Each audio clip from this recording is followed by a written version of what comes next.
Blackstone Audio presents Holiday Treasure, Book 3 in the Lost Anderson series by Melody Ann. This book is read by Samantha Cook.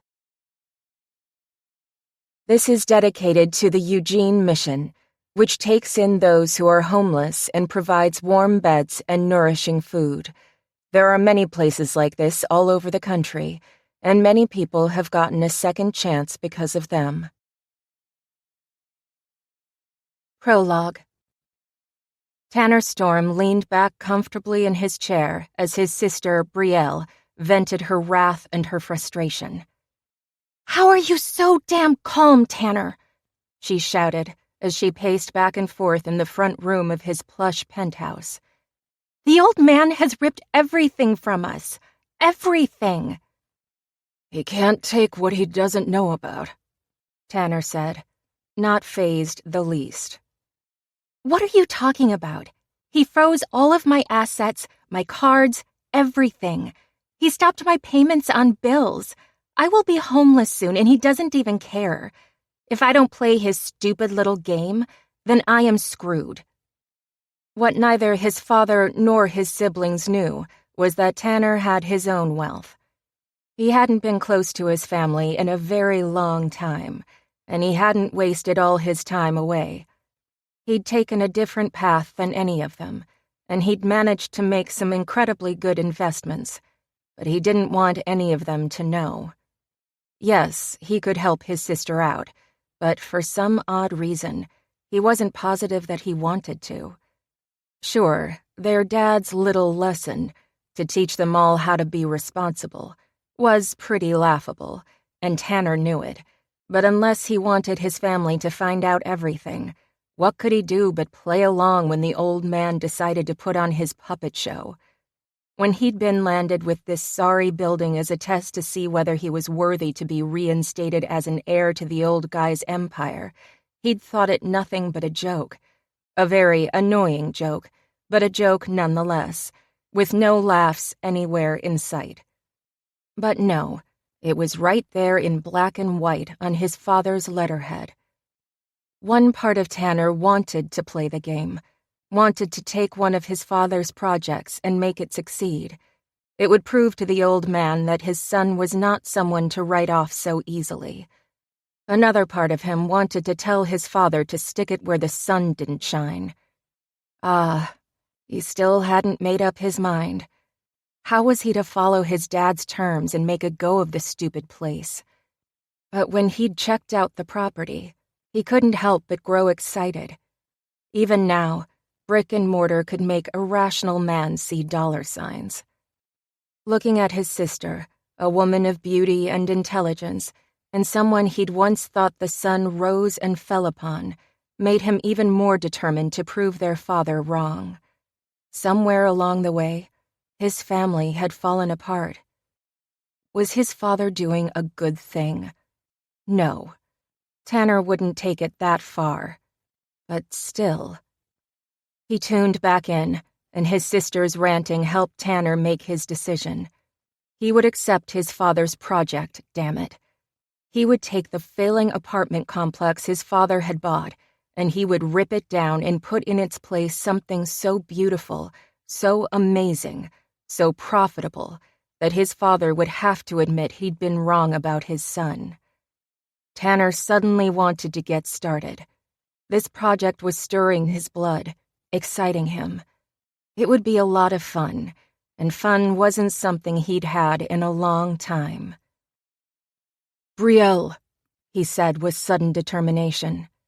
"You can pace and cry all you want, but the bottom line is that you either accept this or not. We might not always like what's thrown our way, but our character is defined by the decisions we make." He stood up and moved toward the door with a gesture whose meaning was clear. Follow me and get out. He was fed up with his sister's tantrum, and he really didn't want to deal with her any longer. "You're a jerk, Tanner. You always have been and always will be," she said, grabbing her purse and following him. "Sorry, sweetheart, but I just don't care." His smile, if you could call it that, made his sister glare at him before she walked out his door. As he shut it, the smile fell away.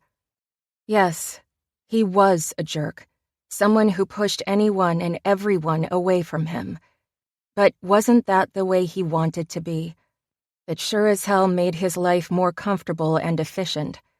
Yes, he was managing quite well, he told himself as he went toward his study. He had a project to head, and he wasn't going to waste any more time. Once Tanner Storm set his mind to something, he didn't stop until it was finished. Chapter 1. Mr. Storm, you may think that you're above the law, but I guarantee you that you are not. This is the 4th time I've seen you in my courtroom in the last 3 months. It's become a bad habit, one that I don't appreciate. I don't care how much you're paying your group of attorneys. It's not getting you out of trouble this time. Your Honor. The judge did not take kindly to Tanner Storm's interruption. Do not make me add contempt of court to your list of crimes, Judge Kragle said. The conditions of your building are deplorable. I'm absolutely appalled that you'd leave women and children with no working elevators, with corroding pipes, and with no heat. I've thought long and hard about your punishment. Your Honor, Tanner's attorney broke in. Mr. Storm has been trying to get the building condemned since he took ownership 6 months ago. If the tenants would take his incredibly generous offer to vacate, they could relocate to a much safer environment for their families, and he could tear the building down and start the project he has made plans for already. Mr. Henry, sit down, the judge said. I've read through the files. I'm not blind. Mr. Storm has made it more than clear that he looks down his nose at this building, which he seemed to receive as a consolation prize in some family game of inheritances and trust funds. Don't insult my intelligence by telling me that Mr. Storm has these people's best interests at heart. The complex that he plans to build wouldn't be even marginally affordable to the current tenants, who are struggling to make ends meet without having the added pressure of moving. Judge Kragle's voice was quiet but stern, especially when he wanted to emphasize any of his remarks. Tanner's first attorney obediently sat down, but another one rose in his place. You may not like our client, Your Honor, but he's well within his legal rights, said this attorney, a well-known shark, his demeanor confident, his suit costing more than most people paid for a car. No, Mr. Silt, he most certainly is not obeying the law. If you've managed to forget, the jury has already rendered its verdict, and not in your client's favor. We are now in the sentencing phase. Remember that? And I've made my decision. Tanner Storm, please rise, the judge said, a smile of pure satisfaction on his face that made Tanner more than a bit nervous, and nerves weren't usually part of his psychic makeup. It seems that you haven't learned from your previous experiences standing before me, so I've decided to try a different penalty. You'll spend 3 days in jail, beginning immediately after I've finished here. There was a murmur in the courtroom, everyone shocked that Judge Kragle would dare send Tanner Storm, the son of a billionaire, to jail. Tanner just smiled. He'd be out in 6 hours, max. He had nothing to worry about. After your jail sentence, you'll be under house arrest in the same building your tenants are living in. You will live there for 24 days, starting the first day of December and ending on Christmas Day, December 25th.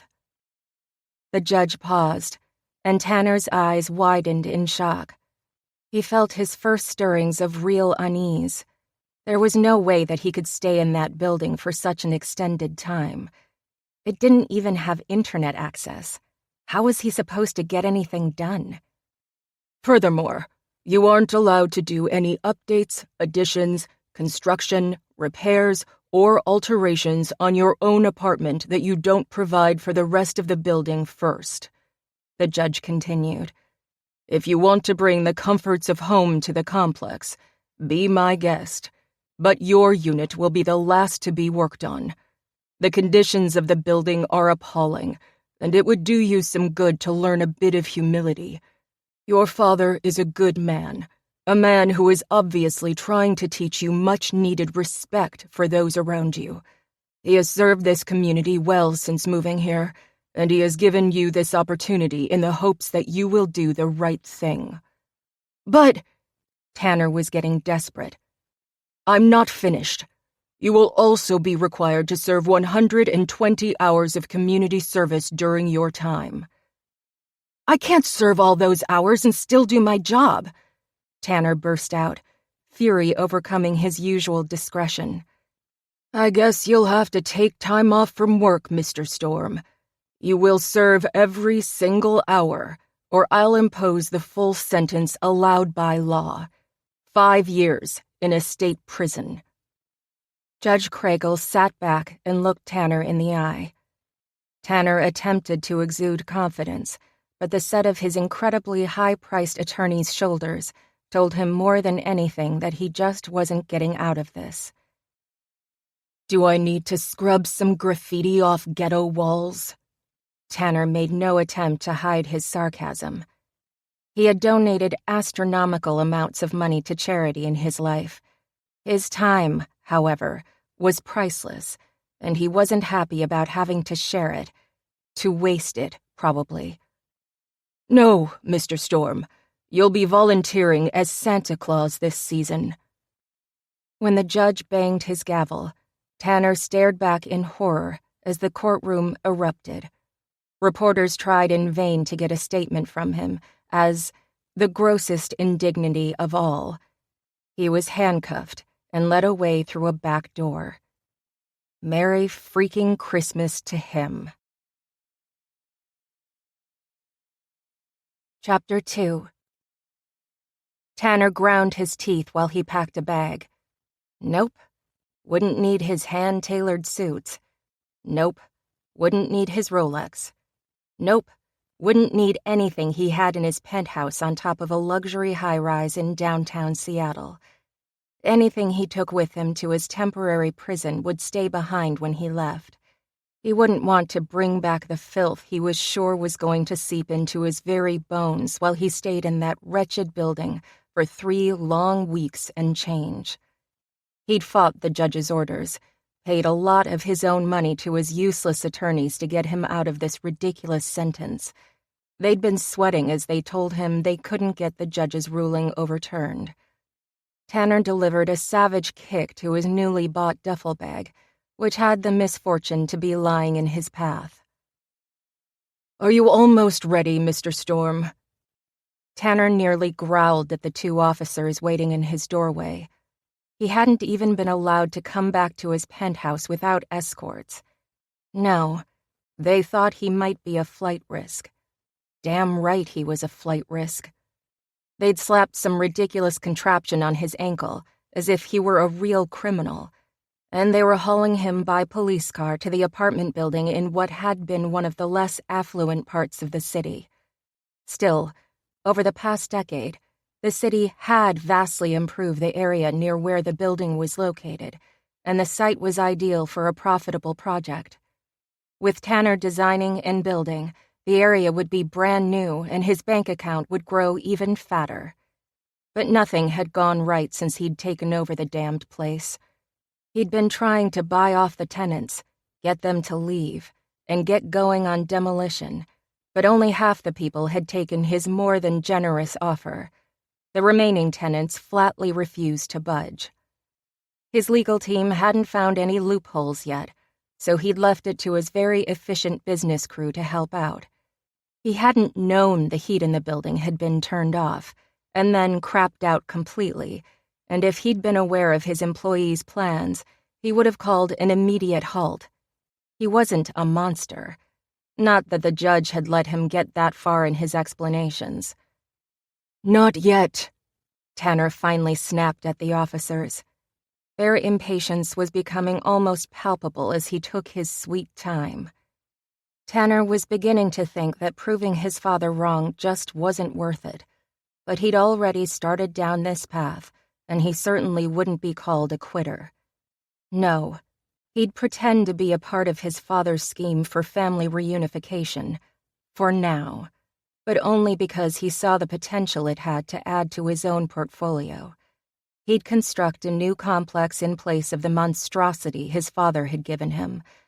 Piece of cake. Piece of lucrative cake. He just had to get the stupid tenants to vacate first.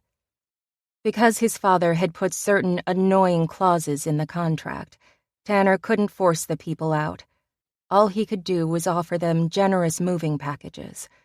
Why did everything have to be so difficult? He should tell his father to kiss off and just walk away from the whole project. And it would have been so easy to do that. Why did the thought turn his stomach? Okay. He loved his family, even if they'd run into a few speed bumps over the years. Crew was now married and in love, happier than Tanner had ever seen him. Well, that was good for his brother, but none of that was in the cards for him. He was just trying to make an honest buck. Well, an honest $1 billion. And between his father and this freaking Judge Kragle, he was hitting walls left and right. Tanner searched for the running shoes his assistant had picked up for him. He'd sent the man out to buy all new clothes from a local mall. When Tanner was down at those decaying apartments, he didn't want to be tabloid fodder. Hell, he didn't know how to shop. Hadn't done it. Well, ever, that he could remember. Yes, he'd shopped with short-term girlfriends in some high-end malls on the bank of the Seine, but he'd never once entered a middle-class mall, or any mall, in America. Wearing the scratchy jail clothes for the last 3 days had been seriously unpleasant, and he was determined to ban the color orange from his sight. But how much better were things now? For 3 weeks, or more accurately, 24 painful days, he was going to be stuck in denim and cotton, and even worse, polyester. Tomorrow he had to put on a flipping Santa costume. Just the thought made his head itch. Who knew how many sweaty bodies had been in the same suit? He'd insisted that his assistant have it professionally cleaned. At least the senile judge had allowed him that much. The man obviously needed to retire. It was long overdue, and the judge looked like freaking Santa Claus himself. Maybe Judge Kragle should be the one down at the mall letting a bunch of sticky, snot-nosed brats climb all over him. "Let's go," one of the officers said, this time not as pleasantly. Tanner had dragged his feet long enough. If he didn't walk with them willingly, the fuzz were going to throw the handcuffs back on him and escort him through the building in a far less dignified manner than by simply walking behind him. This day just kept on getting better. He'd at least managed to talk the officers into allowing him to leave through his private penthouse entrance. The last thing he wanted at his exclusive high-rise was for anyone, rich, poor, or in between, to see him being escorted off to the cheap streets by some of Seattle's finest. Undignified? As if. Stepping from his apartment, he gave a long, suffering sigh as he pushed the elevator button and moved inside. "Don't you guys have more important things to do than escort a law-abiding citizen around?" Tanner asked. One of the officers threw him a scornful glance. "Are you suggesting that we're slackers, Mr. Tanner?" "I would never think that," Tanner replied. "I was just saying that there are people out there who are actually committing crimes, and yet you're both here escorting me when I've never broken the law in my life." "I beg to differ, Mr. Storm," the other officer snapped. "My mother lives in your new apartment complex, or the older of the two that you happen to have. I think that having you stay there is sweet justice. Maybe this Christmas you'll actually find a heart." The guy snickered despite himself. "Didn't your mother tell you that I offered each tenant a large sum to move out? I hate men like you, men who think they can solve all the world's problems by throwing their wallets around. My mom has been in that building for 35 years. She has friends there, history, and she doesn't want to leave. She just wants the heat and water to work correctly and for rodents and bugs to not crawl all over everything she owns." "That's the exact reason I want to condemn the building and start over," Tanner said. He couldn't hide his frustration. "The building is solid, and it wouldn't take much to bring it up to code," the officer told him heatedly. "You just need to get your priorities straight." Tanner didn't feel like saying anything else as the elevator doors opened and the three of them stepped out into the garage. The police car was waiting for him. When he hit his head as they helped him inside, his lips compressed. 24 days. He just had to remember this would be for only 24 days. Chapter 3. As Tanner found himself traveling the streets of Seattle in the back of a smelly police cruiser, he decided he was done talking to anyone and everyone. When they arrived at what would be his home for more than the next 3 miserable weeks, he couldn't keep the disgusted look from his face as one of the officers opened the back door and grinned. Yes, it was the one whose mother lived in the building. Tanner didn't feel too protected right now, and he really wanted to point out to both officers that it was their job to serve and protect, wasn't it? But this job was enjoying the authority part of his job far too much for Tanner's liking. The guy looked as if he was itching to use his club, or even his gun. He was probably another underpaid public servant who thought men like Tanner needed to be knocked down a peg or two. No respect for the people who ensured he had a job by paying so much in taxes. Or it seemed like a lot, anyway. "Have a pleasant stay, Mr. Storm," the officer said before tipping his hat and leaving Tanner standing on the broken sidewalk. Those cops weren't worried he'd run now.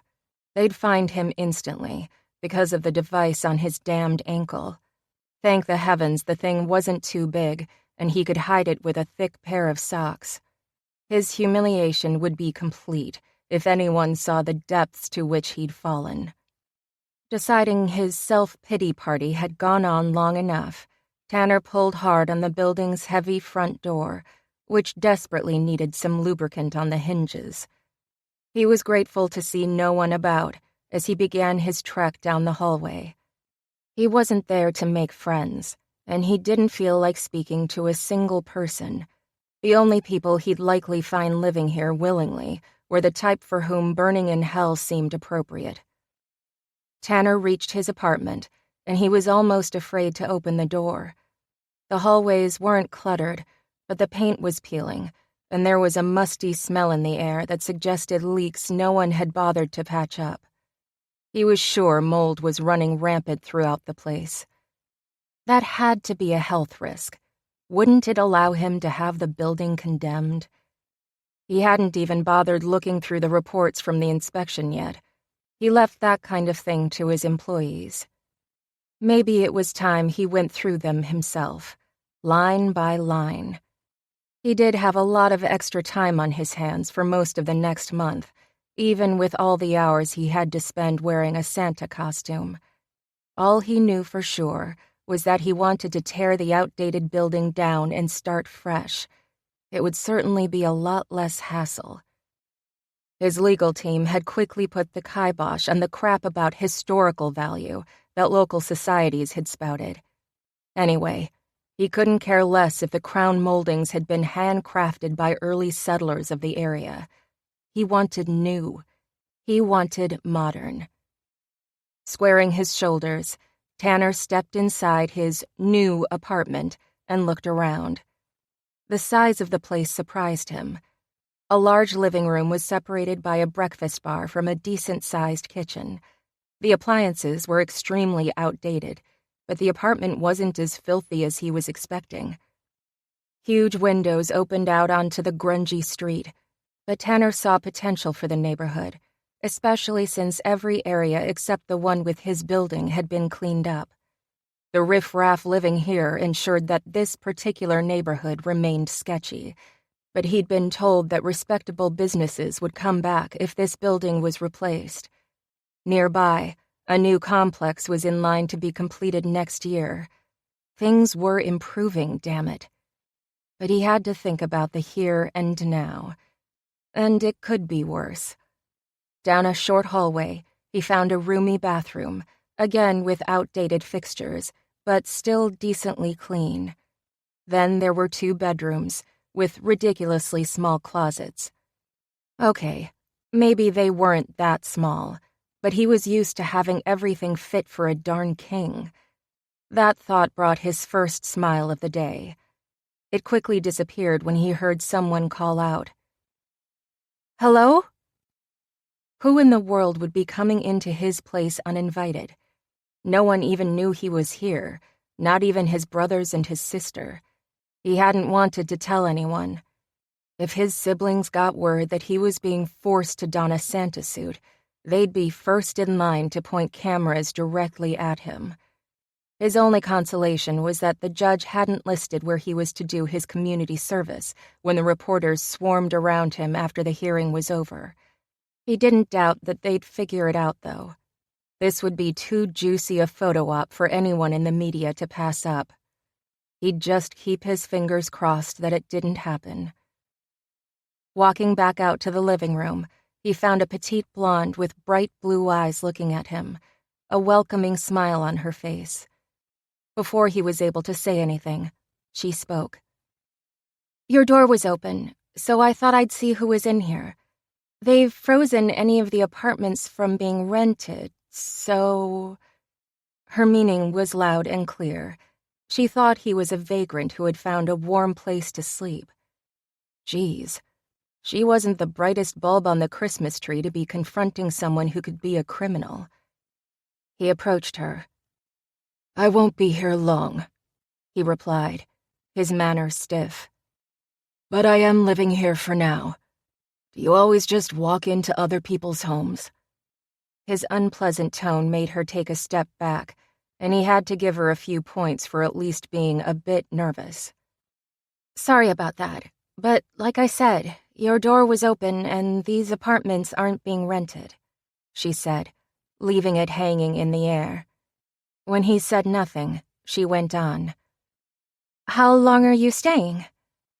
She didn't look him in the eye this time, but instead looked around the empty room. Nothing in it except for one large duffel bag.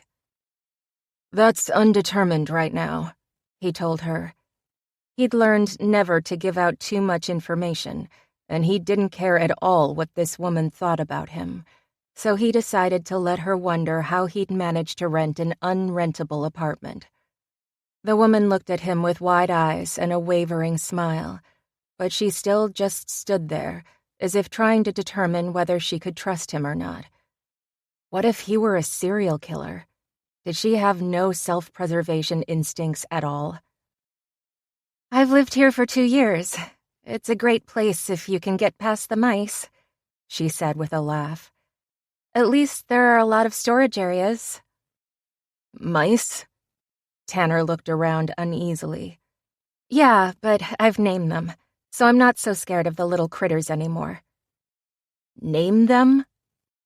Tanner found it amusing that he kept repeating what she said. Almost. "Yeah, like in Cinderella or A Little Princess, but Melchizedek was a rat, and there's a difference, of course. I would say the Disney mice would help you unpack, but you don't really have anything here. Were you making sure you liked the place first?" Tanner realized that he hadn't ordered a bed, a couch, anything.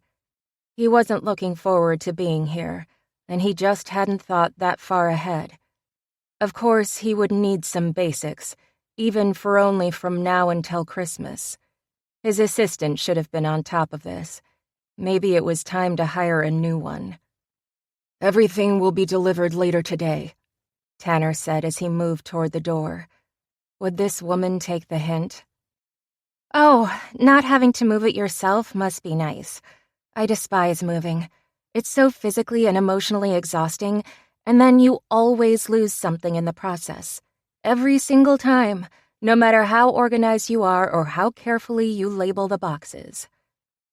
Yes, moving is unpleasant, Tanner said dryly. Well, I have some phone calls to make. He held open the door she'd blown past when entering his place illegally.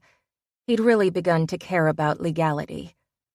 I'm sorry, I'll leave you be. My name is Kyla, by the way.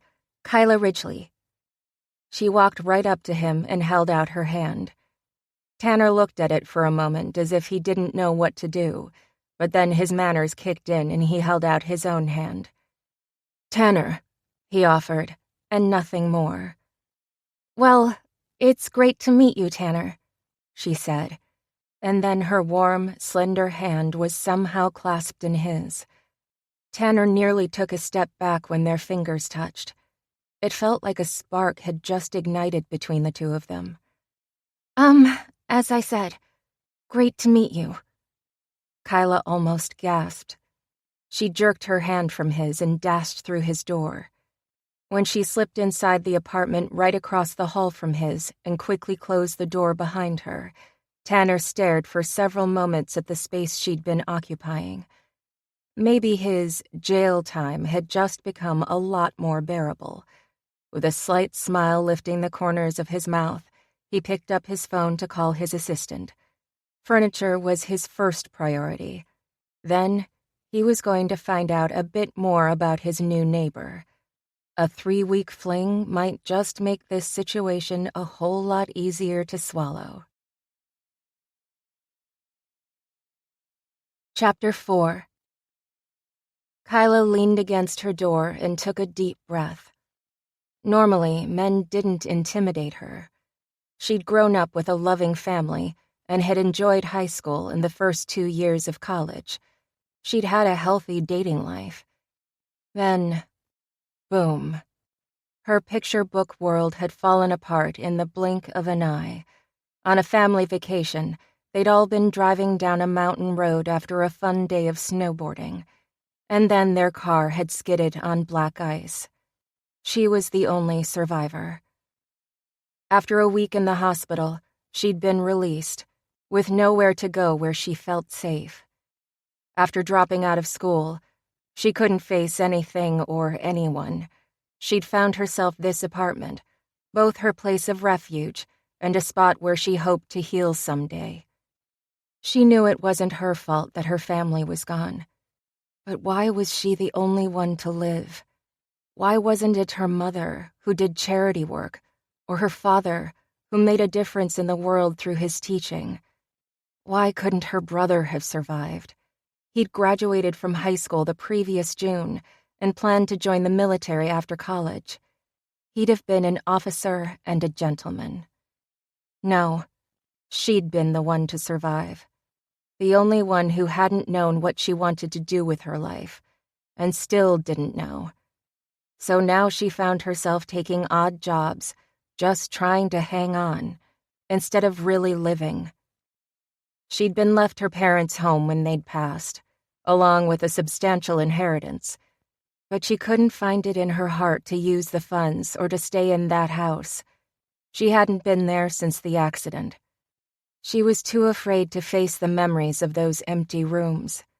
Seeing her dad wrestling with her brother on the living room floor, hearing their laughter and her mother's sweet singing ringing in from the kitchen. They were such an old-fashioned family in many ways. More than half a century later, they'd somehow captured the best of the 1950s without the worst that went along with it. Never again would she and her brother wake up on Christmas morning and rush downstairs to open the gifts her parents had so lovingly picked out.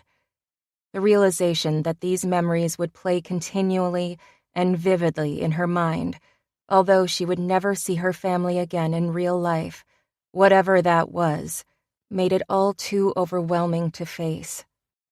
Kyla shook off the thoughts. It had been months since she'd allowed such painful memories to intrude so forcefully, but with Christmas not much more than 3 weeks away, her family was front and center more than ever before. After all, December 23rd was the day her life had been irrevocably changed, the day she'd lost her family and suddenly found herself an orphan. It didn't look as if she'd ever again be able to enjoy the holiday she had once cherished. Kyla was trying to put herself out in the world again, trying to meet people. She wasn't interested in dating, but the odd tingling her new neighbor had inspired shocked her. He couldn't have touched her heart. It was encased in ice. But he'd still had some effect on her, and considering his standoffish behavior, that made no sense at all. Maybe it was because he'd been so cold in the way he spoke, and then so very hot to the touch. No matter. She closed her eyes, took a breath, and then told herself she wouldn't think about her temporary neighbor again. Heck, the current owner of this stupid mass of brick and mortar, whoever had taken it over not too many months ago, wanted them all kicked out on the street. She really didn't know how long she was going to get to stay. The thought of moving, of leaving the place she'd chosen as somewhere to heal, was terrifying. She didn't want to leave yet. She just wasn't ready. Kyla felt herself drawn to her kitchen. What was going on? She went there slowly and was surprised when for the first time in 2 years, she found herself succumbing to the urge to bake. It was something she and her mother had always done together, since before Kyla could have been any use at all except in licking the bowls. They would spend all day in the kitchen, whipping up goodies for family, friends, and neighbors. It had been a tradition, one that had died the minute her mother's heart had stopped beating. As Kyla set out the items needed to make cookies, she found herself singing Christmas hymns, feeling a measure of peace that she had feared she would never feel again. 3 hours later, she pulled out the last batch of gingerbread men, and women and children, of course, and looked at her covered counters. Tears sparkled in her eyes as she painted frosting faces on the cookies that had cooled off. When she lifted one up and took a bite, a soft smile lit her face. It felt like her mom was right there beside her. Kyla closed her eyes to relish the warmth of the moment. Reluctantly coming back to reality, Kyla whispered, "Merry Christmas, Mom," before putting everything away, turning off the lights in the room, and getting ready for bed. Tomorrow she had work to do at the mall. For now, she was going to get lost in a good book while she waited for the forgetfulness of sleep to take her off to a better place. Chapter 5. Special delivery. Tanner stood at his door with his jaw locked and fire burning in his eyes. This was so not happening to him. "What in the hell are you doing here?" he snapped. "Is that any way to treat your relatives?" His brother Ashton and a newfound cousin, Max Anderson, were standing there with big grins on their faces.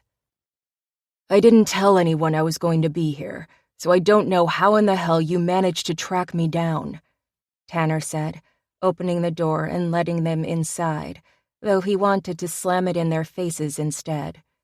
There was no use in trying to keep them out now that they knew where he was stuck for the next few weeks. "Wow, this place must really suck for you, big shot," Ashton said with a laugh. "Damn, I've seen cardboard boxes that have more class," Max added. "Okay, are you going to crack jokes the entire visit?" Tanner asked. "Or are you going to tell me how you found me here and what you want?" He was pacing the room, really irritated that he had nowhere to sit and no alcohol to drink. "I talked to Dad and he told me about your current situation. You know I had to check it out for myself. Max happened to stop by as I was getting ready to head over here, and he didn't want to miss out on all the fun either. I'm so glad you care so much, little brother, Tanner snarled. I'd say you got one of the crappier properties. Don't forget that you did choose it. I chose it because I was planning on ripping this wretched place down and then building something that would actually add value to this benighted neighborhood. But with Dad's clauses, I can't force the tenants out. I've upped their move-out bonuses by triple, and they're still being stubborn fools. Then some cracked judge made me stay here to show me what it's like for people who have less than I have. He's the one who will be shown, because I don't cave under pressure. I don't know, Tanner. I think one night here would be hell, let alone 3 or 4 weeks. Plus, I can't wait to see you in a nice fat Santa suit. Ashton wasn't even trying to hide his mirth. His brother's predicament was a doozy. I'm going to kill him. Dad must have gloated about all this. Fess up. He told you both, didn't he? Nope.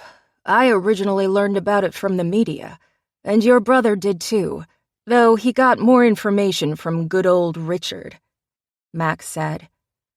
Anyway, your horrified expression said it all. He moved to one of the windows and looked out. Great. The entire city knows. I don't think the entire population cares, Ashton pointed out before breaking out into another grin. Just the reporters and those who would love to hang you by your toes and let rats nibble on your hair.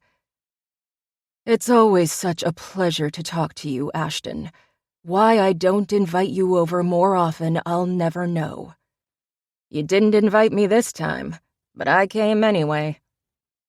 Ashton had always had a good sense of humor, but he tended to be more thoughtless and self-absorbed than any of his siblings. He had no problem taking delight in Tanner's suffering, maybe because he'd never truly experienced any of his own. Until now. That was all changing with the little game their father was playing. How is your own project going? Tanner asked as he went to the kitchen counter and pulled himself up. He needed to get off his feet. Ashton lost the grin on his face. I'm in too good a mood to even talk about that. Oh, I see. You can mock me all you want, but when it comes to you, the subject is closed. You may think you got the raw end of the deal, but I'm not so sure about that. I don't know what Dad was thinking when he picked up all these businesses, but I don't see how in the hell I'm supposed to do anything with mine, Ashton huffed. Damn. I wish I'd known you guys so much sooner. You both sound like little kids throwing a tantrum right now. Tanner turned toward Max. He'd been so focused on his brother that he'd forgotten his cousin was even there with them. You lucked out, Max. You got a great father. Ours is a pain in the ass. I happen to like Richard, Max said. That's because you've only known him a year. Well, I look forward to many more, Max replied. Since you have no furniture and no beer, I think it's time we head out. Yeah, that's a great idea, Tanner told him, but he was surprised by the way his stomach dipped. He might be acting as if he didn't want them there, but once they left, he knew he'd be stuck in this hellhole with nothing to do and no one to talk to. Fighting with his family members seemed much more appealing than being utterly alone. He would rather swallow razor blades than admit that out loud, though. Get out of here. I obviously have things to take care of. His brother and cousin took off, and Tanner slumped down on the counter. It was time to make some phone calls. Time to decide who he was going to fire. Chapter 6. Tanner stretched luxuriously before climbing from the surprisingly comfortable bed. When he'd called about the furniture, furious that his assistant hadn't thought about it, Randy had said that it was already arranged and that everything should be there within the hour.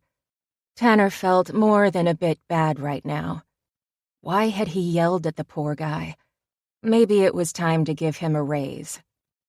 Damn, this wasn't like him at all. He'd gone from wanting to fire an employee to considering increasing the fellow's pay. That turnaround was surprising, to say the least, but he had to blame his rash decision-making on the ridiculous mess of a situation he was in. In short, not his fault. After a quick shower, Tanner walked into his living room.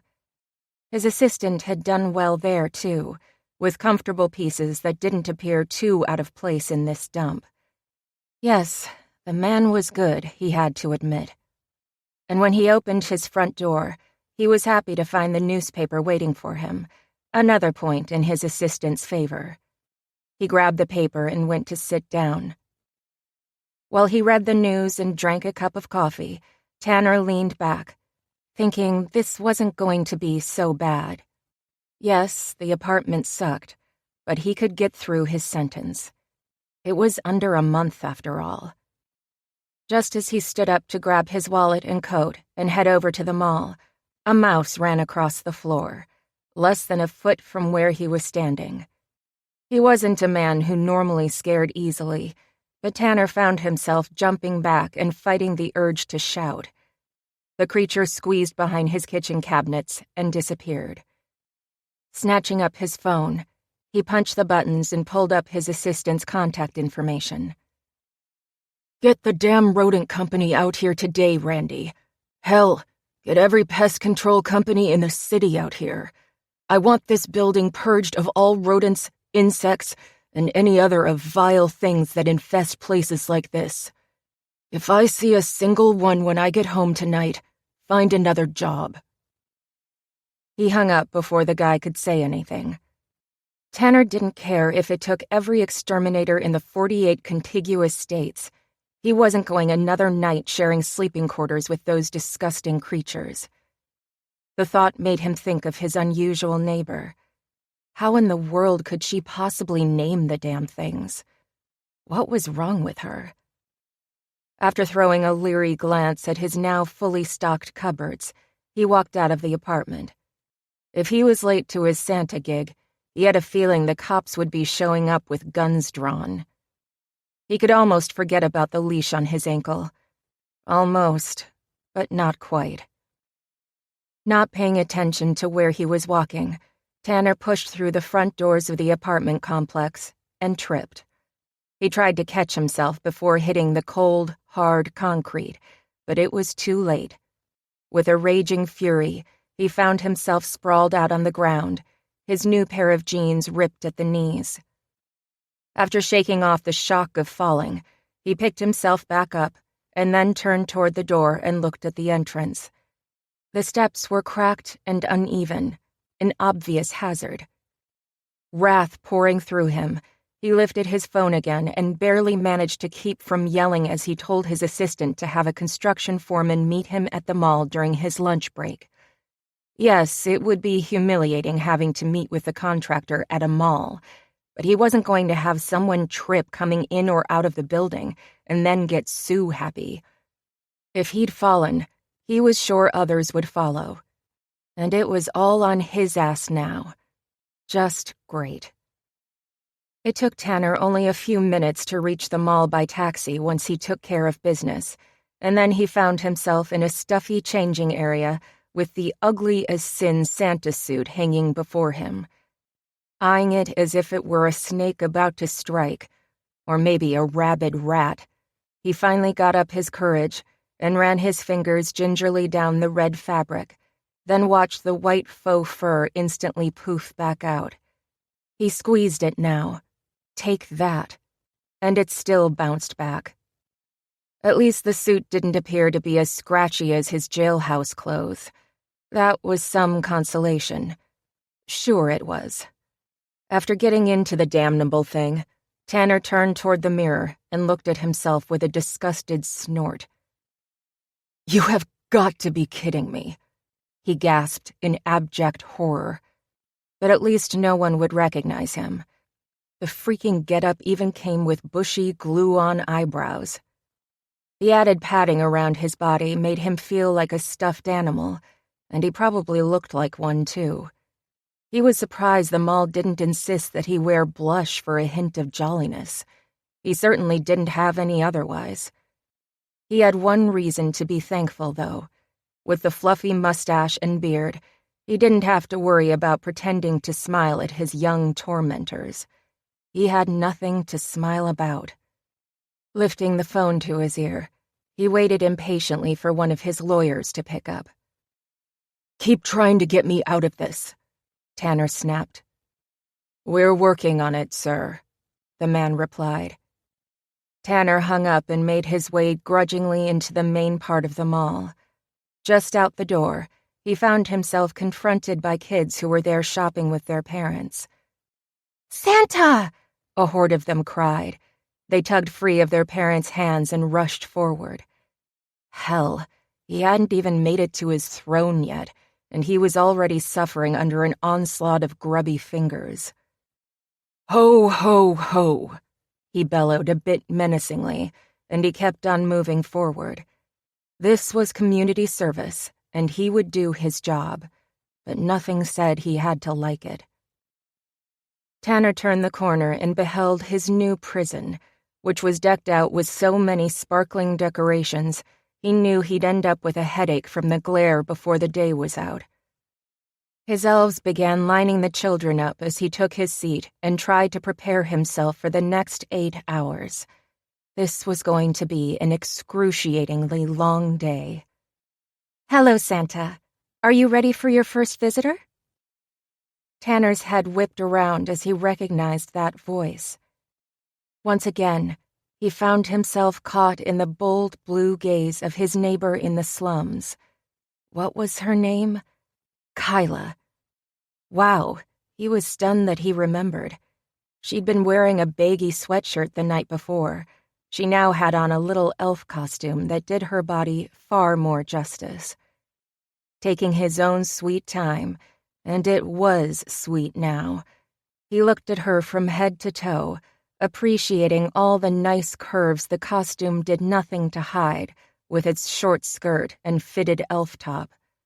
Her chest was a bit smaller than he normally liked, but on her frame, those puppies worked perfectly, and the nice curve of her delicious behind had him practically drooling in his Santa beard. His idle thought of spending a few weeks with his neighbor warming his bed had just become a serious plan. "Bring the children up," he said, his voice deep with instant lust. She paused, and he knew she had no clue that he was the neighbor she had met the afternoon before. Why not have a bit of fun with her then, and lighten up his day?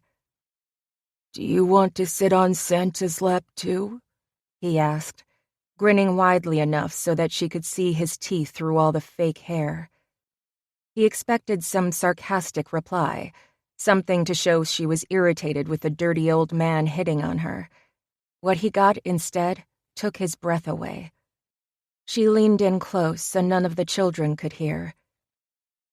"I've always had a Santa fantasy," she practically purred, making his heart rate soar before she doused him in cold water. "Too bad you won't get to hear what it is." With that, she smiled and walked away. The things he would do with his neighbor. His attitude improved tenfold. When the first kid landed a bit too hard on his lap, he didn't even growl. "I want a Barbie doll and her dream house and an iPod and—" The kid went on and on until she ran out of breath. Tanner looked toward the camera as the bulb flashed, and he wondered if he would be blind by the end of the day.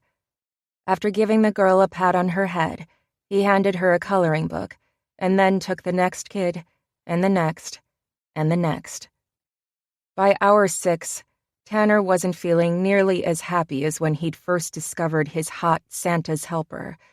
By closing, he was downright pissy. This was going to be a hellacious few weeks. Even though he got to enjoy the view of his enticing neighbor's backside, it didn't quite make up for ordeals like these. Chapter 7. Kyla fumbled in her purse for her key as she moved down the sidewalk toward the apartment building. Before she could look up, her legs tangled, and she felt herself falling forward as she heard someone let out an oof. To her horror, Kyla found herself on the cold concrete, on top of a small boy. Rolling quickly off him, she sat up and immediately reached out. "Are you okay? I am so sorry," she gasped as her hands ran over his arms and legs. "I'm fine," he said, though his wheezing told her that he'd had the breath knocked out of him. "But my grandma needs help," he said, almost pleading, his eyes desperate. "Where is she? What's the matter?" Kyla was instantly panicked. She didn't handle emergencies very well. "This way." The boy grabbed her hand and began to pull her down the sidewalk. Kyla had to rush to keep pace with him. When they reached the bus stop halfway down the block, she found a woman sitting on the bench with a couple of plastic grocery sacks beside her and her shoulders hunched down low. Kyla bent down to the woman, worried about what she would find. "Ma'am, are you okay?" The woman looked up, her brow wrinkled, her gray eyes tired, and her hands showing clear signs of rheumatoid arthritis. "Oh, sweetie, I'm just fine. I did some shopping and I'm trying to get up the energy to carry the bags inside. Billy here was obviously alarmed. He's such a good boy, and he took off to find help before I could call him back. Thank you for bringing him to me. I worry when he wanders. He's only 5 years old." "Let me help you with the bags. Billy found me and said you needed assistance." "Oh, that's not your job, doll. I can do it. It just takes me a little bit longer these days." The woman spoke with determination, though her voice sounded so exhausted. "I'd be hurt if you didn't let me help," Kyla told her, and she grabbed both bags with one hand, though they were definitely heavy. She then held out the other hand to help the woman up. "You're too kind. I used to move around a lot easier, but old age, arthritis, and creaky bones are making it more difficult these days," she said with a small laugh. "When they say 75 is the new 55, they're lying, at least when it comes to some of us." "I have days like that myself," Kyla replied as she stood next to the woman and they began a slow walk back to the apartment building. "I'm Vivian, by the way. What's your name?" "I'm Kyla. I met your grandson right outside my apartment building. Do you and Billy live in the apartments on this street?" "Yes, I've been here for years, but my little boy came to live with me not too long ago." Kyla wanted to ask how Vivian had ended up with her grandson, but she'd heard the pain in the woman's voice, and she could tell the story wouldn't be a pleasant one. In any case, she didn't want to be intrusive. "I'm surprised I haven't run into you before now," Kyla said as they made it to the building, and she pushed open the slow and groaning doors. "I don't get out as much as I used to. I have someone who shops for me once a week, but Billy needed a few things, and the shopper won't come back for 3 more days. So we had no choice but to go to the store." "Which apartment do you live in? Ground floor?" Kyla hoped so, since the elevators didn't work, and she couldn't imagine that Vivian would be able to climb the stairs without major effort.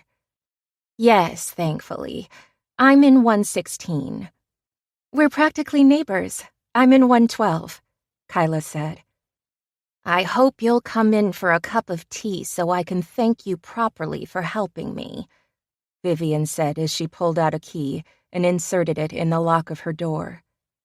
"I would love to," Kyla told her. They stepped inside, and Kyla was impressed with the woman's small apartment. It was spotless, and pictures filled the walls and the end tables by the couch. Holding pride of place in the center of the living room wall was a large, framed picture featuring a smiling Billy and what looked like his parents.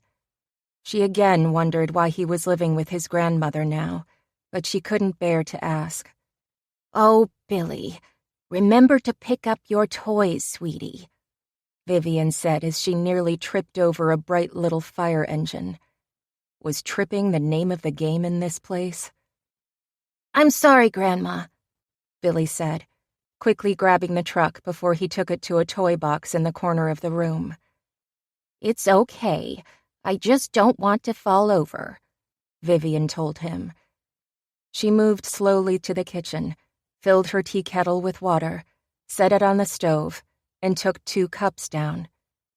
Once Kyla put the heavy bags on the counter, Billy began emptying them and putting everything away. Impressive, she thought, for a child that age. "I'm in kindergarten this year," he said shyly. "That's wonderful, Billy. Do you have a lot of friends?" Kyla really wanted to help Vivian, but was afraid to offend the woman by offering. "Not yet, but I just started at my new school," Billy said, and then a sheen of tears appeared in his eyes. Before Kyla could ask another question, the teapot whistled. "Do you like cream and sugar with your tea?" Vivian asked. "Yes to both, please," Kyla answered before thanking Vivian and joining her at the small kitchen table. "Ah, a woman after my own heart. Not too many people like cream in their tea," the woman said with a smile. "I spent a semester of college in London and got used to the overseas habit. Now I'm hooked." Kyla also smiled as the fond memories rushed back. At that moment in her life, everything had been beautiful, and the world was at her fingertips. She had never been able to break the European way of drinking her tea, and she hadn't wanted to.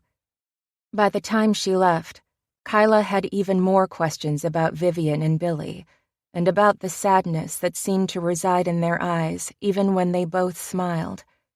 Hopefully, she would get to know them both well enough to feel comfortable asking where his parents were.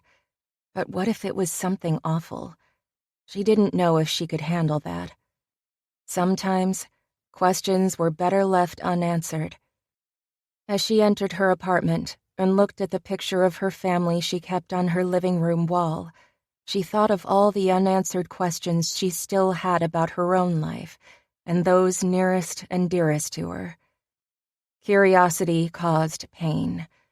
Maybe she should just not worry about Vivian and Billy. And yet, as she walked toward her room, she knew that wasn't going to happen. With a sigh, she got ready for bed. This holiday season continued to hang heavy on her shoulders. Chapter 8. 3 days.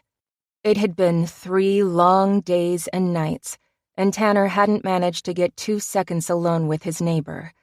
Today was the day. He'd been avoiding letting her know that he was Santa, but she was good at avoiding things too, or rather at avoiding him. He hadn't seen her in the apartment building since the day he moved in. He'd paced the long, freezing cold hallways, and he'd already called in to have the heating fixed. The contractors were sure taking their sweet time getting the problem solved, though. How had his tenants put up with this for so long? Anyway, there he paced, hoping Kyla would come out. She never did. So here he was at the mall an hour early, with a cup of coffee in his hand. He'd strike up a conversation, ask her out on a date, and they'd go from there. Oh, hell. What in the world had he been thinking? He couldn't ask her out on a date. He wasn't allowed to go anywhere but the stupid mall and the even stupider apartments. How was he supposed to get laid when he wasn't able to use his best moves? Wait. He didn't need to buy her an expensive dinner to get her beneath him. He was great-looking and charming, wasn't he? And he knew how to get a girl. Not that he'd had to do much chasing. Women naturally chased after him. As a matter of fact, He couldn't remember a time he'd had to be the pursuer. Of course, that was when he could flash his money and family name, and he couldn't do that now. This might prove an interesting challenge, courting a dame with just his looks and charm alone. Challenge accepted. This could be fun. Stepping into the break room, which also happened to be the changing area, he smiled when he found Kyla sitting on the bench, her costume in hand as she rubbed at her eyes sleepily. "Good morning," he said. Her head snapped up and she eyed him warily. "What are you doing here?"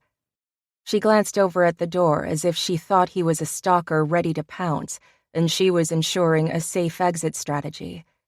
He'd never had that reaction before. No, it wasn't quite the ego boost he'd been expecting from her. "I'm just getting ready to go to work," he said as he approached. Slowly, carefully, unthreateningly, he hoped, and held out the coffee. She eyed it as if it were poison. Sheesh. His first attempt at giving a woman coffee was an epic fail. Sure, it was mall coffee, but it still had caffeine in it, for crap's sake. "You work here?" She still didn't take the offered cup, so Tanner set it down on the bench next to her before heading over to his assigned locker and reaching in for the costume. When he pulled out the Santa suit, her eyes widened. "You're Santa?" she gasped. "Yep, been working with you all week," he replied, and he began stripping down to his boxers and tank top before piling the padding on. I didn't know," she said as she stood up stiffly. Tanner couldn't fail to notice her shooting him what she thought was a covert glance. She didn't look to be too horrified by what she saw, he thought, grinning to himself. He knew he was a bit arrogant about his looks. Yes, the basics might have been the gift of good genes, but the body was something he worked hard for. He ran regularly, at minimum 5 days a week, and he lifted weights at the gym as often as his schedule allowed. Well, before he was in a facility without the option. Maybe he should consider having one of his guys build a makeshift one, just so he had somewhere to burn some of his pent-up frustration. Then again, it was under a month, now about 20 days, until he regained his freedom. His incredible physique could handle it. "Like what you see?" he asked with his field-tested, seductive smile. She pressed her lips together into a grim slash as she took him in, starting with the bottom of his feet. Thick socks covered his ridiculous ankle device, he was happy to remember, and then moving her eyes slowly upward, pausing pointedly on the padding he'd just placed around his middle. Her only reply was an unimpressed raised eyebrow. "Hey, you're the one who said you had a Santa fetish," he reminded her with a wink. "I also said that it, whatever it is, wasn't going to happen with you," she replied. "Not exactly. You said I wouldn't get to hear about it. I much prefer show over tell." He could play this game with her all day long if she wanted. "Let me make myself a bit more clear then. It won't happen with you. Ever. Under any circumstances." "That's because you don't know me. I'm a great guy," he said, trying to strike a sexy pose, not too possible in this pathetic fatsuit. "Should I be wowed because I met you for 2 minutes the other day?" "Well, yeah," he said, pulling up the large Santa pants after giving up on trying to do anything even remotely resembling sexy. She laughed. Actually laughed at him. Tanner really didn't know how to handle that reaction. "You are quite sure of yourself, Tanner." Kyla walked into the small bathroom, he assumed to change into her costume. Too bad she wanted to hide. He wouldn't mind seeing her without much on. He'd prefer nothing at all, actually. When she returned, he gave her an appreciative look, which she ignored. She eyed the coffee as if she really wanted it, but was unwilling to take the chance that he might have slipped something objectionable into the contents, maybe a roofie or something even worse. So he sighed with exasperation, walked over, and picked up the cup. Pulling off the lid while looking straight at her, he took a gulp before putting the lid back on and holding the coffee out to her. See? It's not poisoned. Okay then, she said. She accepted the cup and took a long swallow. She sighed. You obviously pay attention.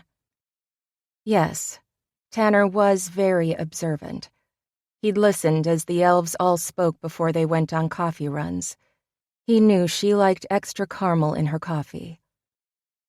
I always pay attention to what a woman wants, he said, using his best come-hither voice. She sauntered toward him with wantonly flared nostrils, parted lips and drooping eyelids, and Tanner was about to spring, to his feet. When she ran a finger up his padding, Tanner cursed the layers between them. Good. I like a man who listens, she purred, and leaned closer. He also leaned forward, getting ready to connect their lips. The flat of her hand slammed against his chest. He looked at her and waited. Huh? Not gonna happen. With those few words, she turned and sashayed from the room. He was sure the added wiggle in her hips was just for him. Instead of being angry, he allowed a huge grin to spread across his lips. She was obviously playing hard to get. But if she wanted to be chased, he could certainly accommodate her. With a whistle springing from his lips, he followed her out the door. He didn't even mind that he was about to be accosted by a pack of stinky kids. His eyes would be glued to her sweet ass the rest of the day anyway. Well, maybe that wasn't the best idea while he was holding kids on his lap. He'd save the looking for breaks. Chapter 9. Tanner's day was coming to a close when a small boy climbed up onto him. He had only this last kid to appease, and then he could go home. Let's do this, he said silently with what little sarcasm he had left after a full day of every sarcastic comment he could think of running through his brain. What do you want Santa to bring you for Christmas? Tanner asked with a half-assed attempt at a Santa chuckle. The boy peered up with wide eyes and a trembling lip. Great. Just great. Come on, kid. How is Santa going to know what you want if you don't tell him? The boy whispered something beneath his breath, but Tanner couldn't hear it, so he leaned down. What's your name? Billy, the boy whispered. Well, Billy, what toys can Santa bring you this year? I'm sure you have a long list. I don't want any more toys, he said as a tear slid down his cheek. Tanner's stomach tightened as he looked at the grief on this child's face. He didn't understand why he cared, but the grief was so obvious. No, the kid was having a bad day, nothing more. Where in the hell were his parents? Tanner looked out and couldn't see anyone likely. Of course you want some toys. Don't all good little boys want toys? I haven't been a good boy, he whispered, a sob coming up from deep down inside. How old are you, Billy? Tanner asked. 5. Well, don't you want a set of Legos or maybe a transformer? Tanner hoped to speed this along. No. Maybe a racetrack and some cars. I just want my mommy and daddy back, Billy choked out. Tanner was stopped cold. What? They went to heaven, my grandma said. But I don't want them to be in heaven. I promised my grandma I would be a good boy, that I wouldn't chase Mary around the playground with my fake snake again. I promised to eat my vegetables. Grandma said it wasn't my fault, but it has to be my fault. I just want them to come back home. I miss my mommy and daddy. This small child and his devastated eyes left Tanner speechless. How was he supposed to respond to that? What could he possibly say to ease the boy's pain? Nothing.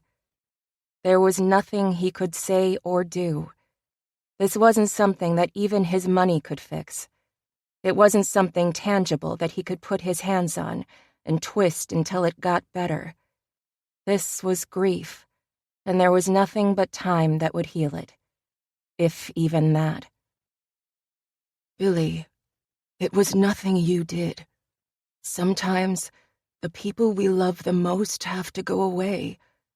I don't know why, but I bet they are watching out for you every single day, and they're so very proud of you. Tanner just hoped that his flailing around for words didn't screw up this child for the rest of his life. Why did they have to leave? Billy asked, gazing up at Tanner with such innocent eyes. I don't know, Billy. Even Santa doesn't have all the answers. I do know that they love you very much, though. You are one special little boy. Billy gave a watery smile, then leaned against Tanner's chest and wrapped his arms around him. I love you, Santa, Billy whispered, resting his little head beneath Santa's chin, and Tanner's heart felt as if it were going to melt. What was this small child doing to him? I love you too, Billy. Tanner's voice was slightly strained. Those were not words he ever spoke, and when he said never, he meant never. He cleared his throat as he felt an odd sting in his eyes. Billy held on for several more minutes before he climbed from Tanner's lap and went slowly down the steps with the help of one of the elves. He turned back and attempted a smile. I know you're magic, Santa, 'cause my mommy always said that Christmas was magic and no dream was impossible when you came. So maybe you can just bring them back, he said, sounding far older than a 5-year-old child. Tanner stood up and moved to Billy, kneeling down in front of him. All the magic in the world can't undo some things, Billy. I wish it could. Just don't give up on Christmas or the things your mother told you that magic can do, he said in desperation. For some reason, it mattered to Tanner that this boy didn't lose his love of Christmas and the magic of Santa. Billy said no more as he walked away. Tanner watched him, looking for someone to take the young child's hand, but he was still alone as he turned a corner. Who was at the mall with him? Should Tanner go and chase him down? Not knowing what to do, he just kneeled there, emptiness filling him. He'd never experienced a pain like what Billy was currently going through. He'd been too young to feel the impact when his mother had walked out on him and his siblings, and his family was close, or they had been close until the last few years. But even that was changing again, and he was speaking to his siblings a little more, really speaking to them, and even to his father. To top that off, he'd discovered he had all of these cousins. He'd never been alone and afraid like the child who'd just looked at him so trustingly. If Tanner was alone, it was by choice. When he glanced up, Tanner's eyes connected with Kyla's, and she didn't even try to hide the tears streaming down her face. She came toward him and touched his shoulder. You did a very good thing there, she whispered before turning and walking away. Tanner was stunned. After several long moments, he rose to his feet and went through the mall to the changing area. He needed to get as far from this place as he possibly could. This Christmas couldn't come and go fast enough. Chapter 10. Unable to shake the image of the boy with so much pain etched in his features, Tanner decided to trudge back to the apartment building instead of taking a cab. He tried to blank his mind during the 15-minute walk, but the boy's face refused to leave his vision. What he needed, obviously, was a good night of sleep. Halloween was long gone, and he refused to be haunted. As he pulled open the ridiculously heavy front door, he found himself looking at the building through new eyes. A couple of kids were playing in the hallway, laughing as they chased marbles on the ragged floors. Just yesterday, he'd growled the words noise pollution to himself as he passed other children in the building. Now the laughter almost cheered him. Almost, but not quite. These people considered this their home, their place of safety, but he'd done everything in his power to take them away from it. He never looked at individuals, just the whole of a situation. Was it profitable? What could it do for him? But hey, he was a businessman, trying to make a lot of money for a lot of individuals.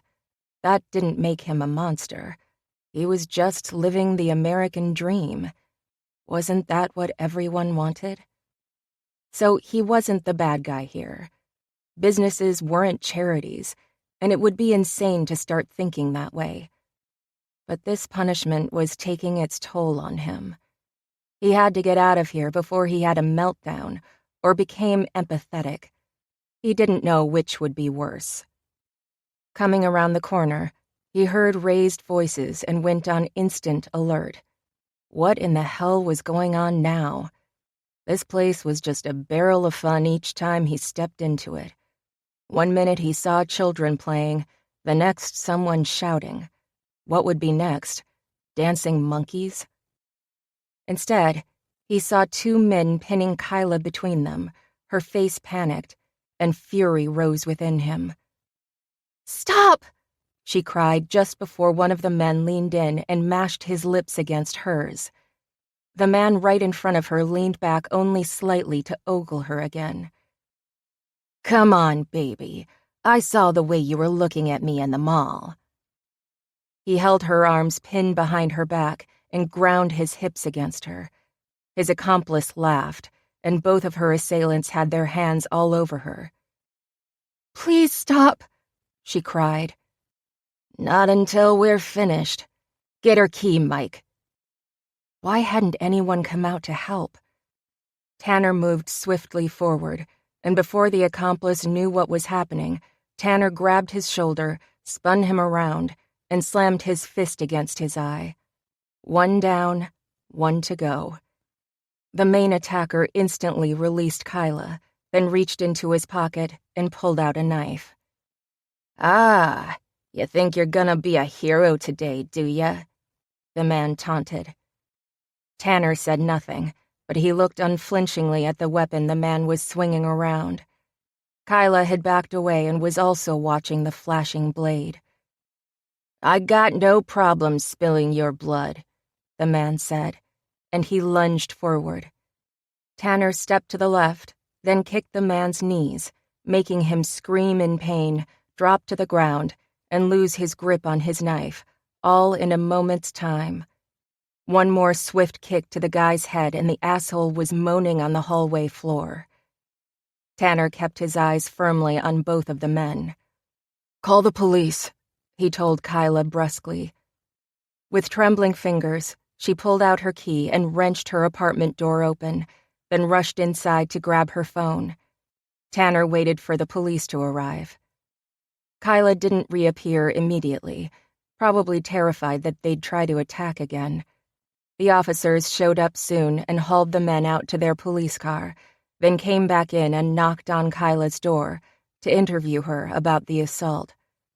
When Tanner saw her again, he noticed the bruise forming on her cheek. For the second time that day, his stomach clenched. How could any man hit a woman? He might not have treated all his dates with the utmost respect, but he'd certainly never abused them. The women he dated knew the score, knew he would wine and dine them. He didn't expect sex, but if that's how the evening ended, and it always did, it was mutually pleasurable. He was repelled by the thought of what those men had done and had been trying to do. Freaking animals. No. No. Those humans were far worse than most animals. It sickened him. "Come on," he told Kyla when they found themselves standing alone in the hallway, the dirtbags gone in the back of a police cruiser. She looked at him warily when he held out his hand. He didn't want to scare her further, so he gave her his most trustworthy smile and waited. Finally, she wrapped her fingers in his and let him lead her into his apartment. After sitting her down at his dining table, he got a washcloth and put some ice in it. Kneeling in front of her, he paused as he brought his hand up and ran his fingers softly across her swelling cheek. "I'm so sorry this happened, Kyla. Damn security." It wasn't something he'd even thought the building needed, which was foolish on his part. There were single women and children here in a less than respectable area of Seattle. A front lobby area was available. It wouldn't be that difficult to have 24-hour security present and keypads on all outside doors. They followed me home from the mall. I don't understand guys like that, she said, obviously upset, but holding herself together extremely well under the circumstances. "They aren't real men," he said, raising the washcloth and placing it gently against her cheek. No, they aren't, she agreed, and her lips turned up just the tiniest bit. "I'm sorry I didn't get here sooner. I'm sorry they had the opportunity to hit you. I'm sorry I was too cheap to add security to the building," he added silently. "I'm just glad you showed up when you did, that it wasn't worse than it was. I've never had a problem here before, not to that extent. The worst that's happened in 2 years is the occasional drunken neighbor trying to talk me into a date. She stopped when tears filled her eyes and she started to choke up. He was amazed she was able to sit there so calmly. "How did you end up here?" Okay, not so calmly. She flinched at that question, but Tanner went on. "From what I've observed over the last few days, you seem smart. Too smart to be working as an elf and living in a dump like this." "It doesn't matter," she said, squirming in the chair in front of him. "I want to know." Life happens." "Yes. Sometimes situations are beyond our control, Kyla. But I have a feeling there's a lot more to you than meets the eye."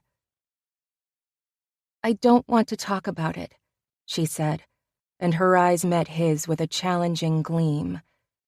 He respected her bravery. "Sometimes it can help to speak to a stranger." He didn't know why he was pushing her, why it mattered. He should just give her the ice pack, lead her back to her apartment, and walk away. This woman was obviously too complicated, not his usual type at all. He was stuck in this place, though, stuck here for another 3 weeks. And he found himself wanting to know her story, wanting to connect with her. It was probably just because he was bored, he told himself, that she'd piqued his curiosity, but there seemed to be something else there, something he couldn't identify. Stupid. "You can talk to me. I won't repeat what you say. You never know. It might help," he said, pushing back some loose strands of her hair as he watched the indecision flash in her eyes. He was surprised when she began speaking in an unutterably quiet voice. "A couple of years ago, I was with my family on vacation and there was a wreck. I lived. They didn't." she said with a shrug, as if she were over it, as if it were no big deal. But the pain radiating from every pore of her body contradicted the way she forced out those words with such feigned casualness. I can't imagine, Tanner said, completely out of his element, not knowing what he should say for the second time that day. Twice now, someone was telling him about losing parents way too soon. Was this fate that they had met? No, he didn't believe in fate or any other hogwash like that. It was merely a coincidence. That was all. But, fool that he was, he went on. Did you have siblings? He knew he should have shut up, let this go, but he couldn't seem to control his mouth, and he had been the one to push her to speak. Her eyes flashed with pain even more raw than before. A little brother, she said in a whisper. Oh, Kyla, that has to be really tough. How lame. But that was all he could say. Those are the standard words I hear. It's okay, Tanner. It happened almost 2 years ago. 2 years ago this month. Christmas? He asked, horrified. 2 days before. Damn. He really had no clue what to say to her. No clue at all. She looked down at the floor as she tried to compose herself. I need to get back to my place, she said softly. She brought her hand up and pushed at his fingers, which were still holding the ice to her cheek. Tanner pulled them away, wincing at the sight of her delicate cheekbone. A slight bruise marred her features, but only that. At least the swelling had already gone down. He was glad he'd arrived when he did. It could have been so much worse. He set the washcloth aside and slid his thumb tenderly across the cruel mark before resting his hand against her neck. Her gaze locked with his, and she shivered. Almost against his will, Tanner found himself leaning forward, coming closer to her as his other hand rose and his fingers wrapped around the soft strands of her hair. When Kyla didn't pull back, Tanner closed the gap between them and kissed her, just a slight brushing of his lips against hers. When her sweet breath fanned out across his mouth in a shocked gasp, he deepened the kiss, tasting her lips with his and tightening his fingers on her scalp.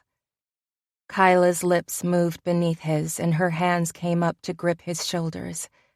When her breasts brushed against his chest, blood raced through his body and rushed instantly to one very sensitive location. The simple sigh that escaped her throat wasn't helping. Hell, it was far more erotic than the full-on striptease his last partner had treated him to. He pulled back and looked into her eyes. Kyla, he whispered. He wanted her in his bed, right now. She smiled, her eyes glazed, and she ran her tongue along her bottom lip, delighting in his taste, making his groin tighten even more painfully. Then, as he leaned forward, the spell was somehow broken. Her eyes flew open, and the hands that had been resting against his shoulders stiffened. She pushed him away. He wanted to lean back against her, take her into his arms and show her how good it was going to be between the two of them. But that would make him no better than the monsters who'd just tried to force themselves on her. I have to go, she said, a fit of trembling racking her body. I'll walk you home. He stood up, and then, much to his surprise, she smiled. I live just a few steps from your door, Tanner. I'm a gentleman. I always walk my dates home and make sure they get inside safely. This was a date? She scoffed, clearly trying to downplay the intense moment they'd just shared. I got a kiss from you. I'd say it was a pretty great date. Well, then you are a cheapskate date, I didn't even get a meal." Tanner was shocked by her words. She was able to joke like this so soon after being attacked by two loathsome stalkers. One minute she seemed so vulnerable, and then the next, confident and in control. Was it all an act to protect herself? Or maybe to drive him insane? "I'll feed you right now, sweetheart. Then I'll feed you again, in the morning," he added with a wicked smile. "I'll pass. I already got the goodnight kiss," she said, and she walked toward his door. Tanner followed her into the hall and waited as she pushed her door open with a swift thump of her hip to unstick it, and then she moved inside. She turned around and looked at him for a moment, making his heart leap. Was she going to invite him in? He took a step forward. "Night, Tanner," she said, closing her door a little before looking at him again. "Thank you." Pain replaced the amusement in her eyes. She shook her head as if clearing it, and then she disappeared into her apartment. Tanner stood there for several moments, just staring at her door. He should simply call this one a loss. She was far too complicated for what he was looking for. He just wanted a woman to satisfy his needs, primal and nothing more, while he was stuck under house arrest in this place of doom and gloom. There was no way he wanted a relationship, for Christ's sake. But when he closed the door to his apartment and walked over to the chair she'd been sitting in, he knew he wasn't going to stop pursuing her. She intrigued him too much. Besides, he now looked at her as a challenge, and he'd never been able to resist a challenge. He just had to figure out what his next move was going to be. After cleaning up, Tanner ordered takeout, then grabbed his laptop, grateful for the mobile internet connection he'd managed to get.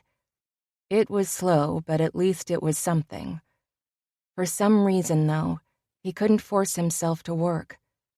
There was a first for everything, he supposed. Several hours later, he found himself lying in bed, wide awake, thinking of one blue-eyed woman who was stirring him in ways he didn't want to be stirred, and he was even contemplating what life would be like in her shoes. No matter how hard he tried convincing himself that this was about the conquest, he couldn't quite put Kyla into the neat little box he'd set up for her. Damn. Chapter 11. Kyla kept pacing back and forth, unsure in which direction she should go. She walked toward Tanner's door, and then retreated to her own, her hands outstretched as she held the warm plate of cookies. Saturday morning. She was assuming he'd be home now, since he'd been working a Monday through Friday schedule at the mall. She had her other job to go to in a few hours, but for now, she was home, and she really wanted to say thank you to the man who'd helped her the night before last. What he'd done had been kind. More than that, of course, and she needed to do something. Approaching his door again, she lifted her hand, then it dropped, and she groaned in disgust with herself. "Oh my gosh, just knock on his freaking door," she mumbled in exasperation as she reached up again. Instead of knocking, she walked away and then wanted to kick herself for being such a coward. He'd helped her, saved her from who knows what was going to happen, and then soothed her, like a gentleman, really, before giving her a heart-stopping kiss. She owed him at least a warm batch of homemade cookies. But no matter how much she told herself to knock on his door, she couldn't muster the courage. "It's not like you have a crush on him." Sheesh. What was it with this talking to herself? Were the doctors going to come in and drag her off to the loony bin? "Can I help you, ma'am?" The deep male voice stopped Kyla in her tracks. It was daytime, and she'd never had a problem in this apartment complex until those men attacked her, so she didn't know why the shiver of fear ran down her spine. Shaking it off, Kyla turned and saw a man in a blue uniform with a silver badge on his breast pocket. He was staring at her. "Who are you?" She knew that the way she said it was slightly rude, but she was surprised as sin to see a man who looked so official standing there in the building. "I'm with the new security company the owner of the building hired. We've been watching you on camera pacing the hallway for the last 15 minutes, so I just want to find out if there's anything I can help you with." "There are security cameras?" Dumbfounded, she looked up at the low ceilings, trying to spot them. "They're being installed throughout the building, but this floor has been completed. We're setting up our station in the front lobby. You should find a notice in your mailbox about the update." Kyla hadn't been aware that any of this activity was going on. Of course, she hadn't left her apartment the day before, not even once, but still, she should have noticed something, or maybe clued in to the noise that must have been happening in her hallway. No wonder she'd been a victim the other night. She just wasn't all that observant. No, I don't need help," she finally said, remembering he'd asked. "Are you sure, ma'am? You've been pacing for quite a while," he said as he looked behind her. "No," she said with a sigh, before handing him the plate of warm cookies. "One of the tenants did something really nice for me the other night, and I wanted to bring him cookies. But now I realize that was a really stupid idea, and so I've been trying to knock on his door, but I just can't do it. So you take the dang cookies and give them to the other guards. It's my welcome. I'm so glad you're here." What a lot of rambling. She must sound like an utter loon. He held the cookies away from him as if there might be bugs in them or something, and he eyed her warily. "I can't accept gifts," he said, no smile in either his face or his tone. "It's not like it's a bribe or something. They're just warm cookies," she said, instantly irritated with him. She'd spent all morning baking. The least anyone could do was take the stupid things and eat them. Okay, and tell her they were wonderful, of course. "I really appreciate it, ma'am, but I can't accept your cookies," he said, trying again to hand them back. "You're being rude," she said, stamping her foot. But this was ridiculous. Why in the world was she fighting about cookies? "Ma'am," he was interrupted. "Just say thank you, Steve, and take the cookies." Another guard had walked up, a man a little shorter than the first one, but with a much more friendly demeanor. "You know we can't accept cookies, Wayne," Steve snapped. "Ma'am, are your cookies poisoned?" Wayne asked. Kyla looked at him for a moment without knowing what to say. She'd given away a lot of cookies in her life and had never once been asked that question. "No," she finally murmured, and looked back and forth between the two men. "Good enough for me," Wayne said, before pulling the aluminum foil off the plate Steve was holding and grabbing a cookie. "Delicious." Kyla beamed at the man and refused to look at the first guard again. How hard had it been to accept a gift? Granted, the cookies had been intended for Tanner, but she was just glad someone had taken them.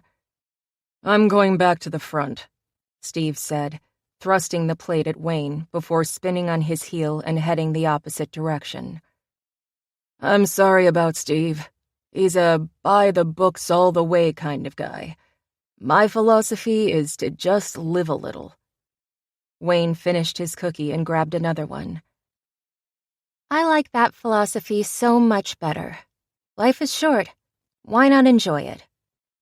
She knew she was grinning goofily, but she'd just been through several tense moments, and now she felt like laughing. It was silly. Maybe she needed a spa day. Not that she could afford that. "What's your name?" "Kyla Ridgely," she answered, extending her hand. "Wayne Stint," he replied, accepting her hand and squeezing. It was great to meet you, Wayne. I'm going to go back to my baking now, she said before realizing he was still holding on to her hand. He reached the same realization at the same time, and his cheeks flushed. He let go quickly and mumbled, "Sorry." "No problem." She stood there awkwardly a moment longer before she decided to just turn and walk away. Making it back to her apartment, Kyla leaned against the door and sighed before she called herself all sorts of names. She should have just taken the cookies to Tanner. She still could. She had a lot more to make. But she knew she wasn't going to do it.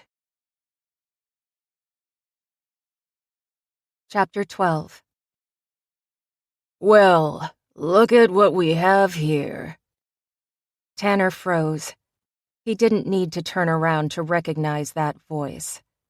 Damn it, damn it, damn it. His life was really going to hell. What a very sexy Santa Claus you make. I heard the good news, but I had to come see it for myself. Jokes and guffaws at Tanner's expense flew thick and fast. With a thunderous expression on his face, sadly obscured by his white beard and bushy eyebrows, he glared at his brother Crew and cousin Lucas. Do you guys have a reason for being here? Tanner snapped as he looked around to see whether any of his other relatives were nearby. He'd really hoped that the visit at his apartment a little over a week ago would be the only such surprise. Nope. Just had to come and see how charming you look in your Santa costume, Crew said. What a peach you are, big brother, Tanner growled, and he began walking away. Now, don't be in such a hurry. We thought we'd take you out for a beer. I'm sure you could use it, Lucas said, easily keeping up.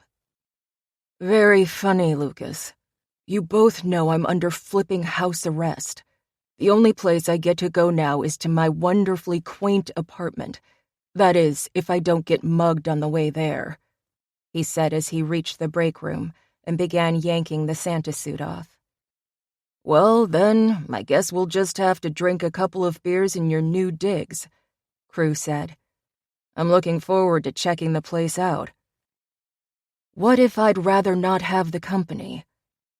Tanner didn't want to take a chance that he'd run into Kyla while these guys were around. If she came up and spoke to him, they'd get ideas. He didn't want them getting ideas. As soon as he was done with this sentence, he was out of here, and he wouldn't look back. He shouldn't need to worry about it, though, as he hadn't seen her since last Thursday, when she'd been attacked. That was 4 days ago, and he wasn't happy about it. You have to be bored out of your mind, Lucas said.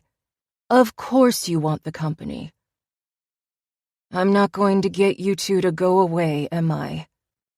Not a chance, Crew said, sitting down and relaxing, even though the bench was absurdly uncomfortable. Fine. Give me a few minutes to change and you can give me a ride back. I get sick of taking stinking cabs or the bus. The walk takes too damn long after being at this mall all day. Kyla likes the walk, though. Says it relaxes her.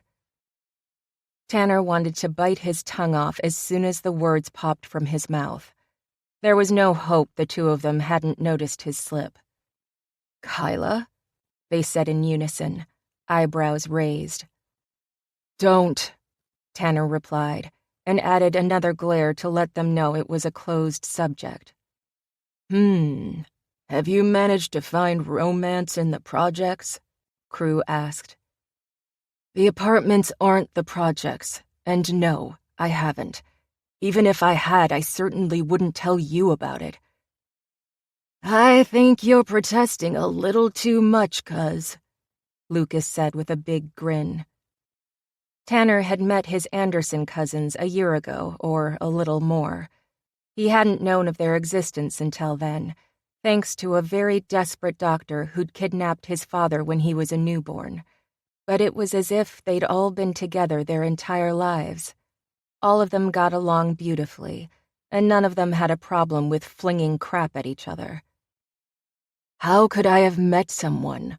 I'm under house arrest," Tanner reminded them, trying his best to sound convincing. "You do have a point there, but you are staying in an apartment building, not an all-male prison facility," Crew told his brother.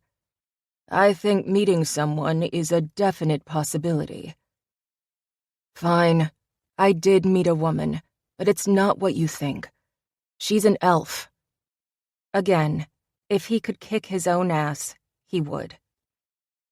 "An elf?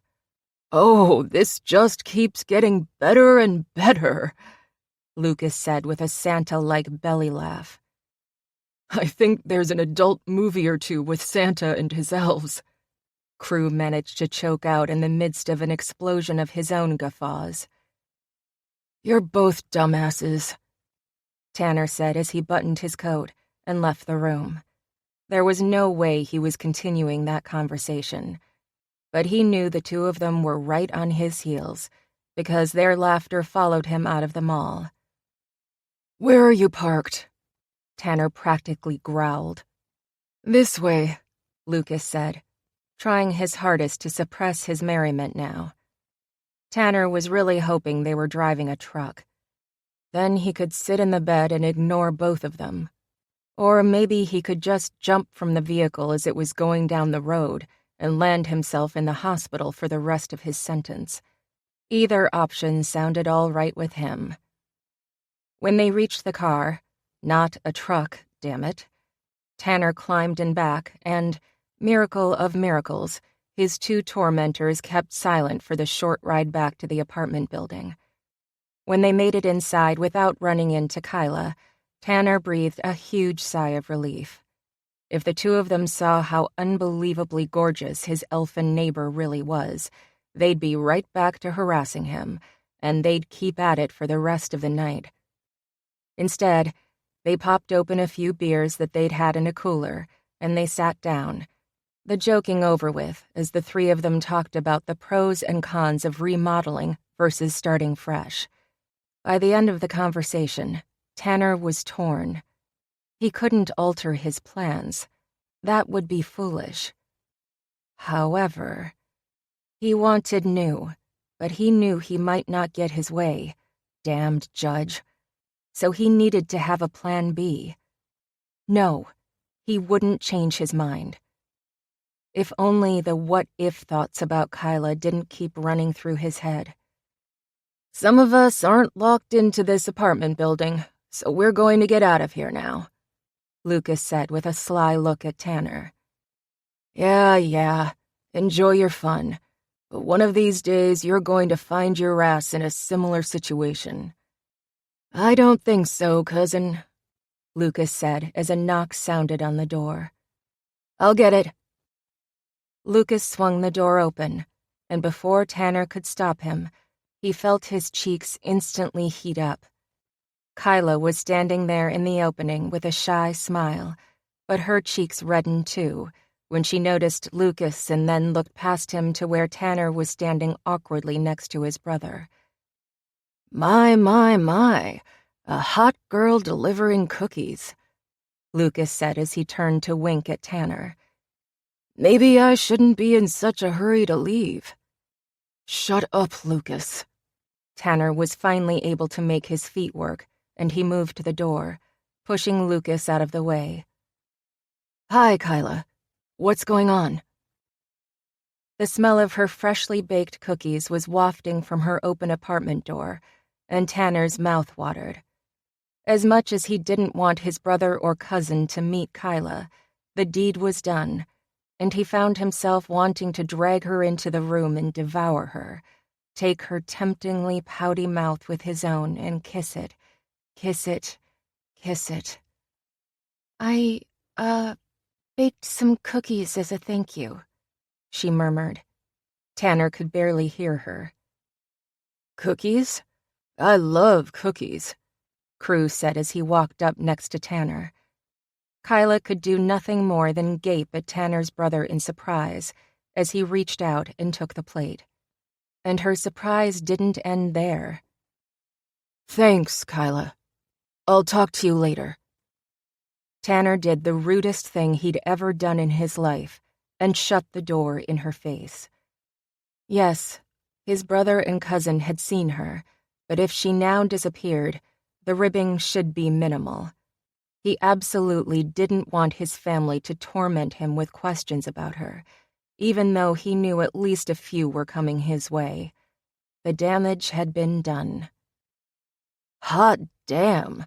She's a beauty, and she bakes. I'd keep her, Cruz said as he bit into a still warm cookie. Hands off, Tanner told him. Those are for me. He snatched up the plate and walked away. If he didn't respond to the taunting, maybe they'd just let it drop. Fat chance. She's for you, or her cookies are? Lucas was obviously amused by himself and his so-called wit. Not funny. Yeah. Tanner knew they couldn't possibly let this one go.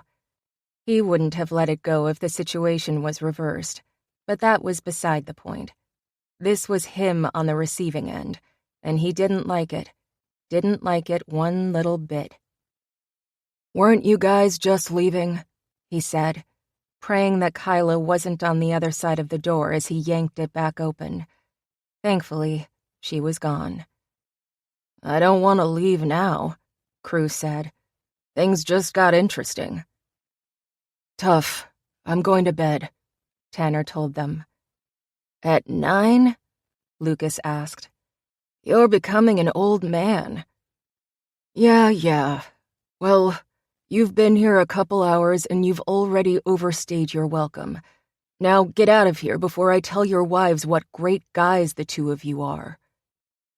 There was a short pause. After they threw a few more lame jokes Tanner's way, they finally exited his apartment. Tanner shut the door, then leaned against it in frustration. If only Kyla had waited 10 more minutes to show up, this night could have ended a hell of a lot better. Chapter 13. Tanner slammed the door to his apartment. Another day at the mall. It felt like he'd been there a year, and he was sticky, irritated, and in desperate need of a hot shower. He hadn't managed to see Kyla the last couple of days, since she hadn't been at the mall performing her North Pole duties. Of course, that thought led to another, that there was another pole he'd love to show her, one that was definitely pointing north. Yeah, he was a pig. He shook his head, disgusted with himself. Anyway, knocking on her door had done him no good. He was beginning to think that she'd upped and moved from the building. Sure, he'd slammed the door in her face, but that was a minor offense, wasn't it? Okay, he'd yet to meet a woman who was forgiving after getting such a cold shoulder, but she should at least give him a chance to apologize. But he couldn't fault her if she had moved to better pastures. The place was a dump.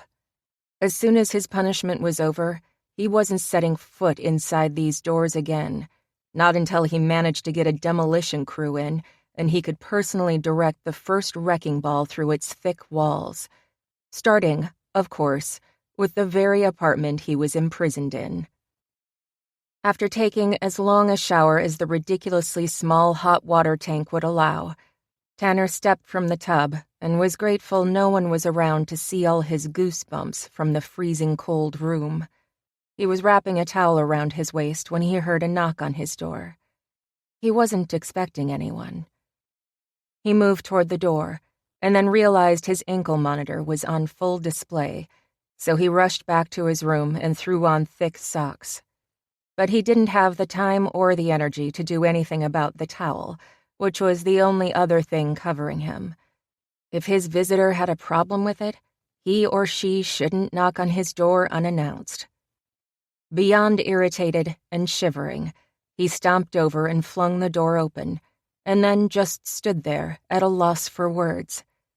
Standing before him was a large green pine tree, real needles and all. The smell of the freshly cut tree filled the air, and brought back happy childhood memories, ones he quickly tried to squash back down. "I didn't know trees knew how to knock," he said, and much to his surprise, he laughed. Was he bipolar? He couldn't quite rule that out. After all, he was ready to growl one minute, and the next he was laughing. At the very least, he was getting permanent brain damage from who knew what that was seeping from the building's walls. Kyla's head popped around the tree, and then Tanner's ego swelled at the way her eyes widened as they traveled over his half-naked body. Maybe he would get his sexy neighbor into his bed after all. Kyla hated to admit it, but one look at the guy had knocked the breath from her lungs. Tanner was a fine specimen when he had clothes on. Okay, in anything but that Santa suit. In a tank top and boxers, he was breathtaking, magnificent. Wrapped in nothing but a towel, with droplets of water sliding down those solid pecs, he was too good to be true. Talk about a ripped torso. When she realized she was standing there practically drooling, she snapped her gaze back to his knowing, hell, almost gloating, eyes, and tried to form a coherent sentence. I, thought you might like to have a Christmas tree for your new place," she mumbled. Her impulsive act had probably been pretty foolish, especially since he'd slammed the door in her face the last time she'd seen him. She couldn't explain why she was doing this. It was just that the man had helped her the other day, and he seemed lonely, didn't he? Maybe he'd shut the door on her because the men in his apartment had been bill collectors, or he had a gambling problem and they were there to make him pay up. Okay, fine. Even if she was curious, and she wasn't going to ask. But if he shut the door in her face again, she would take the hint and stay away, like she should be doing right now. She was just trying to spread the Christmas spirit, something she hadn't wanted to do in 2 years, not since she'd lost her family. Since it was the first time she'd even thought of having a tree after that horrible holiday 2 years before, she'd bought one and brought it to him. It was just too painful still to have the tree in her own apartment. Now she was regretting everything. Tanner was too worldly and cynical to go for such a holiday tradition. "It's good to see you, Kyla. And I like the tree. Please come in." Did he sound a bit stiff? Probably. He took the tree from her and dragged it inside the apartment. "You haven't been at the mall. Did you quit?" One of the branches snagged the bottom of his towel. She held her breath and waited, eyes peeled. Sadly, the towel stayed in place. When he leaned the tree against the wall and turned back to her, she jerked her gaze up and met his eyes again, realizing he'd asked a question that she'd never answered. I, have another job, so I only work part-time at the mall," she said before taking a long breath and trying to sound a little less ditzy. "I don't need to stay. I just wanted to drop this off, and I'll, be going now." Kyla stumbled as she backed toward his door. "You can't just drop off the tree and run. I'll need help decorating it," he said. His large frame filled the doorway, blocking her exit. "Also, I need to apologize for, shutting the door in your face the other day. It was just that the guys that were here were—" He trailed off awkwardly, and his cheeks flushed. She knew it. Those 2 guys were thugs. That had to be it. "No need to explain. I wasn't offended," she lied. "And you can decorate the tree however you like. It was just a spur-of-the-moment thing. You did me a great favor a few days ago, and I wanted to find a way to show my appreciation beyond the, cookies." "I do appreciate the tree, Kyla. And the cookies," he said. but his expression, it was almost a leer, had her stomach dropping. Both things are really sweet. Now let me repay the kindness. I ordered pizza right before I jumped into the shower, so join me and we'll throw on a few decorations. She found that she actually wanted to help him. She really wanted to keep looking at his indecently clad body. Well, I guess I could help, she muttered as her eyes drifted to his chest again. It should be illegal to have a body that chiseled. If all of Seattle could see him, the man would prove lethal to half the people there, maybe a bit more than half. Thanks, he said, then walked over to his fridge and pulled out a bottle of wine. She didn't know her wine, but it didn't look like a cheap grocery store brand. Don't you think you should get dressed first? She croaked out as she stepped up to the counter. She would never be able to stay here in his apartment with him looking like this. Not without succumbing to every temptation known to man or woman, anyway. I just got out of the shower. Sorry, he said blithely, and he took a sip of his wine. He didn't appear to be the least bit apologetic. I shouldn't have just barged in. I'll go ahead and wait while you dress. Please go dress, she thought. With a shockingly smug smile, Tanner passed by her, far too close for comfort.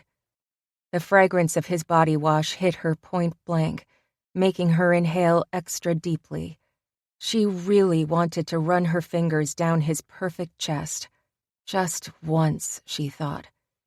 But she somehow managed to keep her hands to herself, though her eyes devoured him as he disappeared into his bedroom. He left that door open, damn him, and it took all her willpower not to stretch her neck. The thought that he'd be standing in there completely naked for a few moments was making her pant like a... She stopped that thought and turned away from the door to face his empty kitchen counters. I don't have any ornaments, so what are we going to use? Kyla jumped when Tanner spoke right into her ear from only a couple of inches away. She'd have been quite the happy girl if he'd decided to just slip his hands around her and pull her back against his chest. Spinning, she angled around him, cursing her traitorous body. No, she wouldn't allow this stranger to make her lose her mind. It might be too late, her body taunted. We'll do popcorn strands, she said desperately. Tanner gave her a blank look. Popcorn? Haven't you ever made popcorn strands? She asked, and he shook his head. Gee, Tanner, not even in elementary school?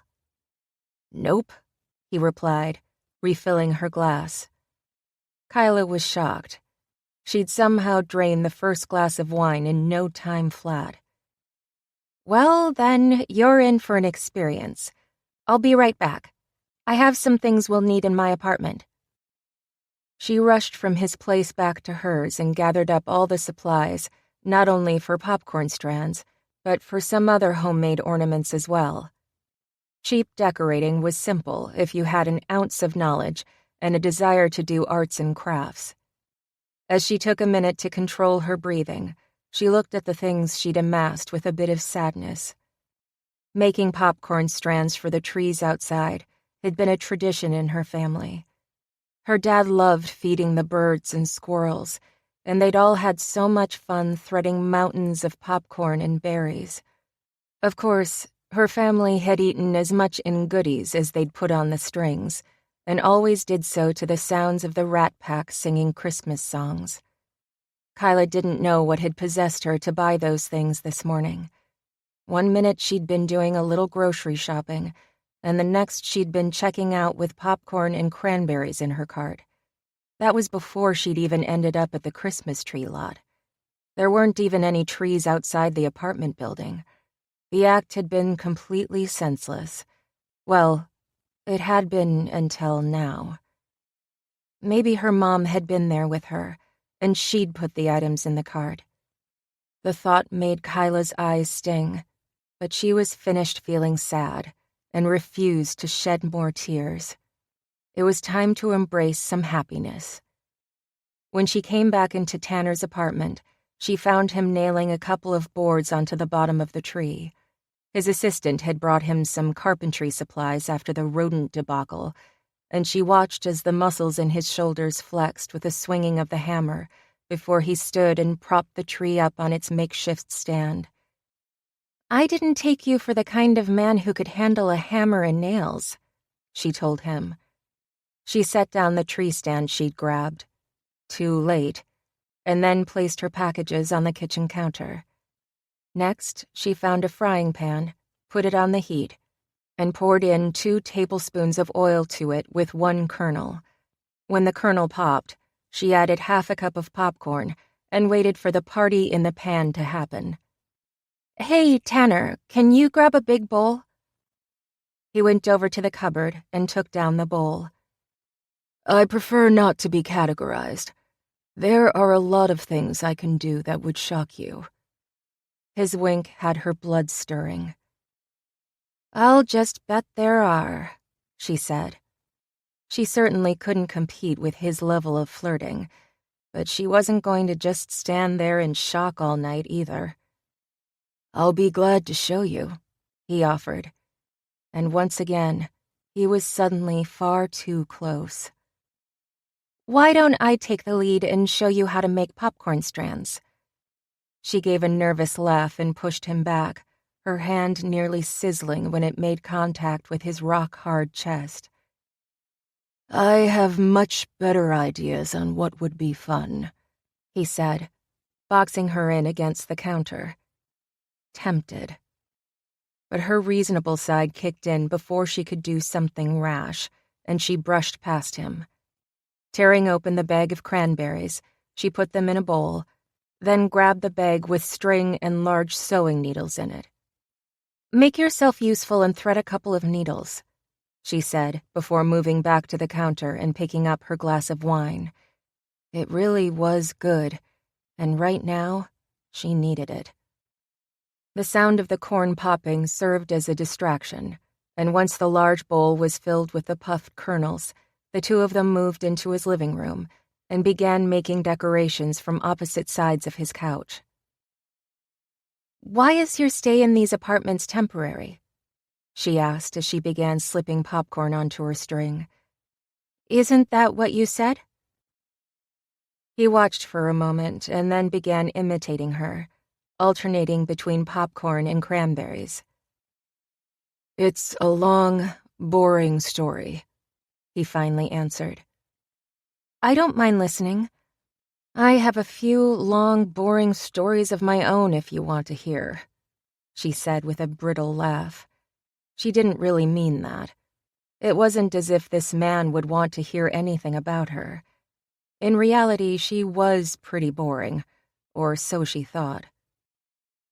"Let's just say I was dared," he told her, forcing a smile. "You were dared to live here?" "Sort of," he said with a sigh. "My family is complicated. I have 3 brothers and a sister, and we all kind of, well, went our separate ways. So my dad stepped in and decided we needed projects to do." Tanner stopped cold, unwilling to elaborate. "I'm thoroughly confused right now. What does your living here and your father giving you projects have to do with anything?" "Hey, don't stop working on the Christmas tree ornaments," he told her, and she began stringing her goodies again. "I don't know how to explain it, other than to say that he decided we were all a little spoiled and wanted to see us doing something different with our lives." "Are you spoiled?" Tanner laughed as his eyes met hers, and Kyla couldn't figure out how to get the dang popcorn on her string. She felt like he was holding her prisoner with his gaze, and the reality was that she didn't want to be freed. His expression changed. He set down his own length of string, scooted closer to her, and, gently removing the string she had in her fingers, He raised a hand and cupped her cheek. "You make me feel, Kyla," he whispered, and then he leaned in and caressed her lips with his. She forgot all about her question to him, or the fact that he hadn't answered it. Kyla couldn't breathe as his hand moved back and he let his fingers drift through her hair. She knew she should stop this, but she didn't know why. When he tugged her closer and lifted her onto his lap, she didn't hesitate to wrap her arms around his neck and lean in against his solid body. "You make me forget," she murmured. And he did. He made her forget it all. "I want you to forget about anything other than me," he said, before closing what little gap was left between them and kissing her with so much heat she was sure she'd see scorch marks on his couch. When his hands traveled beneath the hem of her skirt and up the naked skin of her back, she knew she had to decide what she was going to do next. It was too soon for this, and he was a stranger. She wasn't ready to make love to him. Pulling back, she looked into his eyes and nearly changed her mind. So much fire burned in his gaze. That heat was for her, and only her, at least at this moment. "I think we should finish the decorations," she said lamely. Was he going to just end up disgusted with her and ask her to leave? That wouldn't shock her. His hand was still up the back of her shirt, and he paused in the act of caressing her skin. His eyes still burned into hers. "Are you sure that's what you want?" he asked, leaning forward and nipping her bottom lip, making the heat travel straight to her core. "No," she admitted, "but it's what I need to do." "Okay, then." With that, he bent forward and gave her one more small, chaste kiss, and then he slid to the other end of the couch and picked his string back up. When she sat there speechless and dazed, he looked up. "If you continue staring at me like that, I will listen to your eyes and not your mouth," he warned her. Her eyes widened, and for just the briefest of moments, she wished he would take control away from her. But she knew she couldn't think like that. With shaky hands, she picked up her string and began stringing popcorn and cranberries again. It was a mindless task, and she needed that now. Everything felt awkward for only a few more minutes, and then Kyla found herself laughing as Tanner joked with her, often getting up and brushing against her, but not reaching in for a kiss again.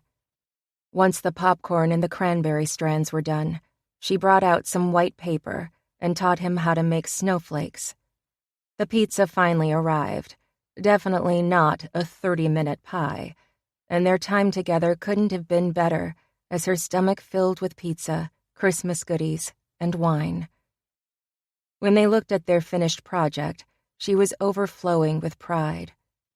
It was a childish tree filled with strings of popcorn, cranberries, and paper snowflakes, and it was also the most wonderful thing she'd seen in a long, long while. "Thank you, Kyla. I haven't enjoyed decorating a tree in years," Tanner confessed quietly. Kyla turned toward him, assuming that he was just joking, but he was staring at the Christmas tree in awe, as if surprised he'd had a part in making a thing like that happen. She was feeling rather surprised herself. This stranger, this man who most likely wouldn't be in her life very long at all, was making her feel emotions that were changing her universe. He was making her forget her sadness, if only for a moment in time. "It's so beautiful," she said, but she was barely able to focus on the tree instead of on him. And Tanner made it impossible. He was now looking straight at her, and she couldn't help but return the favor when she felt the burning of those amazing eyes. And she suddenly found herself on the verge of tears and in desperate need of retreat. He noticed, of course. What's the matter, Kyla? I should really get going. It's late. She knew she was running, but she didn't care. Tanner was instantly in front of her face. Why are you always in such a hurry to leave as soon as the temperature rises a few degrees, or we begin to talk about emotions? He wrapped his arms behind her back and tugged her against his chest. The beautiful chest she'd been hyperventilating over earlier. Because I know what's happening, Tanner. She couldn't help but give him an honest answer. And what is that? You want me in your bed. Why not put it out there? Why not get the focus off her emotions? That was more like it. Yes, I do. It was hardly an earth-shaking admission. Well, then, you should know that it isn't going to happen, she said, her voice slightly breathless. Challenge accepted, he told her with a smile, pushing his hips against hers and letting her feel the effect she had on him. Her blood heated, her body softened, and her knees grew weak. She was so lucky to be sitting down. This man's voice was seductive, and his body was hard. She could see why he was so confident in succeeding with her. At least she didn't feel on the verge of tears anymore. Take it any way you want, Tanner, just as long as you know it's never going to happen, she said, and she twisted out of his arms. If she decided to play games with this man, he'd be the only winner. I'd love to take you any way I want. I have lots of ways I've been planning on taking you. Gosh, he was making her melt. To be desired by such a god of a man was quite the esteem builder. Would it really be so bad to allow herself some pleasure, just a little measure of it? No, it wouldn't. The way she'd feel the next morning was what she dreaded. She'd never been one of those women who could give her body freely. There had to be something beyond simple sensation. There had to be emotions involved that didn't come down to unmitigated lust. Leaning back into him, she initiated a kiss for the first time, allowing herself to savor him for several moments. She could feel that he was surprised, but he didn't waste any time in pulling her even more closely against him as he ravished her mouth. When she felt herself falling over the edge of sanity, she pushed off against his chest. I just wanted another taste, she said, then tugged against his hold. Why was she disappointed when he let her go without a struggle? This was what she wanted, she reminded herself. Have a great night, Tanner, she said steadily, and she walked to his door and opened it. He followed her outside and watched while she unlocked her door and went inside. The last thing she saw before firmly shutting the door between them was his unblinking eyes. He was sending her a clear message. This is in no way finished. Chapter 14. Are you ready for work? Kyla stood in her doorway, trying to wipe the sleep from her eyes. What are you talking about? It's time for work. We're going to the same place, so why not go together? Tanner was standing in her doorway and looking far too handsome and much too perky for so early in the morning. Granted, it was 9 o'clock, but still, she'd been up late, so that equaled too early to be happy. Working 2 jobs this holiday season had seemed like a good idea at the time, but not when it meant she was giving up sleep, blessed sleep, for just a few extra dollars. I'm not ready, she told him. That's all right. I'll wait. Then, before she even invited him in, he pushed past the door and waltzed into her apartment. Kyla stood there for a moment longer as she surveyed her raggedy space with utter embarrassment. Sure, she'd done the best she could on her tight budget, but the furniture was second-hand, and there weren't many decorations to speak of. plain and drab. He looked out of place in her apartment, though he was residing in the same building. Somehow she knew he didn't belong there. She wasn't sure how. His clothes weren't that out of the ordinary, but he clearly wasn't the type of man who lived in a low-end complex like this one. No. He was the type who lived in a skyrise and looked down upon the city. She didn't know that for sure, but it was just the way he carried himself. An air about him, perhaps. I guess, have a seat, she finally muttered as she tugged on her shirt and shuffled past him in her fluffy slippers. He'd come at a perfect time. She was wearing an old pair of sweats and a 10-year-old t-shirt, her preferred sleeping attire. Sleeping was about comfort, not fashion, but she'd hardly been expecting her incredibly hot neighbor to show up before she'd even managed to climb out of her bed. Rushing into her bedroom, she gathered clothes, then snuck into the only bathroom in the apartment and turned the shower on as hot as the dang thing would go. It felt strange to take a shower while knowing Tanner was virtually on the other side of the door. Yep, her apartment was that minuscule. As the water cascaded down her body, her nipples tightened, and a shiver ran through her. What would she do if he strode into the room, drew open the shower curtain without a qualm, then climbed inside with her and pinned her to the wall? She'd probably attack him. That's what she would do. And why? She didn't know this man, had only had a few conversations with him. She'd never even had a date with the guy. Well, the tree trimming could count as a date if she wanted it to. The two of them had shared food, wine, and laughter. Oh, and a few hot kisses. She couldn't forget those. But he hadn't asked her out or anything. She'd just shown up with a tree on a whim, and then they'd ended up spending the evening together. Why couldn't she be one of those bold women who just went after what they wanted?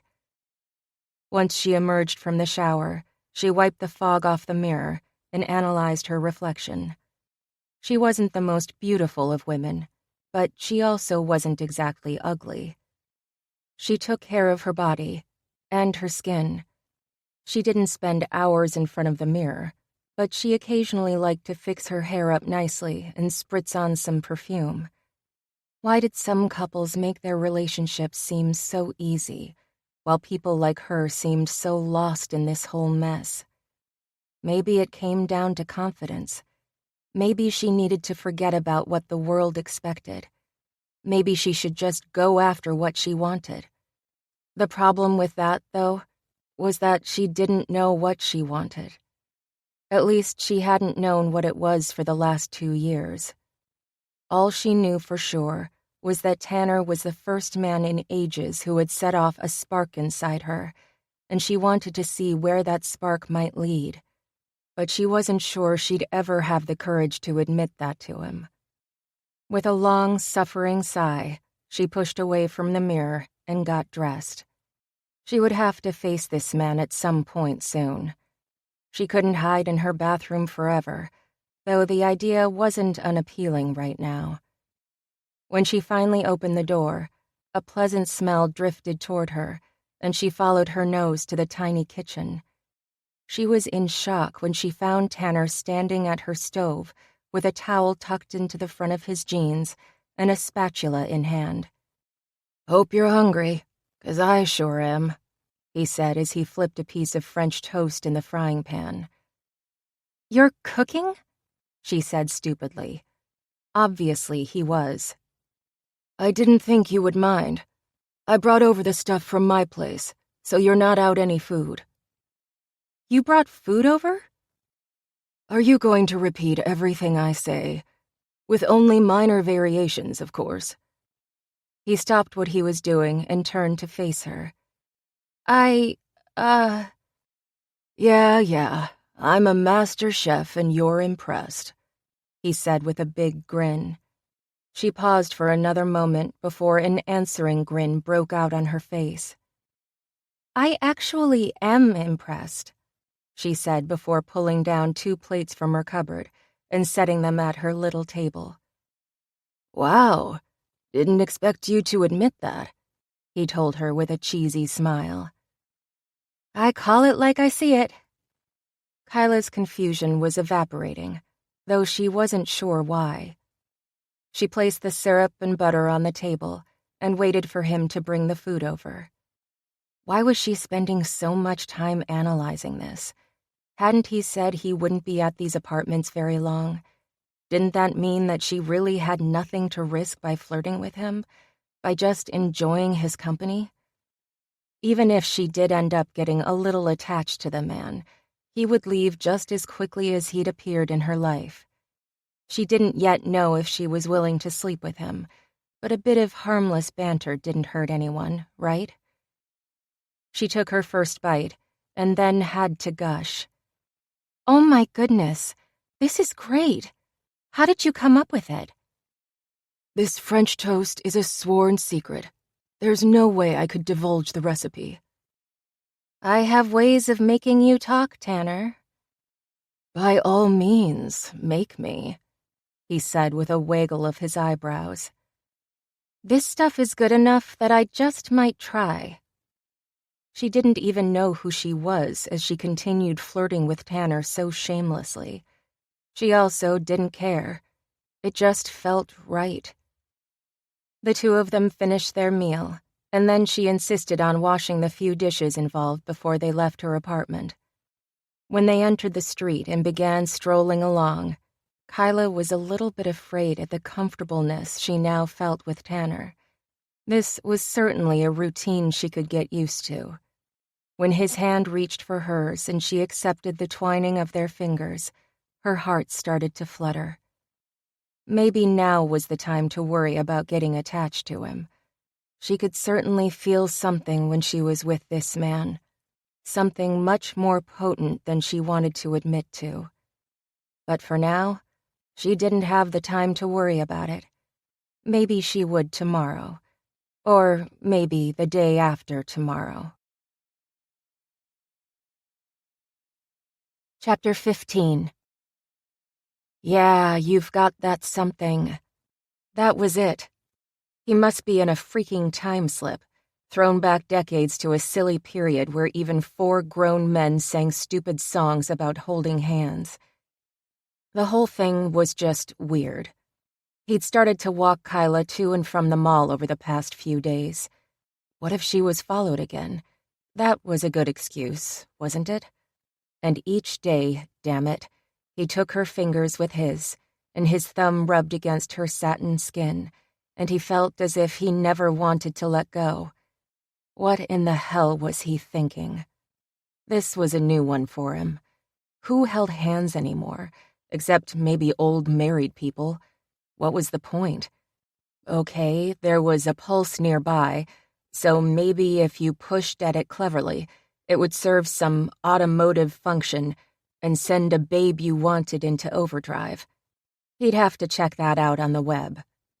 But sex hadn't been what he was thinking when he lost his hand-holding virginity as a grown man in his 30s. For some reason, he couldn't seem to tear his gaze away from their joined fingers, and couldn't ignore how right it felt. This woman, a woman, he reminded himself, whom he'd known for a couple of weeks, was starting to dominate his thoughts, even in his sleep. She was quickly getting underneath his skin, and, oddly enough, that didn't terrify him as much as it should. He should have been running from her as fast as he could, heading for the freaking hills, but instead, he found himself seeking her out, offering his help, and enjoying nothing more than her company. So far, all she'd allowed him to do was kiss her. Hell, he hadn't even managed to get the woman's shirt off yet, and still, he felt content. He'd never worked so hard before to close a deal, and he'd certainly never enjoyed spending so much time in a woman's presence. In the past, he'd grown bored after taking a woman out once or twice. Maybe his fascination with Kyla stemmed from the fact that he hadn't bedded her yet. That had to be it. It really was time that he stopped this juvenile madness. He had work to do. It was time to grow up. But he hadn't seen Kyla all day, and he missed her tremendously, missed her touch, her voice, her wit, her little jokes. So he found himself walking from his apartment and standing in front of her door. Damn, more of her cookies and their heavenly smell. Was this planned? Did she know the way to his stomach? His hand lifted, made a fist, and rapped on her door, almost against his will. He should go back home. Sheesh, was he calling this place home now? But, hell, he knew it was futile even to think that thought. He wanted to see her, wanted to pull her in close for another kiss, even if that's all he was going to get from her. "I missed you today," he blurted out when her door opened and she appeared, looking scrumptious enough for him to take a bite.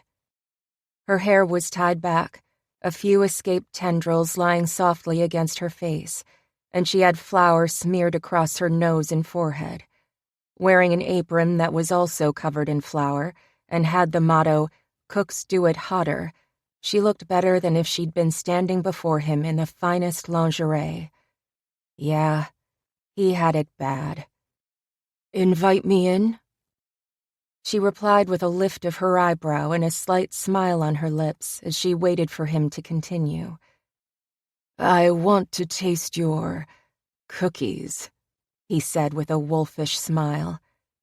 Some women might have gotten huffy. Not her.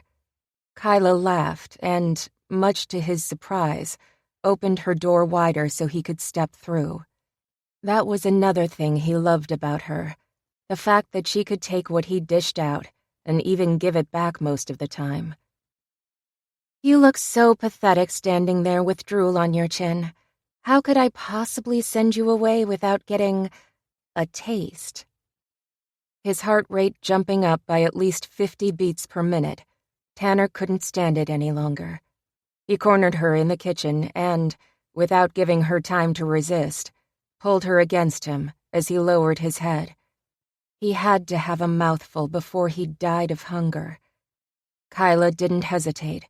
She lifted her flour-covered hands and clasped his head, kissing him back with a hunger of her own. It was almost as if they were both breaking a long, torturous fast. Driven almost mad with his desire for her, Tanner lifted her up and set her on the counter, his hips quickly seeking out relief between her thighs. He drew her forward and cradled her sweet, hot core between his legs. He leaned in, needing her to know how desperate he was for her, if she didn't know already. She tugged on his hair and pressed against him. Both of them groaned as their tongues danced. Tanner ran his hand down her back, slipped his fingers beneath the hem of her skirt, and moved it upward. Silk. That's what her skin felt like. Pure silk. He trailed his hand up, caressing the fine muscles of her back, splaying his fingers wide against her flesh. As she whimpered into his mouth, he leaned back just a bit and moved his hand around her rib cage, his thumb brushing the underside of her breast with his thumb. Yes. Yes. Without further hesitation, he cupped that luscious mound, feeling her soft skin through the tiny lace bra she was wearing. Perfect. She was absolutely perfect, fitting just right in the palm of his hand. He wanted the fabric out of his way, wanted to taste the sweet peaks of her breasts, needed her to be lying beneath him. He reached down, preparing to pull her shirt over her head, when a loud beeping startled him. Kyla edged away, staring at him sightlessly. "I'm sorry. That got out of hand," she whispered. Tanner found himself leaning against the counter, his body throbbing as he looked at the space she'd been filling only moments before. Turning toward her, He saw her hands shaking as she pulled a hot pan from the oven and set it on the stovetop. "Why don't you just turn off the oven so we can continue what we started?" he said, coming up behind her and running his hands down her sides to rest on her hips. She shuddered in his arms, then bent forward and gripped the front of the stove. Tanner took the opportunity to slide his mouth seductively down the curve of her neck. "I can't," she said, wriggling out of his embrace and turning around to look at him. "I don't understand, Kyla." He wasn't going to let her off the hook without an explanation. "I don't want to have sex, Tanner." She couldn't be any clearer than that. "If you want to leave, I understand." At first, he had to contend with the slightest edge of irritation. She was lying. It was more than obvious that she did indeed want to have sex. Why was she fighting him so hard? It wasn't as if either one of them was a virgin. When two people felt a mutual attraction, shouldn't they just do what their bodies were meant to do? Get naked and get it on, right? "Yes, you do," he finally replied when the silence had stretched on for too long. "No, I know you probably think I'm nothing but a tease, but I don't want to have sex. I just—" She trailed off as if she didn't know what she wanted. But he wasn't worried. He knew what she wanted. He could think for the both of them. He leaned against her, taking her chin with his fingers and lifting her head so she was forced to look at him. "If you want to wait a while longer, I'll wait." He was bowled over when those words exited his mouth. That hadn't been what he'd intended to say. But when a shocked but grateful expression entered her eyes, he knew he'd said the right thing. He leaned down and kissed her chastely, and then backed up. He absolutely couldn't keep touching her right now, or he would quickly have her back up on the counter. "I brought wine," he said, going back to the door and grabbing the bottle he'd left hastily just inside, a bottle his good old assistant had brought to him at his request. Kyla looked a little unsure, but after a couple of seconds, she went to her cupboard and pulled out 2 glasses.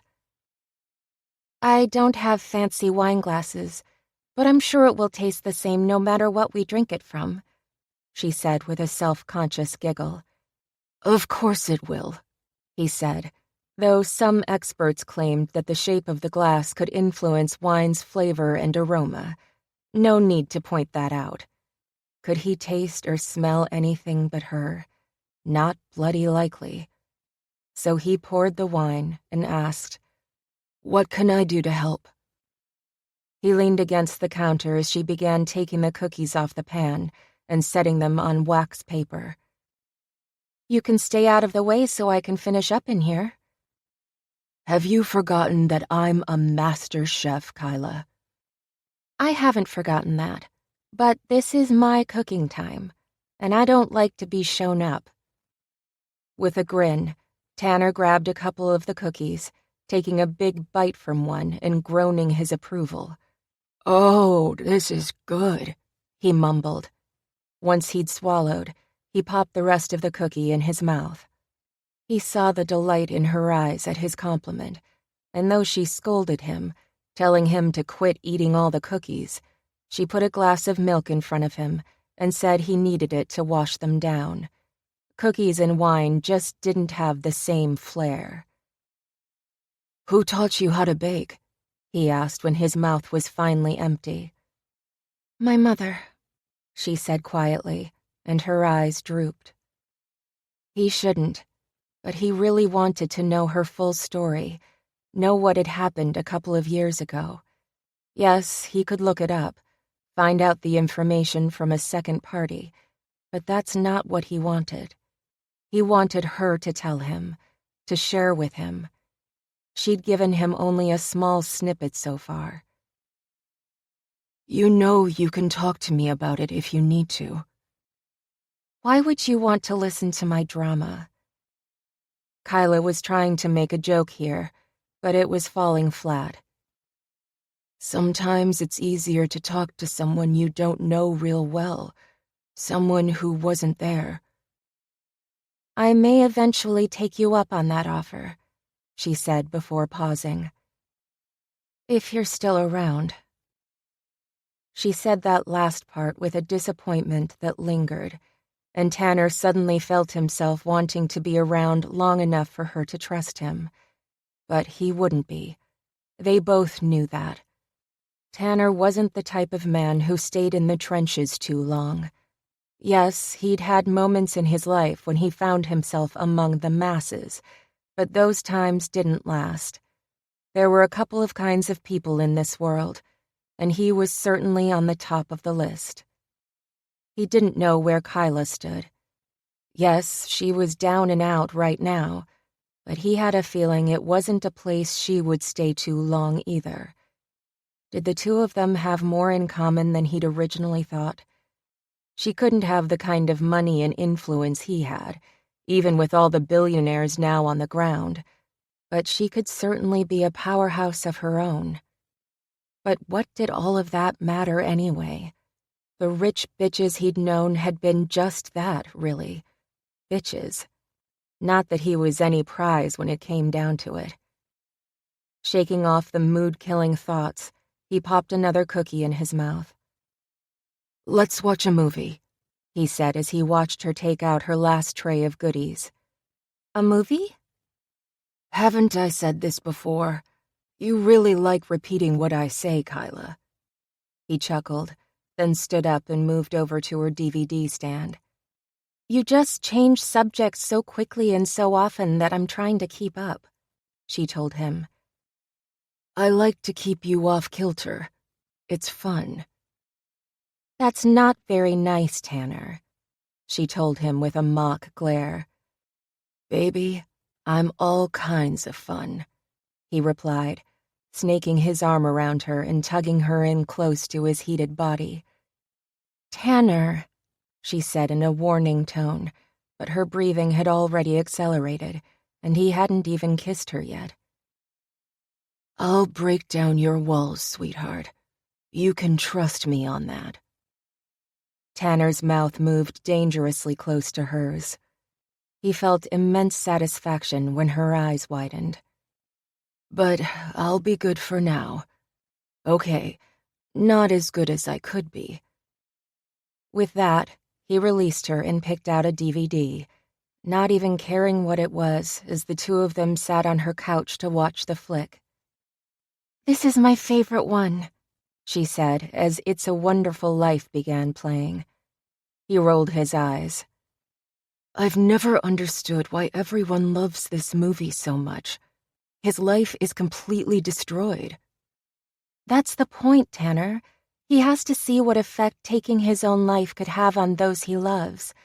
Before that happens, he can't truly appreciate the good of what he is and what he does.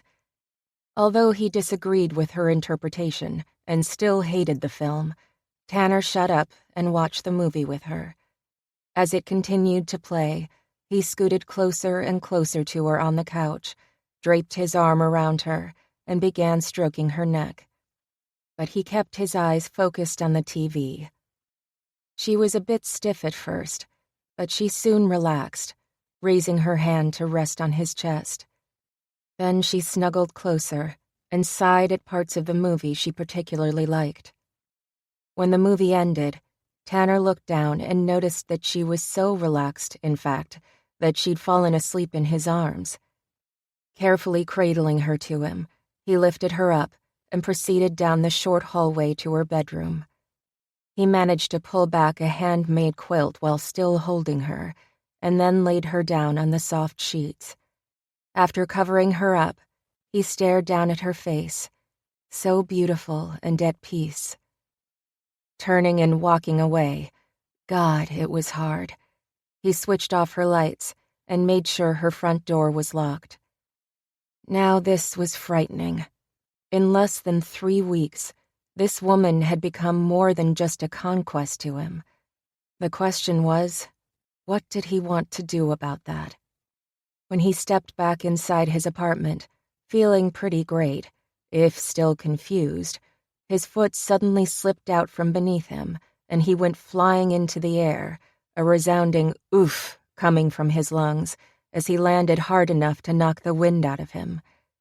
Once he caught his breath, he realized he was flat on his ass and in at least 2 inches of water. If he'd been paying attention, he would have noticed the water leaking out into the hallway. Jumping up and feeling a nasty ache run down his back, he sloshed his way through the water and made it into his kitchen, where he could hear the distinct sound of gushing. When he opened the cupboard below the sink, he was immediately sprayed in the face. He jumped back and found himself staring at a burst pipe. He was drenched by the time he located the shutoff valve, and the language he was using about this building and all its problems wouldn't have gone over well with the cute little kiddies at the mall. This was hell, pure damnation, and suddenly the rest of his sentence in this building seemed like it would stretch out for an eternity. He snatched up his phone and woke his assistant up to demand that a plumber be sent over right freaking now. This was going to cost him a fortune. Because of the judge's orders, now that he had to repair the pipes in his own worthless apartment, it looked as if the entire building would be getting new ones too. When he called the police to explain that he needed to change apartments, they were less than sympathetic. The jerks offered to bring him a pair of hip waders. After slamming down the phone, Tanner sloshed to his bedroom, his good mood long forgotten, as he prepared himself for a holiday week without even a remote chance of comfort or joy. Chapter 16. Are you freaking kidding me? With a light from his phone, Tanner had finally found a flashlight, and he flipped it on. Then he went back to cursing into his cell. He was barely able to hear the voice on the other end past the rushing sound in his ears. It was born of pure fury. What do you mean there's nothing you can do? If I say get down here, I mean it. The person at the other end of the line continued speaking, but was absolutely no help whatsoever. Slamming the phone's end button as hard as he could, Tanner dropped the device on the counter and ran his hand through his hair. How in the hell does anyone tolerate this damn building? He shouted into the air. Yes, he knew he sounded like a crazy person, but if it wasn't one problem, then it was another. His pipes had burst, mice ran around rampant, and now the damn electricity was out. The guy said it was most likely a breaker, that too many circuits were being used now that the heating was back on. They couldn't come in until the next day. Of course they couldn't. And it was going to be a major expense, another one, to update the wiring of the building and bring the electrical boxes up to code. Why did he give a flying whatever?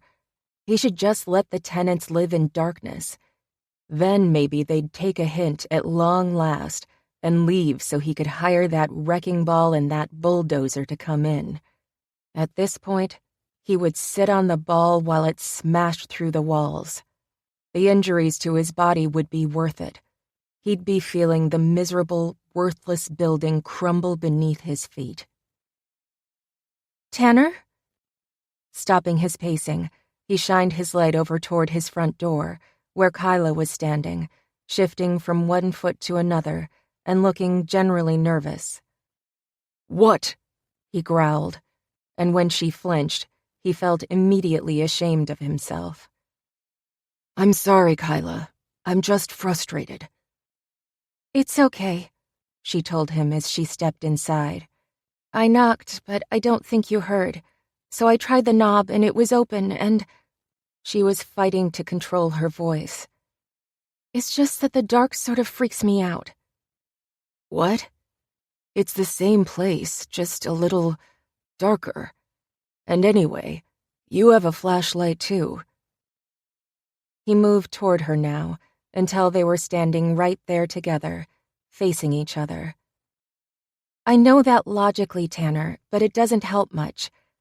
I don't like not being able to see who or what is around me, except for in this stupid narrow beam of light.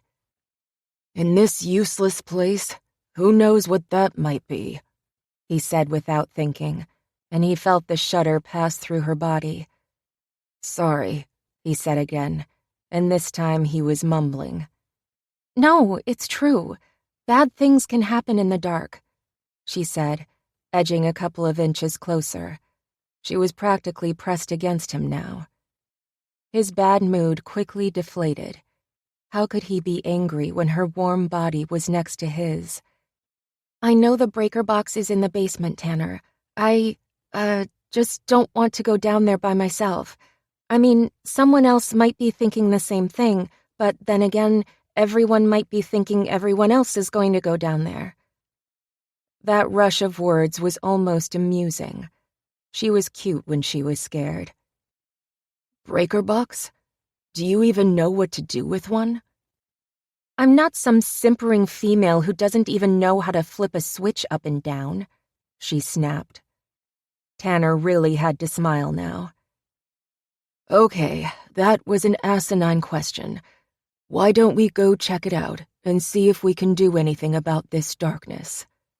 He held out his arm. It took her a few moments. She was obviously still irritated with him, but her fear of the dark outweighed her irritation, and she gave in.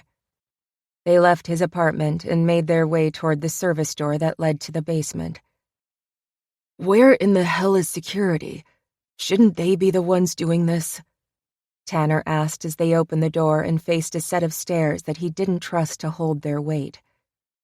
I don't think this is in their job description. Besides, one of the guards, the one that works mostly nights, kind of gives me the creeps.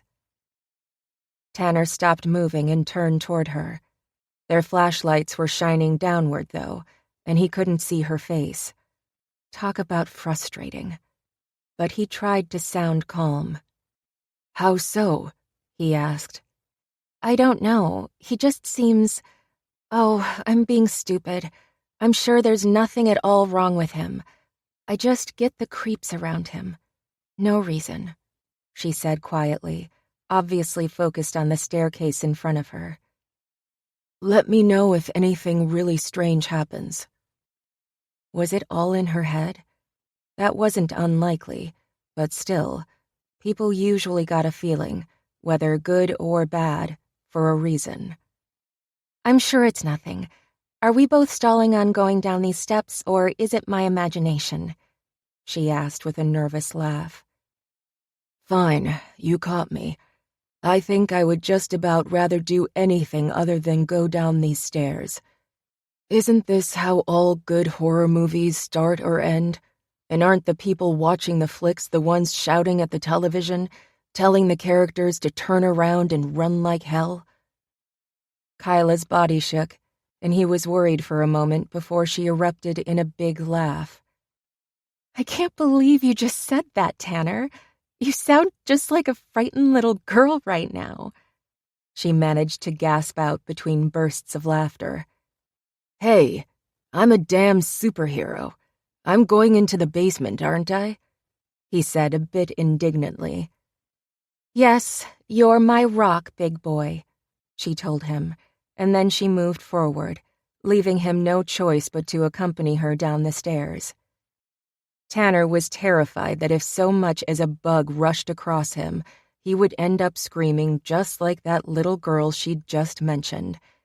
If he did that, he'd never be able to face this woman again.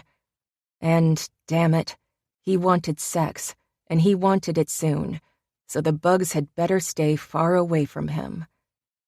Of course the stairs creaked as the two proceeded down them, and he heard scratching from some unknown place down in the dark basement. Of course. But there was no way he was frightened. He was just worried about her. After all, she was pressed beside him, and he couldn't help but feel the tremors racking her body. He didn't think the shaking now had anything to do with mirth. The creepiness of the basement was freaking her out. If you want to wait up top, I can deal with this. He enjoyed having her cling to his side, but he had to make the suggestion. No way am I waiting up there all by myself. I know how this works. It's always the girl who gets killed first. Her serious tone broke the last of Tanner's tension. How could he be nervous when she was so dead set on imagining the two of them in a horror movie? Yeah, he'd been the one to mention it first, but she was the one acting it out now. He began to chuckle, and then he outright laughed, the sound echoing off the walls of the gloomy basement. This is so not funny, Tanner, and I think you're being very rude right now, she said, though they both knew it was sort of funny. I know it isn't exactly funny, Kyla, but look at us. We're slowly descending into a basement, nothing worse, and both of us are being ridiculous about it. No monsters are going to jump out and get us. Maybe not all monsters are imaginary. Believe me, Kyla, I know that, he said. All of his earlier humor was now gone. They did live in a world where the real monsters weren't green or purple, ghouls, mutants, aliens, or the dead or undead. These monsters had dark souls and lived among the people unnoticed. They didn't care about humanity, and they didn't care about hurting others. These sociopaths were the monsters everyone really had to fear. He pulled Kyla just a little bit closer. When they arrived at the basement floor, Tanner shined the light around until he found the large breaker box in a dusty corner, surrounded by gigantic cardboard boxes that had who knew what in them.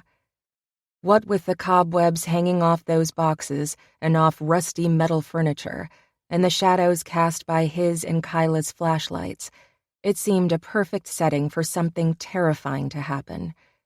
Even the creaking of the old floorboards down here added to the spooky atmosphere. Tanner was determined to trudge ahead, though. They made their way toward the circuit breakers, and it took them a while to pull the rusty door open, but when they did, what was before them wasn't helpful at all. A lot of the switches were broken, and nothing was labeled. Yes, there was a main breaker, but it was so rusted, Tanner was afraid that if he so much as touched it, the thing would snap off and electrocute them both. He shined his flashlight on the breaker box for a good few minutes, and then sighed heavily. I think this was a wasted trip. There's absolutely nothing we're going to be able to do with this. That's what I was thinking too, Kyla had to say. But I hate to leave all of these people without power. It's so cold out, and now people won't even be able to shower. I know. This really does suck, but it looks like we'll have to wait until the maintenance guys come in. If they ever do. I don't know who owns this building, but the corporation doesn't have a conscience at all. Look how long it took to get the heat back on, and we only recently started getting our pipes fixed. If it isn't one thing here, then it's another. Her grousing made him feel about 2 inches tall. I'm sorry, Kyla. Why are you sorry? It's not your fault, Tanner, and you know it. You should be just as irritated as I am, even if you aren't staying here very long.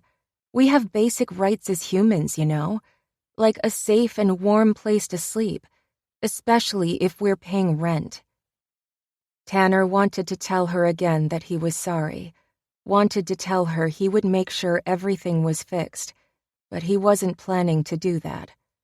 No, he was planning to see that she and the rest of the remaining tenants evacuated this old building, and then he'd rip the old place down.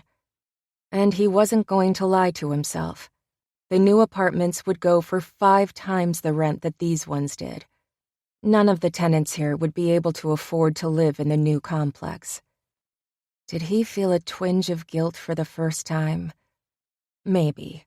But wasn't it money that made the world go round? It did to him and to a lot of people. The saying about love was so much garbage. Yes, his set of fancy condos would cost a lot more money for its new residents, but why should that bother him? He was also going to boost the economy here. Think about the construction jobs, a lot of them, and business opportunities too. There would be a mini-mall inside the complex, damn it. That made him less of a monster, didn't it? When they turned to leave, they heard a loud shuffling from behind the staircase. Tanner automatically pushed Kyla behind him as he shined the light in that direction. "What was that?" she asked, her voice trembling. "It sounds a heck of a lot bigger than a rat scurrying across the floor." Before he could say anything, there was a scratching sound like someone moving, and Tanner was now absolutely certain that they weren't alone. Maybe their horror flick scenario had just come true. Tanner refused to let Kyla come up beside him as he crept toward the sound. What he should do was try to rush up the stairs and bolt the door closed. But, hell, if they were in a horror flick, they might as well be the stupid fools who walked straight to their deaths. No use ruining a standard plot. Besides, what if someone else had come down the stairs to try to fix the problem and had fallen and was just now waking up? Just as he and Kyla reached the edge of the stairs, their flashlights pointed at the dark area beneath. A blood-curdling scream ripped through the air. Chapter 17.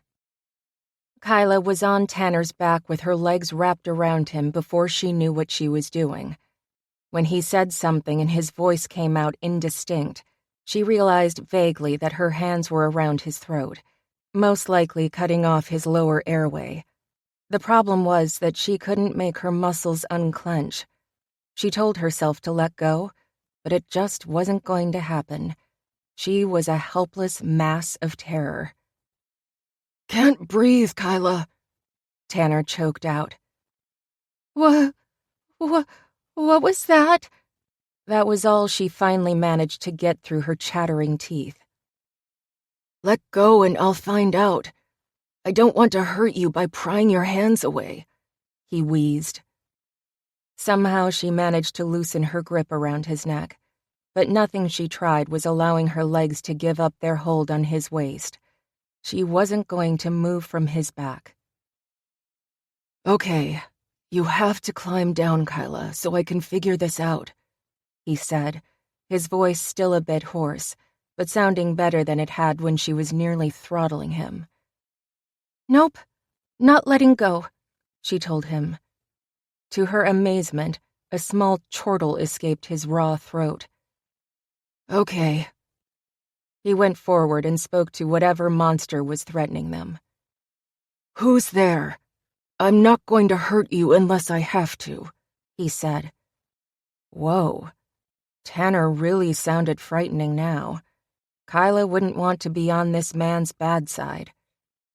There was more shuffling behind the stairs, and she was really shaking now. This was it.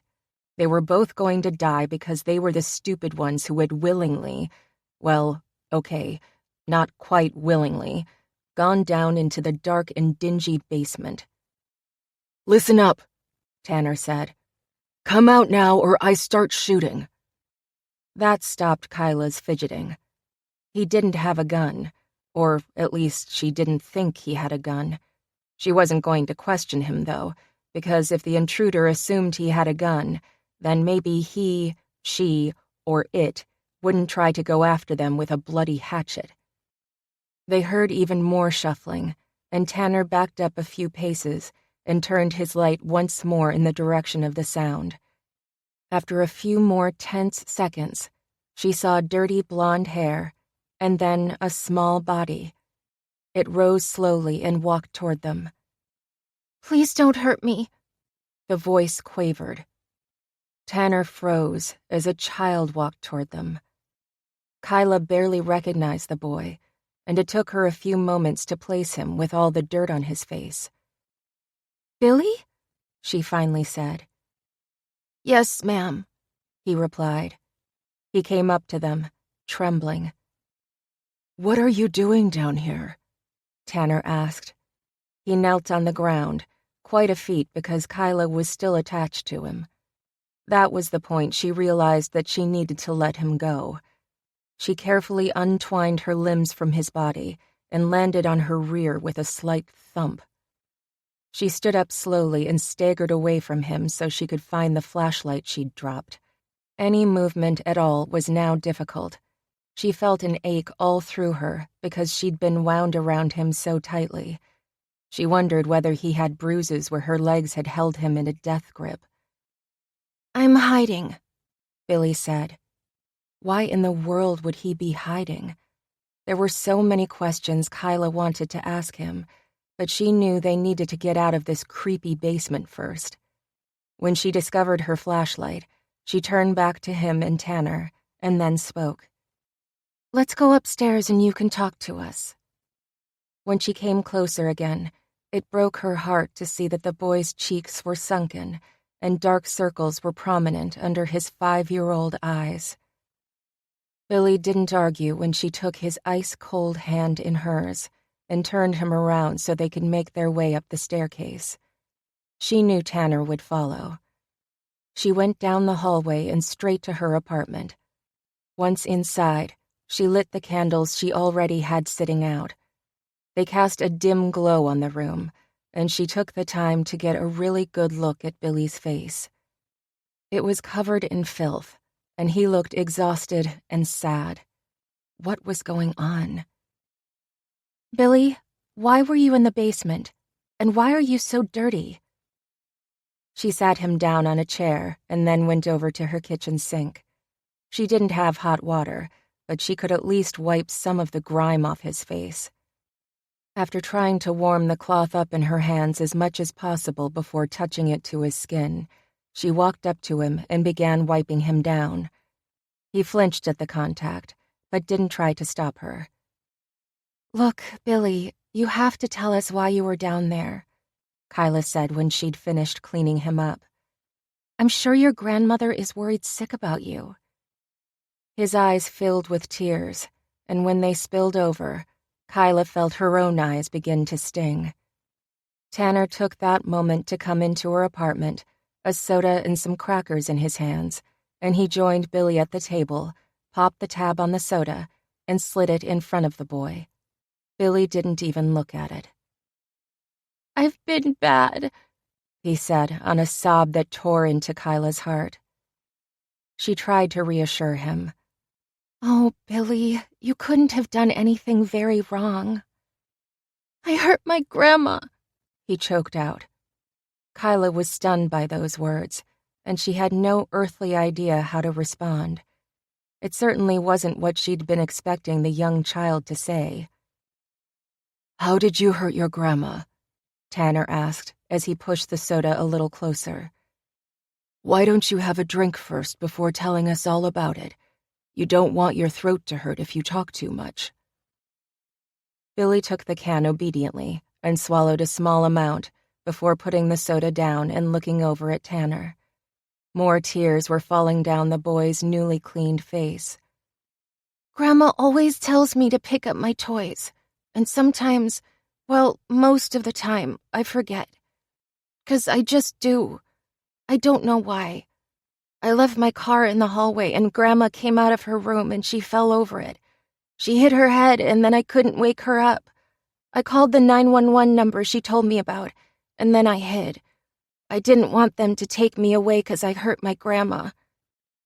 He started to sob, and his tiny body shook. "Oh, Billy, you aren't to blame," Kyla said, feeling so much pain for this poor child. "Your grandma isn't mad at you." She just prayed that Vivian was all right. She made eye contact with Tanner, who was already lifting his phone to dial security. How had they not noticed Billy when they went down to the basement? "How long were you down there, sweetie?" Kyla asked. "I don't know. I fell asleep, and when I woke up, it was really dark and I was scared, but I didn't know what to do." Tanner spoke quickly to Kyla. "His grandma was transported last night to the hospital a few blocks down the road. Let me make one more call, and then we can take him down there." He stepped from the room and made whatever call he needed to make, and then he came back in. "Okay, it's all good. We can go," he said. She was thoroughly confused.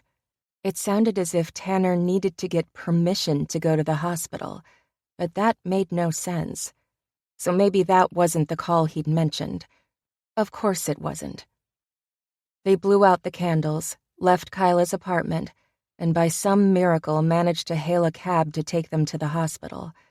Tanner had phoned for one, but he didn't want to wait.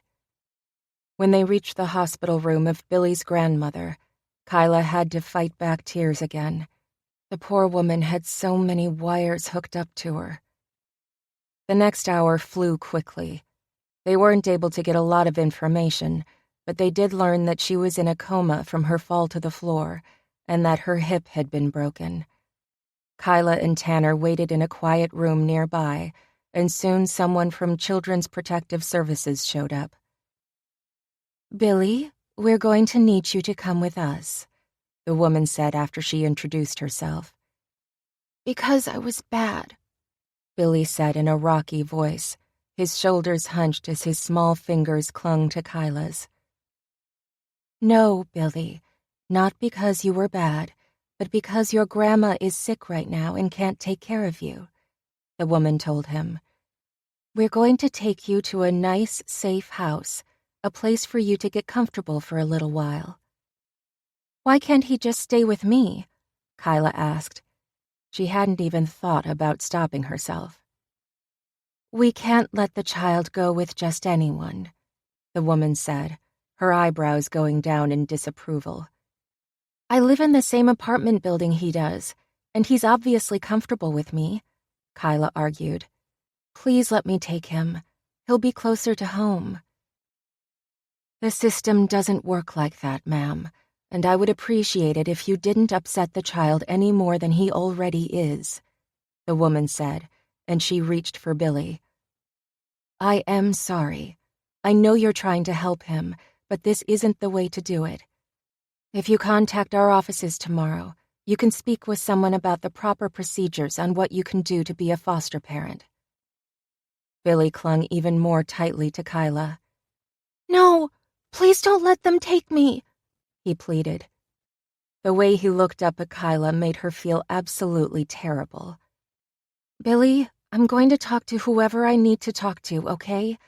I will try to get you as soon as I can, and you'll be with me until your grandma gets better." Kyla spoke carefully, unwilling to let him know that her heart was breaking. The woman gave them a few more moments, and then had to take the boy away by his arms when he refused again to go with her. "I'm sorry," she said again, as the two of them exited the room. Billy was sobbing uncontrollably. "There was nothing she could have done, Kyla. The law is the law," Tanner said as he bent down and wrapped an arm around her shoulders. "I know, Tanner, but I just feel so bad for the little boy." Her own tears were finally starting to fall despite all her efforts to hold them back. "Let's go back home, Kyla. We can't do anything for anyone here." He rose to his feet and helped her up from where she'd been kneeling on the floor in front of little Billy.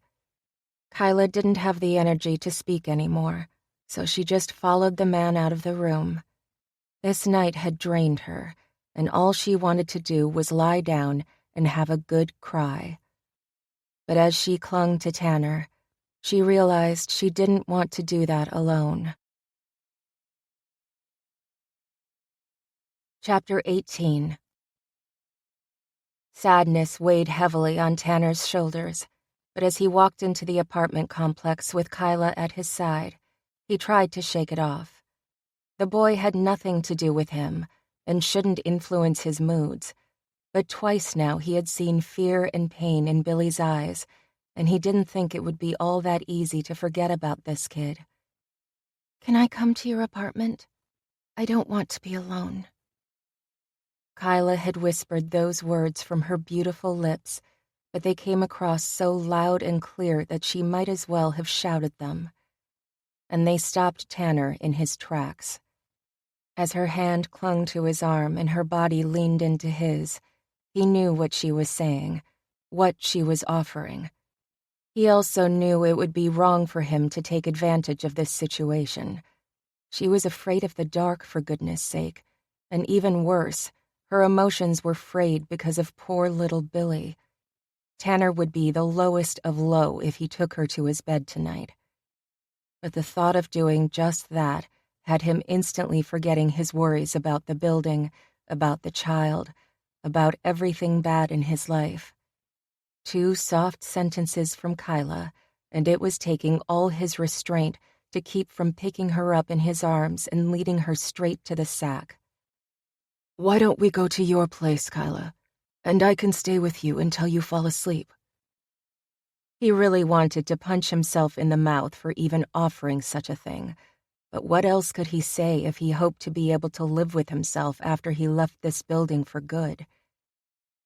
I don't want to be in my place, and I don't want you to leave me alone, she told him, her body trembling against his. He sent up a silent prayer for strength. "I won't leave you, then." The words had barely made it past his teeth, and he was close to shaking himself. "I just need to grab a few things, Tanner, and then we can go to your place." She didn't release his arm.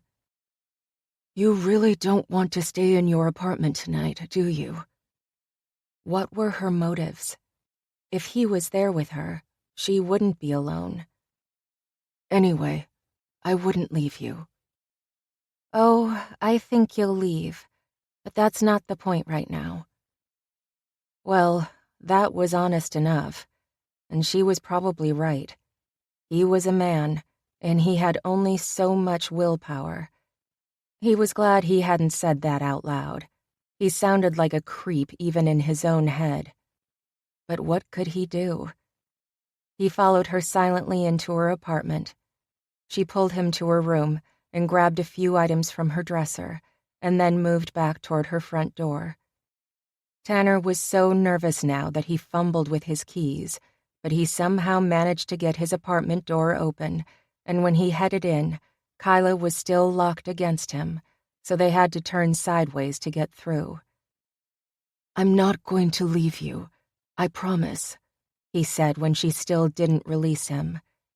She let out a nervous chuckle, and she finally loosened her tight grip on him and then dropped her hand. "I'm sorry, Tanner. It's just been a really bad night." He grabbed her shoulders and pulled her in for a hug.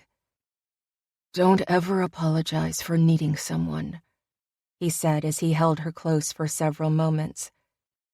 After leading her to the couch, he left her with a flashlight while he dug for candles, thankful his assistant thought of everything.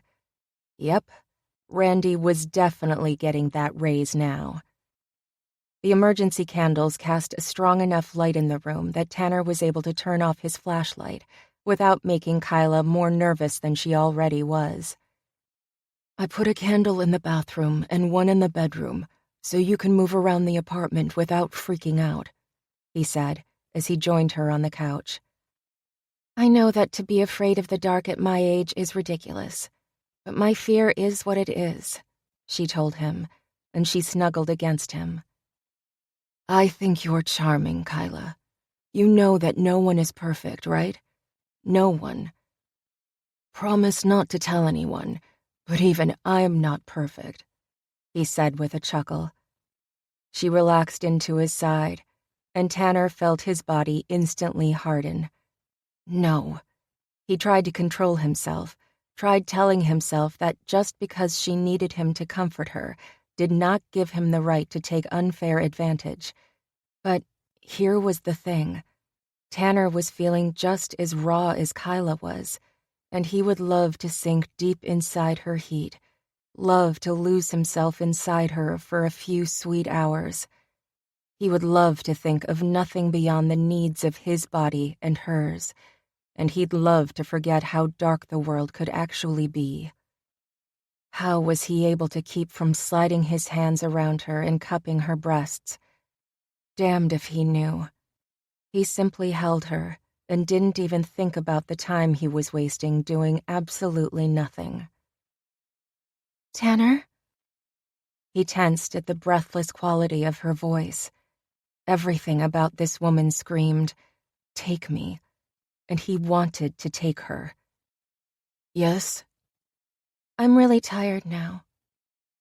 His heart thudded in his chest. She hadn't asked him to make love to her. She'd simply said she was tired. She'd also said she didn't want to be alone. Just because she didn't want to sleep alone didn't guarantee he was going to get sex. It most likely meant that she was going to sleep, and he was going to hold her. And he'd be throbbing the whole time. Do you want to go to bed? He barely recognized his own voice. She was silent for a few heart-stopping moments. Yes. Her voice was almost inaudible, but not to him. I need to use your bathroom first. I feel filthy.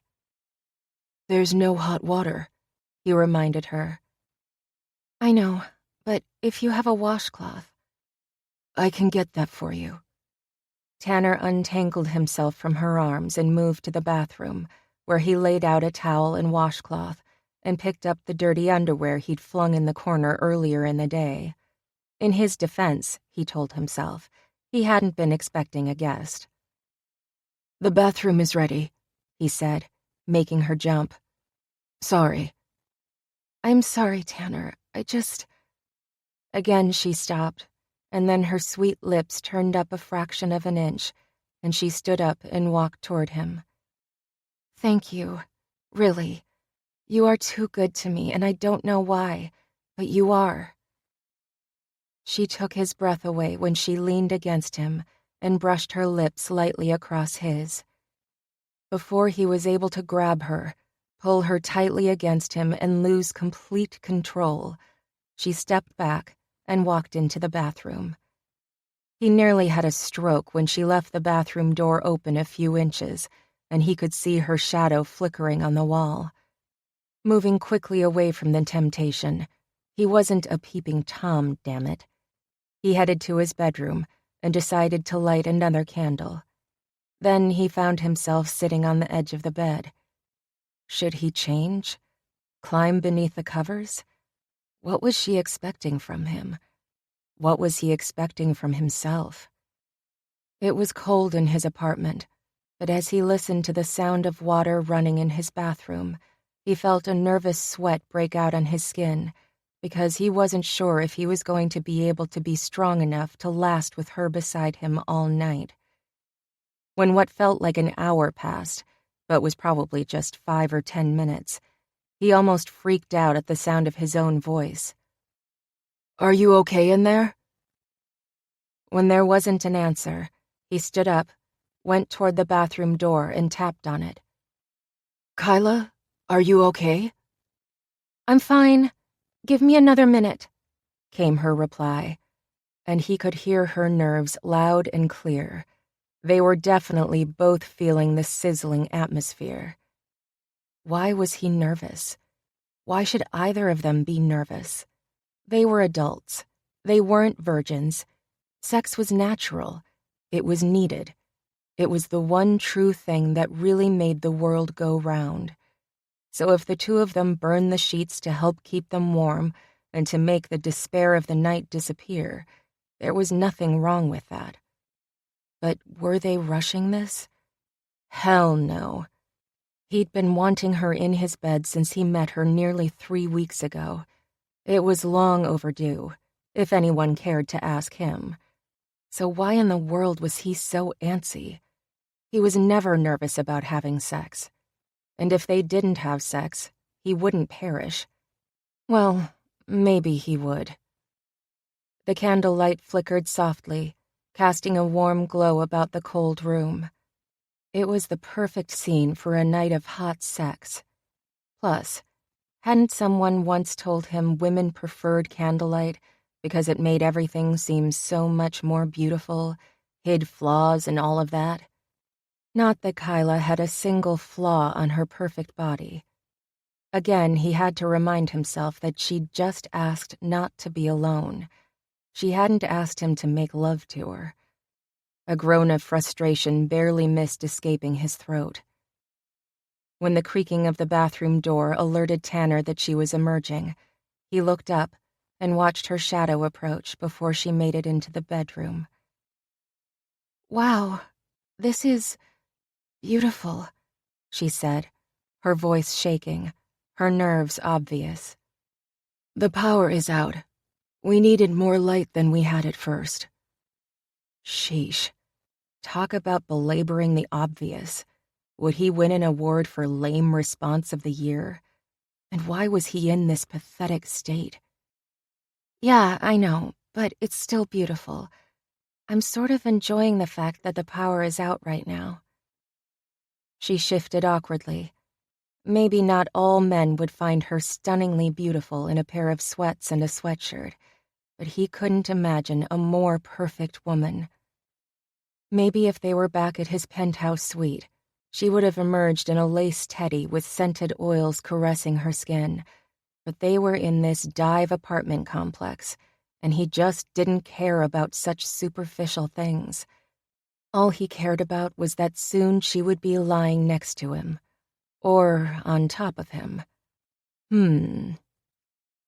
Maybe I'm being irrational, and maybe staying wasn't the smartest idea. I'm...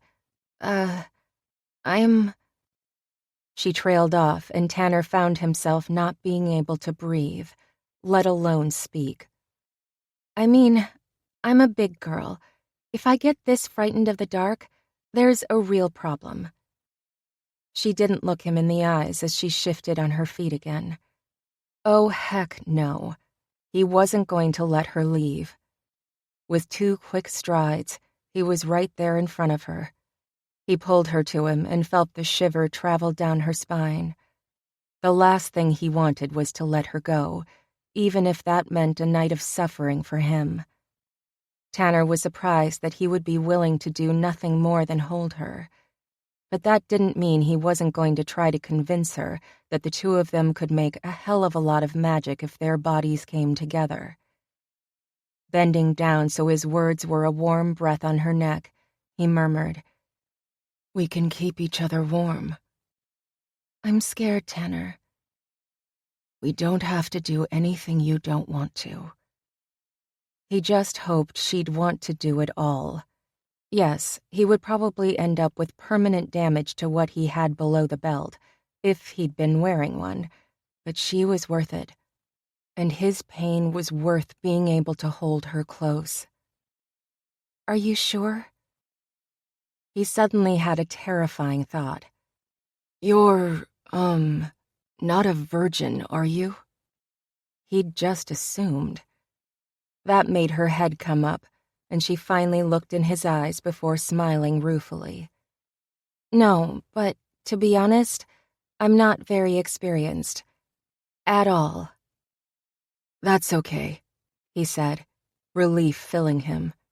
The longest this could last was 1 more week, and he didn't want to be responsible for taking her innocence. When he left this building, he wasn't taking anything with him, especially not another person. So if they made love tonight, that's all she would get. His body. Not his mind, his soul, or his love. He needed to tell her this, but the words were trapped in his throat.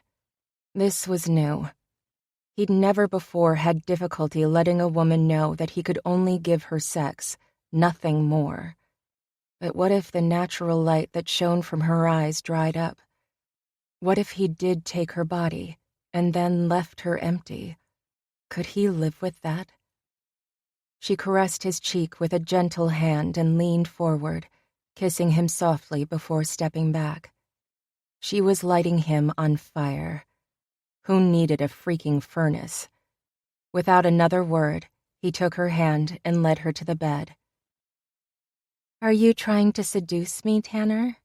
she asked with a nervous smile. "Yes." Why should he lie? "It may be working," she said, then gave him a look that had his breath rushing from him in excitement. "Lie down," he almost gasped.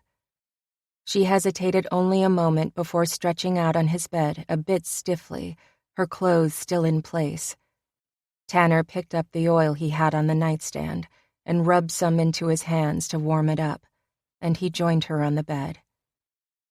Sliding his hands beneath the hem of her sweatshirt, he caressed the silk skin of her back. Or was it satin? Details, details. And when he heard her involuntary moan of approval, his body went from merely ready for action to pulsing, and it took only an instant. "Are you warm enough?" he asked as his hand moved farther up, pushing up the sweatshirt and exposing her lower back to him. He wanted to see more. "Yes," she sighed. Taking a handful of the stupid shirt, he began tugging it upward in earnest, holding his breath, hoping she wouldn't stop him. She lifted her body, making it easier for him to get the material over her head. Then she lay back down, her back to him.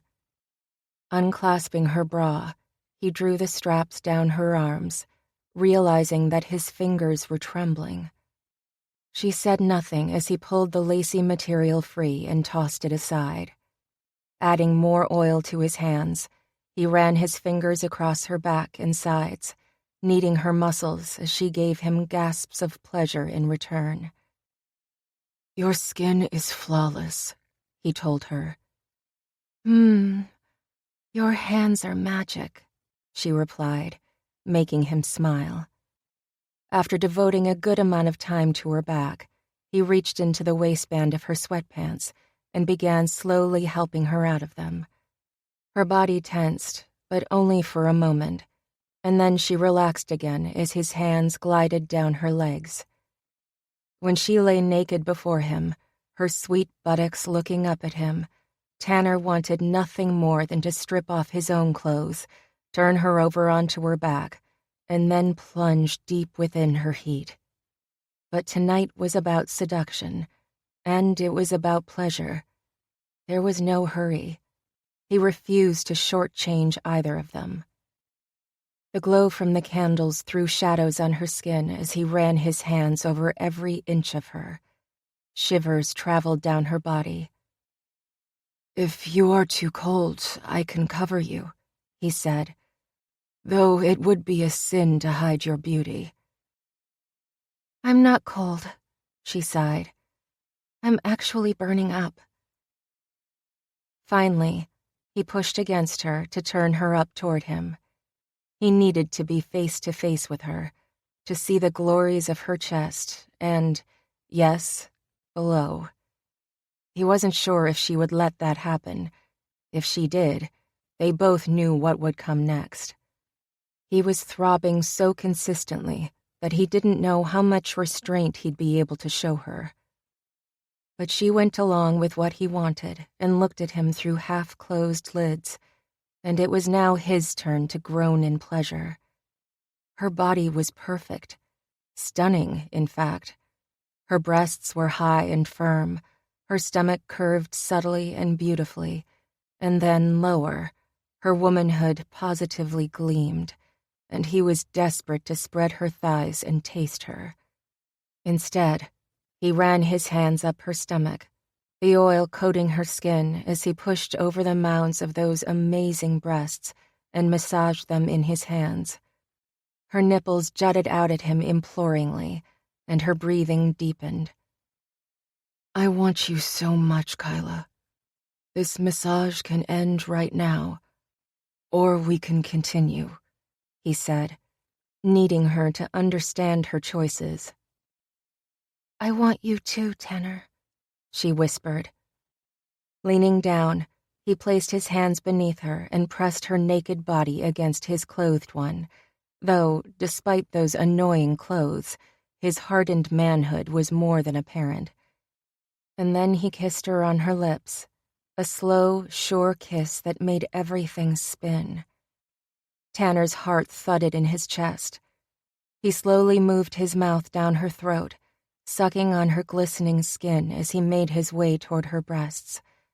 The first taste of her exquisite nipple stole his breath away, and her groan made him push against her in a desperate attempt to relieve some of the ache in his shaft. "So good," he murmured, sucking one nipple into his mouth and flicking it with his tongue before kissing between her breasts and then giving ample attention to her other compelling areola. Sitting up, Tanner ripped off his shirt, wanting to feel skin against skin. Then he yanked off his pants, leaving them both naked on the bed together. Naked, that was, except for his ever-present thick socks. Their bodies were entwined, their breathing heavy. "Protection. I forgot protection," he said, knowing he was now going to wither away to nothing, or else break apart in a gigantic fireball. She hesitated for a moment before speaking. I'm, protected. I'm on birth control.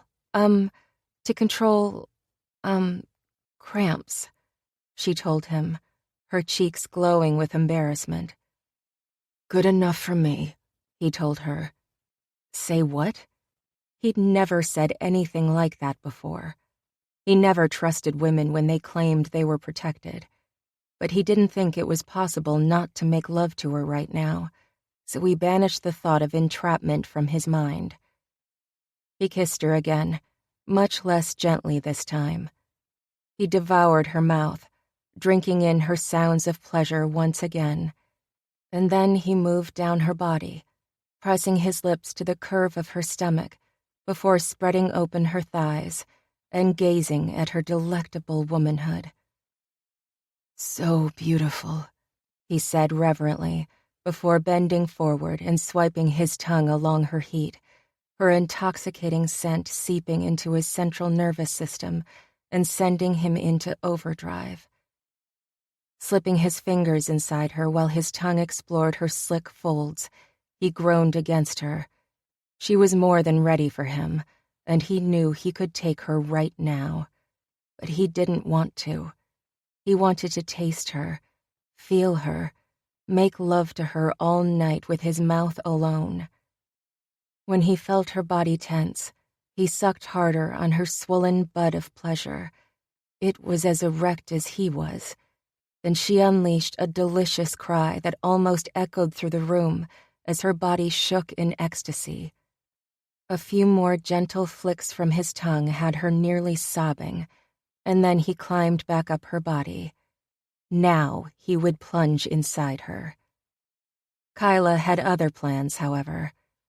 Sitting up, she pushed him over onto his back and straddled him, her eyes blazing, the heat from her core warming his pulsing arousal, as if it needed more warmth.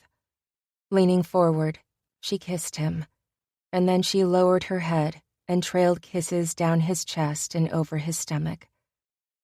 "I've always thought this small patch of hair is so sexy on a man," Kyla said as she kissed his lower stomach tenderly, causing it to quiver. He couldn't speak as her lips gave butterfly kisses all down his throbbing staff. When her wonderful fingers gripped him and squeezed, he groaned heavily, his head turning to and fro as he gripped the bedsheets to keep him from grabbing her and flipping her over again.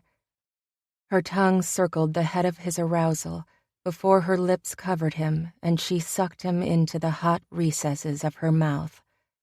He felt himself losing control as she explored him, savored him, and pleasured him beyond his wildest dreams.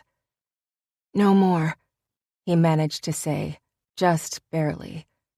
He reached for her and pulled her up his body, keeping her lying on top of him, until they were lined up perfectly for him to thrust upward and join their bodies together. Wrapping his hands in her hair, he brought her face to his and captured her lips, driving his tongue into her mouth the same way he was about to drive his manhood inside her core. She squirmed on top of him, her body quivering with her own need, and he guided her thighs further apart with his knees. He reached down to her backside and drew her close so he could rub his arousal on the outside of her heat. Pushing her upward so she was now in a sitting position, with her legs straddling his body, he watched entranced as the candlelight flickered over her incredible beauty. After running his fingers down her back until he reached her hips, he lifted her up so she was hovering over his arousal, and then he paused. "Don't close your eyes now," he said as they began to drift shut. "Don't shut me out of your desire. I want to watch you while you feel me slide inside you." Pushing his hips up at the same time as he pulled her body into him, he felt a rumble of pleasure emerge from his chest and travel up his throat when their bodies finally connected, when her heat surrounded him and she pulsed around him. "Oh!" she cried out, her eyes on fire, her body shaking. Tanner couldn't look away as he thrust upward. Kyla quickly caught on and began following his lead in their primitive rhythm, but by no means taking a passive role. They picked up speed, her beautiful breasts bouncing, her skin gleaming. Trying not to lose control, because he was afraid he might hurt her, Tanner did his damnedest to slow down, but she reached for his shoulders and moaned her disapproval, and then pushed down hard on him. And he did lose it. Gripping her hips tightly, he let go and thrust hard in and out of her heat. Their breathing was manic and their movements grew faster and faster, and then she tensed, and her core gripped him so tight. Her cry of joy and release rent the air. One more deep thrust into her body, and his cry joined hers as he spilled his seed deep inside her. It was several moments before their breathing slowed, and she fell against him, her breasts soft and warm on his chest. He started kneading her bottom and then going back up to her shoulders and back down again. She sighed against his neck, her hot breath making his body begin to stir once more while they were still joined together. "I could make love to you all night and day," he said. She was so amazing. This was all so amazing. She murmured something against his chest, and he stopped kneading so he could raise her head. "What did you say, Kyla?" "I said, I'm game if you are," she told him with a shy smile. That was all it took to waken him right back up. Keeping their bodies still fused, Tanner somehow flipped her over onto her back without letting their bodies disconnect, and after kissing her properly, he did his best to make love until the morning light. They fell asleep when the candles burned out, and they were both too exhausted to go on for a single minute more. Chapter 19. Kyla woke up, her limbs still entangled with Tanner's, and she looked over at the clock. Crap. She was late. It was Tanner's day off from the mall, but not hers. Slowly climbing from the bed, she managed to free herself and rise without waking the man. They'd made love twice in a row, then drifted off to sleep, only to wake again and make more love. Her body was sore, but she could hardly call herself unhappy with the way she felt. And when a rush of heat drifted over her, she broke out in a broad smile. The power was back on. Hallelujah. Grabbing her clothes, she threw them on and then made her way out to Tanner's living room and onto the front door. She cracked it open, praying no one was there to see her do her walk of shame. No, she wasn't ashamed they'd made love. They were both consenting adults, but he was the first man she'd ever slept with without being in a relationship. That made her feel slightly uneasy. But it had been great, and she refused to regret it. But she also didn't want him to think that she would now have all of these expectations of him. How could she? She didn't know a heck of a lot about the guy. As a matter of fact, she didn't even know Tanner's last name. As she snuck into her apartment, that thought hit her full force. She'd just spent the night in bed with a man whose last name she didn't know. What did that make her? No, she wasn't going to do this to herself. She couldn't take it back, and even if she could, she didn't want to. It had been nearly 3 years since she'd made love to a man. Years since she'd allowed herself a night of pleasure, passion with no guilt, no shame. She wasn't going to take that away from herself. After a quick shower, Kyla dressed and then slipped from her apartment. She was late to work at the mall, and she really hoped she didn't lose her job over it. Yes, this was just a temporary job, but the agency she worked for had a lot of temp jobs, and she wanted this to lead to another one. She couldn't blow her chances, even as an elf. She didn't get very many hours with her other position as a part-time waitress. Hello, Kyla. Is everything okay? Kyla stopped as she ran into Wayne, the security guard who gave her the creeps. She hated feeling that way about anyone at all, especially someone who was there to protect them here, but she just didn't like the guy, and she wanted to be as far from him as possible. Everything is fine, she said uneasily. I'm just running late for work. She began going forward again toward the front door of the building. You weren't too frightened last night, were you? With the power outage? Yes, I was. To be honest, it did frighten me, but the power is back on, so there's no more problem. She gave a nervous laugh. I checked in on you, but you weren't in your apartment last night. The way he said this sent chills down her spine. The sooner she could get out of here, the better. That was very kind of you, Wayne, but there are people here who need to be checked on a lot more than I do. I like checking on you. Did I see you in the video feed that you went down to the basement? That stopped her in her tracks again, and a shudder passed through her. Yes, I was trying to see if the breaker could be switched, but it was in bad shape. It seems they must have fixed it sometime between when I was down there and when I got back up. You really shouldn't go down there, not without a guard at least. You never know what you'll find or what can happen. Was someone with you? It was dark, and it was hard to put a face to the people in that feed. I wasn't alone, and I agree. That basement isn't a place for anyone to be going down into in the middle of the night.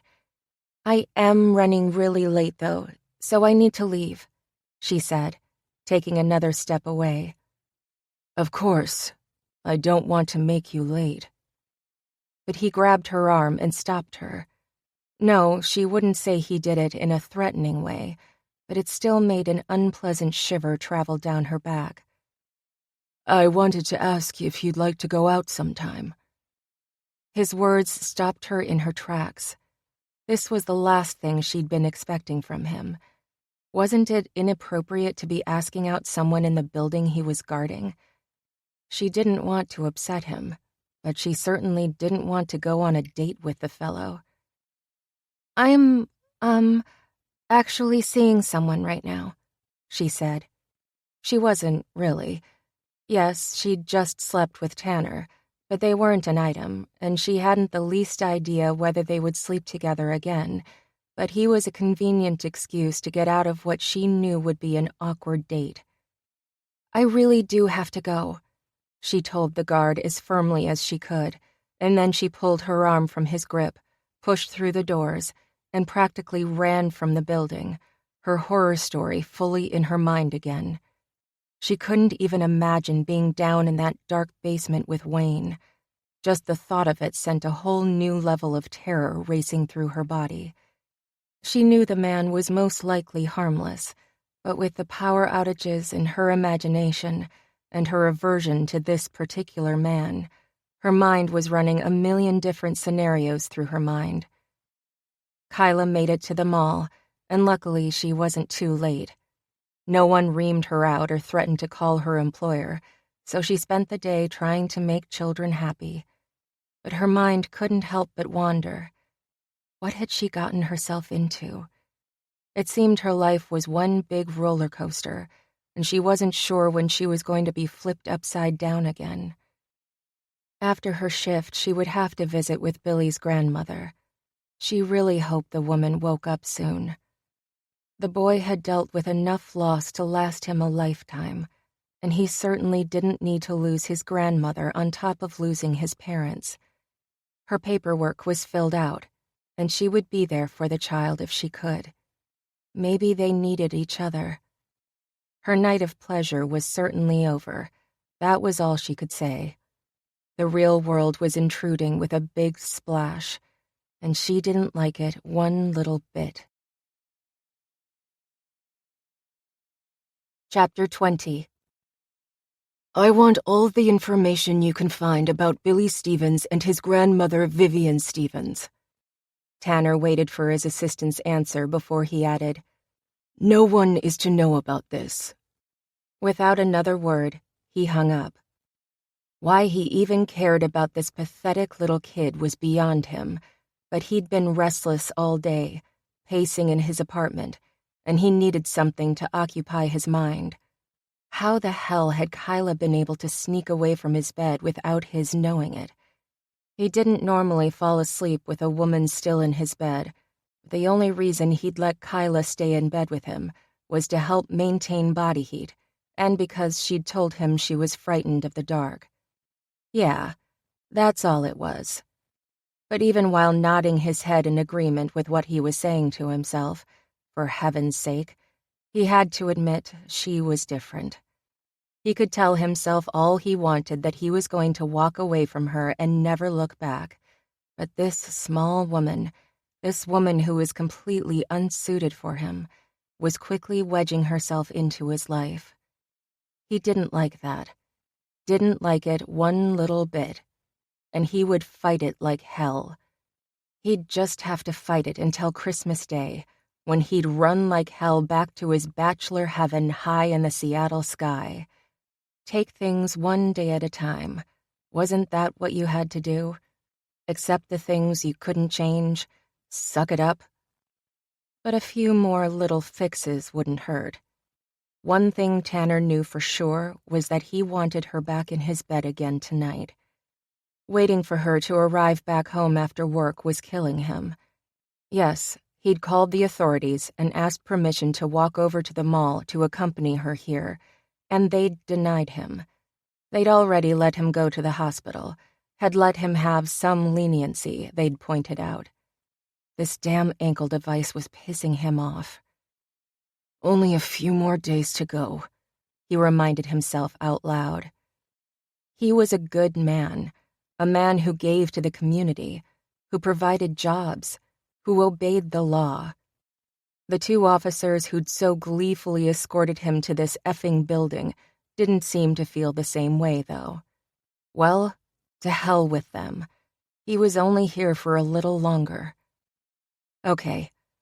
He had to admit that the thought of leaving and never seeing Kyla again was far less than appealing.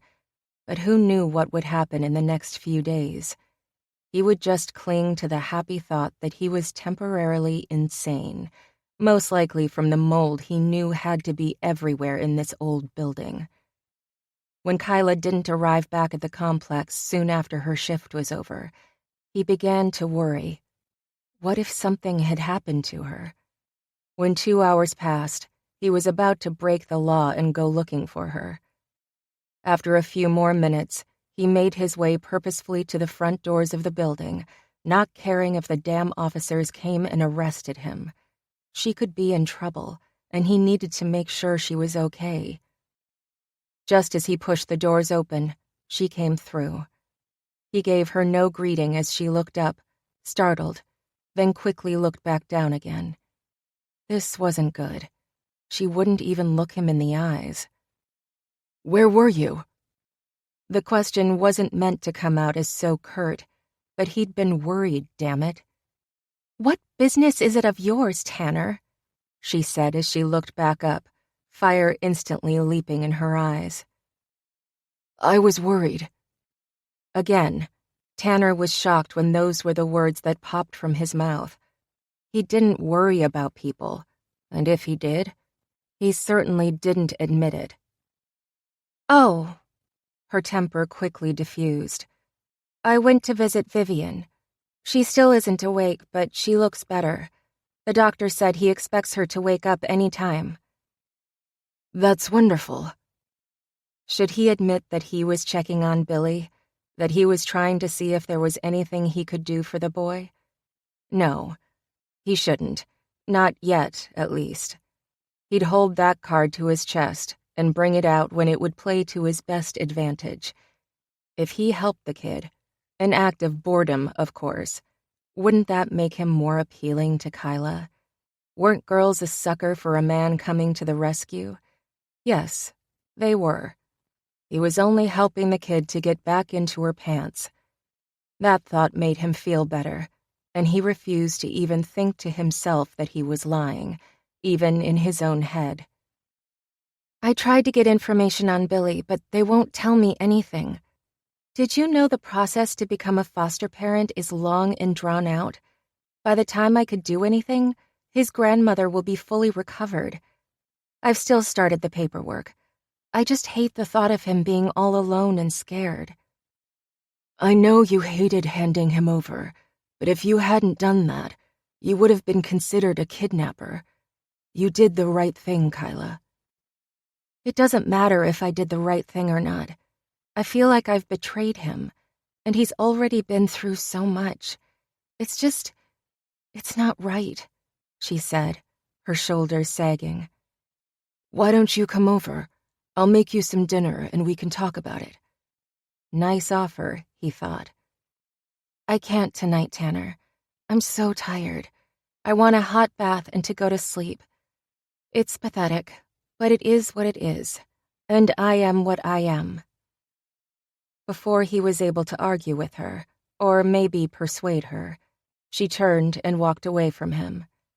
He was so surprised that he'd been rejected, and by a woman who knew all his best bedroom tricks. Okay, not all of them. That by the time he realized she was getting away, she was already at her apartment and her door was shutting. Maybe he'd just go pound on it. Ouch, that looked like it hurt. Tanner turned around, fury rolling through him. Who in the hell are you? Hey, don't take your bad mood out on me. I'm Wayne, one of the guards here. Well, I'd appreciate it if you kept your comments to yourself, Tanner told him as he turned to leave. I'm just saying that she's not the warmest cookie in the batch. The lady up on 312 heats up a whole lot faster, Wayne said with a sly look. Go to hell, Tanner said, and he slammed his door in the guard's face. It looked as if Wayne wouldn't have a job come morning. Tanner flopped down on the couch and made 2 more phone calls. This insane restlessness really pissed him off. He didn't need Kyla to be with him to make him happy. It had to be this place. As soon as he got out of here, he would go back to being himself. And that's just what he wanted. Chapter 21. And a Buzz Lightyear and Megatron and... The kid wanted a million presents for Christmas, and Tanner tuned him out. He didn't care. If anything, this job had shown him that the majority of people were just plain greedy. Not one child had touched him like Billy had almost 3 weeks before. He'd gotten the information back that he'd requested, but he almost wished he could erase from his mind what the report said. Billy's father had been a soldier, had been deployed for a year, and he'd just gotten home for leave. His wife, Billy's mother, had picked him up from the airport, and they'd gone over a bridge. Billy hadn't even gotten to see his father again. One minute the boy was asleep in bed with no idea that his father was coming home, and the next he'd been awakened to see his grandmother's sad face and to hear her telling him he was going to come live with her now. The 2 of them had a lot of healing to do, and now Billy blamed himself because his grandmother had gotten hurt. She was awake, but it might have been almost better if she hadn't come out of the coma. When the doctors had gone in to fix the hip, they'd found bone cancer. It was too far gone for them, or anyone, to do anything about it. So Billy was not only going to not get his Christmas wish of having his parents come home again, but he was going to lose his only other living relative.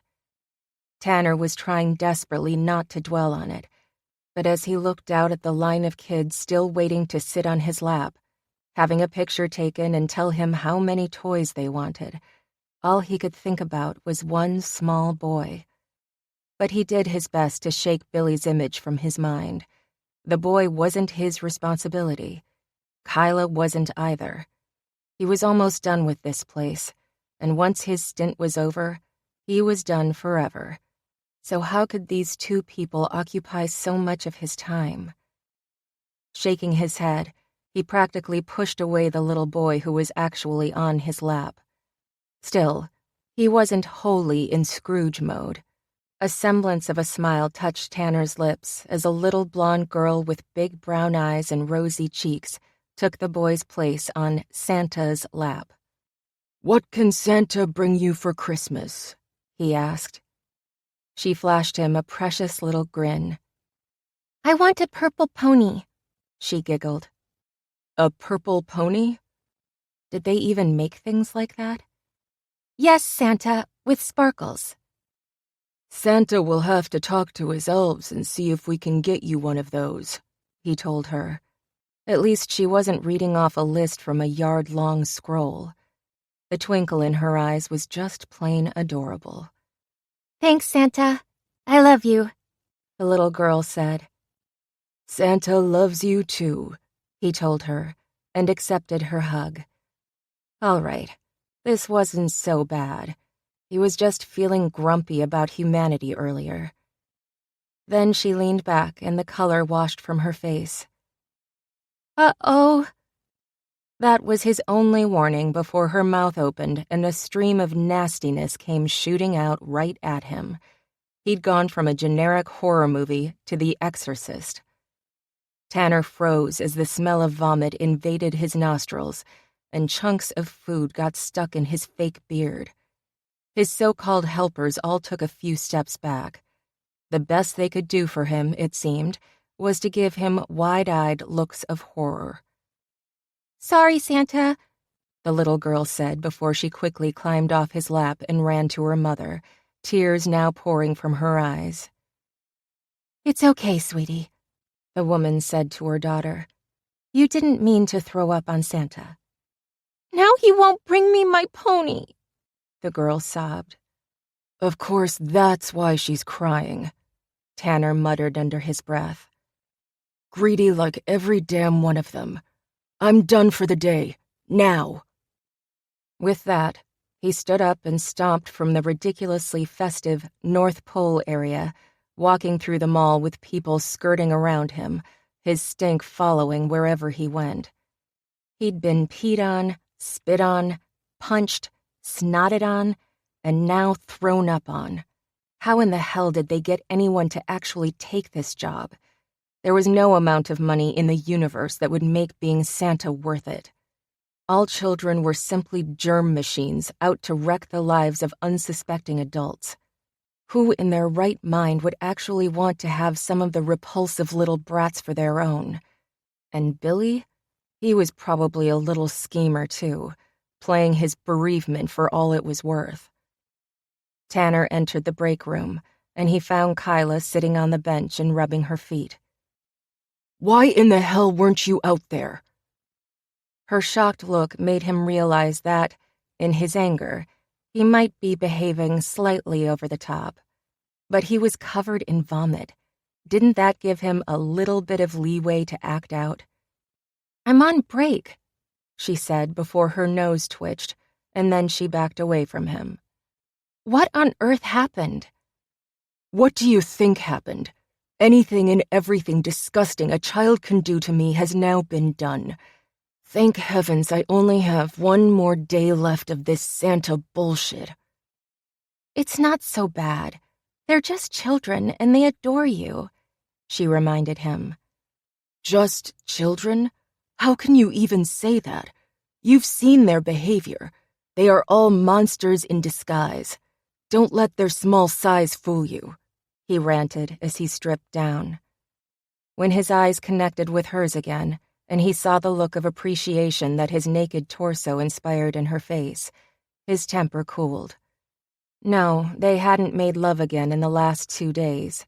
And yes, she'd managed to avoid him like he had the plague, but she still wanted him. That much was obvious. There were only 2 nights left in his sentence, and he planned on making the most of the time. How about we sneak out of here? I no longer have a usable Santa suit, so they're going to have to bring in the other guy. We can go cuddle up and watch another Christmas movie. The last thing he wanted to do was watch a movie, but if that got her to snuggle into him, he'd gladly watch a dozen of the things. Their first movie night hadn't been half bad. Well, it hadn't until she'd fallen asleep. And he did have to sit through Jimmy Stewart and Donna Reed. "I can't just leave work, Tanner," she said, looking down. Why are you avoiding me? Do you regret what happened between us? There. She couldn't get out of answering that. "No, I decided not to regret it, but it doesn't mean that it's going to happen again," she said, looking back up with a glint of determination in her eyes. Why not? We're good together. Why fight it? Logic was always the answer, wasn't it? Just because we're obviously compatible in bed doesn't mean we should continue to jump into it. In my book, that's exactly what it means. Women, were they all incapable of reason? Look, it's obvious you're not sticking around long, Tanner, and I'm not usually a one-night-stand sort of girl, so let's not have regrets, but let's not pretend there's something there between us. He latched on to the one part of her explanation he could. It won't be a one-night stand if we do it again. "Are you for real?" she asked, a hint of a smile on her face. Oh, baby, I'm all real, he assured her as he stepped closer. Her nose wrinkled for the second time, and she stood up and backed away. "Why don't you go and shower, Tanner? Your looks might be appealing, but your smell is killing the mood." With that lethal shot, she walked out of the room. He almost followed before he realized he was standing there in his boxers and ridiculously thick socks. With a sigh, he grabbed his clothes and made his way to the mall shower. The sad thing about the shower was that it was better than the one in his apartment, but that was hardly an issue anymore. Kyla was the issue. She might think she was avoiding him successfully, and she might think she was witty, but she didn't know quite how determined he could be. She was soon to find out. Chapter 22. Only a day to go in his previously rodent-infested, leaky-piped, ball-freezing building. Okay, the temperature was still miserable in here, but everything else was so wretched, the temperature might as well follow suit. Tanner had to smile when he found himself humming Christmas carols. He was done for the day. The mall closed early on Christmas Eve so the employees could celebrate with their families, and he'd donned a Santa suit for the last time. With something approaching glee, he tossed the stupid suit into the costume return, giving it an extra little shove just to say good riddance, and he walked away from the mall with a smile. Kyla hadn't been working there that day. Lucky girl. She was at her other job, which had to be better than dealing with snot-nosed kids, whatever that job was. But he wasn't so lucky, because her absence had made the time drag by for him. The uncertainty and anticipation didn't help. It was his last night with her, and he wanted to make it count. She hadn't said what her plans for the evening were, but since she didn't have any family left, he was hoping they could spend it together. He'd ordered a nice catered dinner, which would arrive in a couple of hours. The two of them could eat an exquisite meal and then cuddle up on the couch. The night before, she'd rejected his offer of watching another cheesy Christmas flick, but she couldn't do that now, could she? Not on Christmas Eve. And this time she wouldn't fall asleep, because he'd be treating her to all his best moves, and he already knew how much she liked them. It was time they got reacquainted. Since they'd made love nearly a week ago, the sexual tension had been building to the boiling point, at least for him, and he was more than ready to refuel the magic the two of them made together. It was tonight or never, because once he left this building, he wouldn't be back. As usual, that thought sent an odd pang through him, but he chose to ignore it. Sure, he'd been getting a bit sappy about this particular woman, but people in extreme circumstances tended to act against their character. He'd heard about that in the movie Speed. This wasn't his life. He was happy with who he was outside of this alternate reality, living in his penthouse apartment, working day and night, and sporting a tuxedo when he consumed champagne and caviar instead of beer and hot wings. This existence was beneath him. He didn't consider himself a snob. He was just a man who had worked hard and liked the finer things in life. There was nothing wrong with that. Okay, he conceded. He did have a wealthy family, and he did seem to have the Midas touch. When he reached the apartment building, Tanner's imagination was running along so vividly that he could practically taste Kyla's skin on his lips. And as he turned the corner to their end of the hallway, he wasn't paying attention and ran smack dab into her, nearly making her fall back on her tush. She was in an awful hurry. Oh, sorry, she gasped before looking up and discovering who it was. Hey, Tanner. Sorry, I don't have time to chat. I'm terribly late, she said as she attempted to get past him. Where are you going? He asked, resolutely blocking her path. I have plans tonight. Vague, to say the least, and he wasn't about to let her get away with it. What plans? He asked suspiciously. This was supposed to be their night together. She couldn't possibly be seeing another man. He would know, wouldn't he? Maybe not. She'd been able to avoid him way too often for his liking. I just have plans. She looked down, refusing to meet his gaze. Instant jealousy slammed into his gut. Maybe she was seeing another man. I thought we'd have dinner together tonight. I ordered it in. Her eyebrows rose. You ordered Christmas dinner? Doesn't a holiday meal mean that you're supposed to slave over a hot stove all day? I don't cook elaborate meals, just breakfast, and preferably after a night of working up a good appetite, he said as he tried to turn her around. Yeah, my dad helped my mom once or twice in the kitchen for elaborate dinners, Kyla told him. But it was an utter disaster. Whenever he tried to again, she would end up chasing him away, telling him he would mess everything up. A melancholy smile rose up on her lips. Besides, isn't it better to have a nice meal without being exhausted from cooking all day and night? He asked, trying to tempt her into changing her mind. No, Tanner.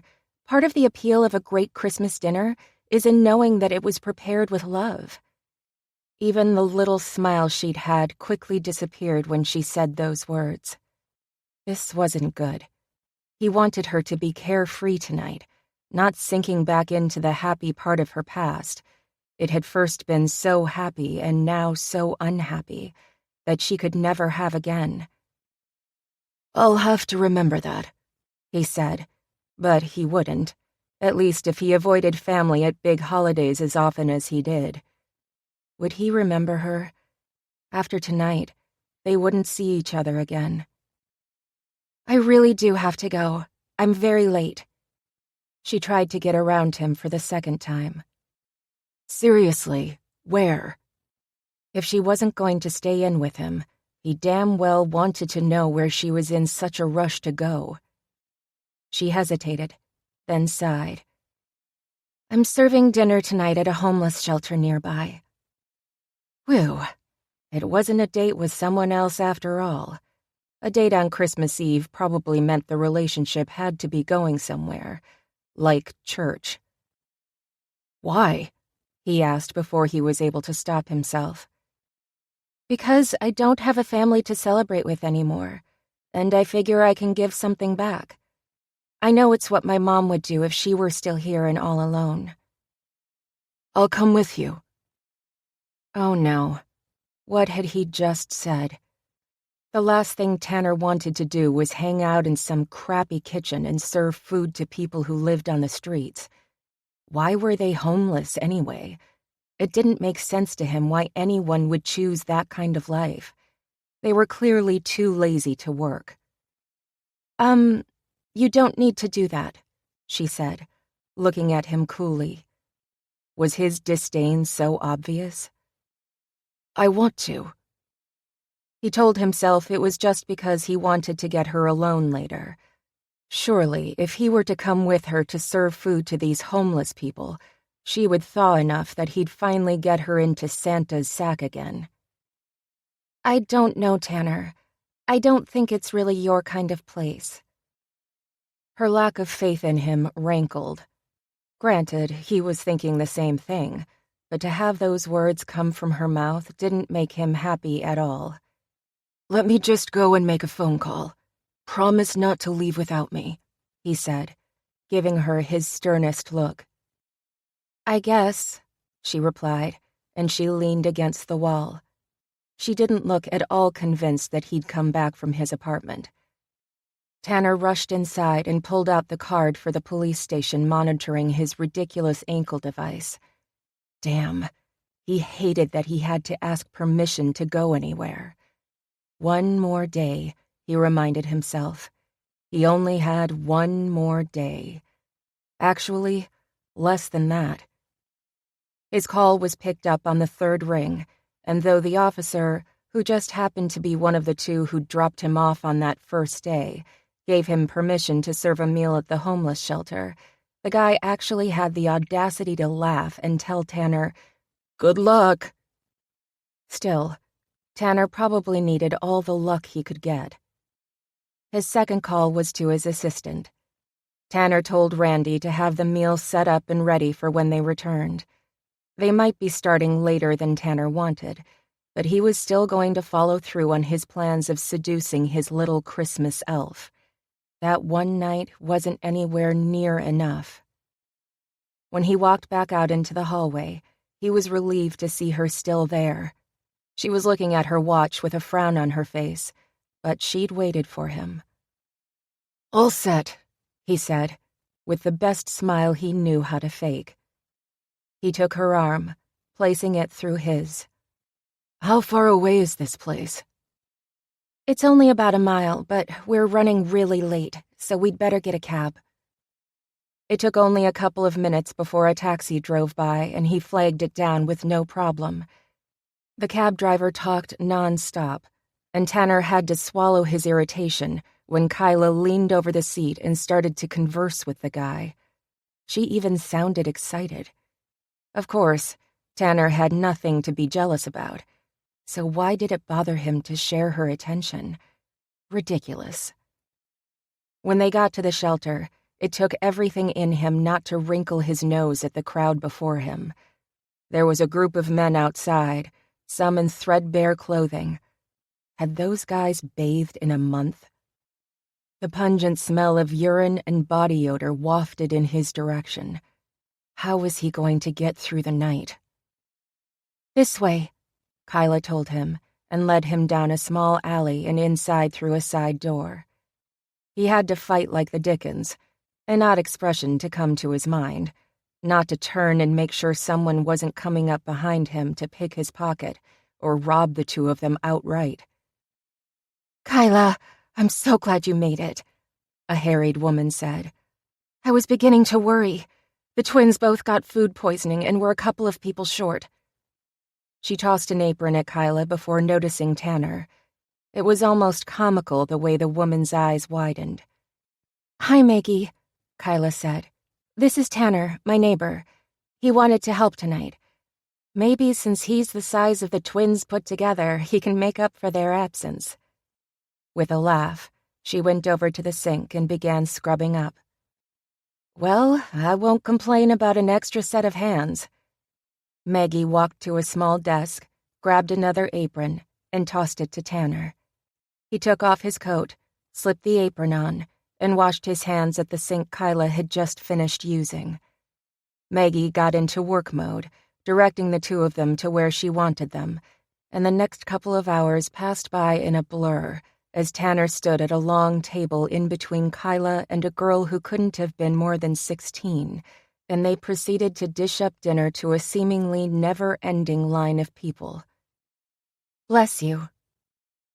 Tanner woke up from his daze to find in front of him a petite, dark-haired woman with a small child clinging to her leg.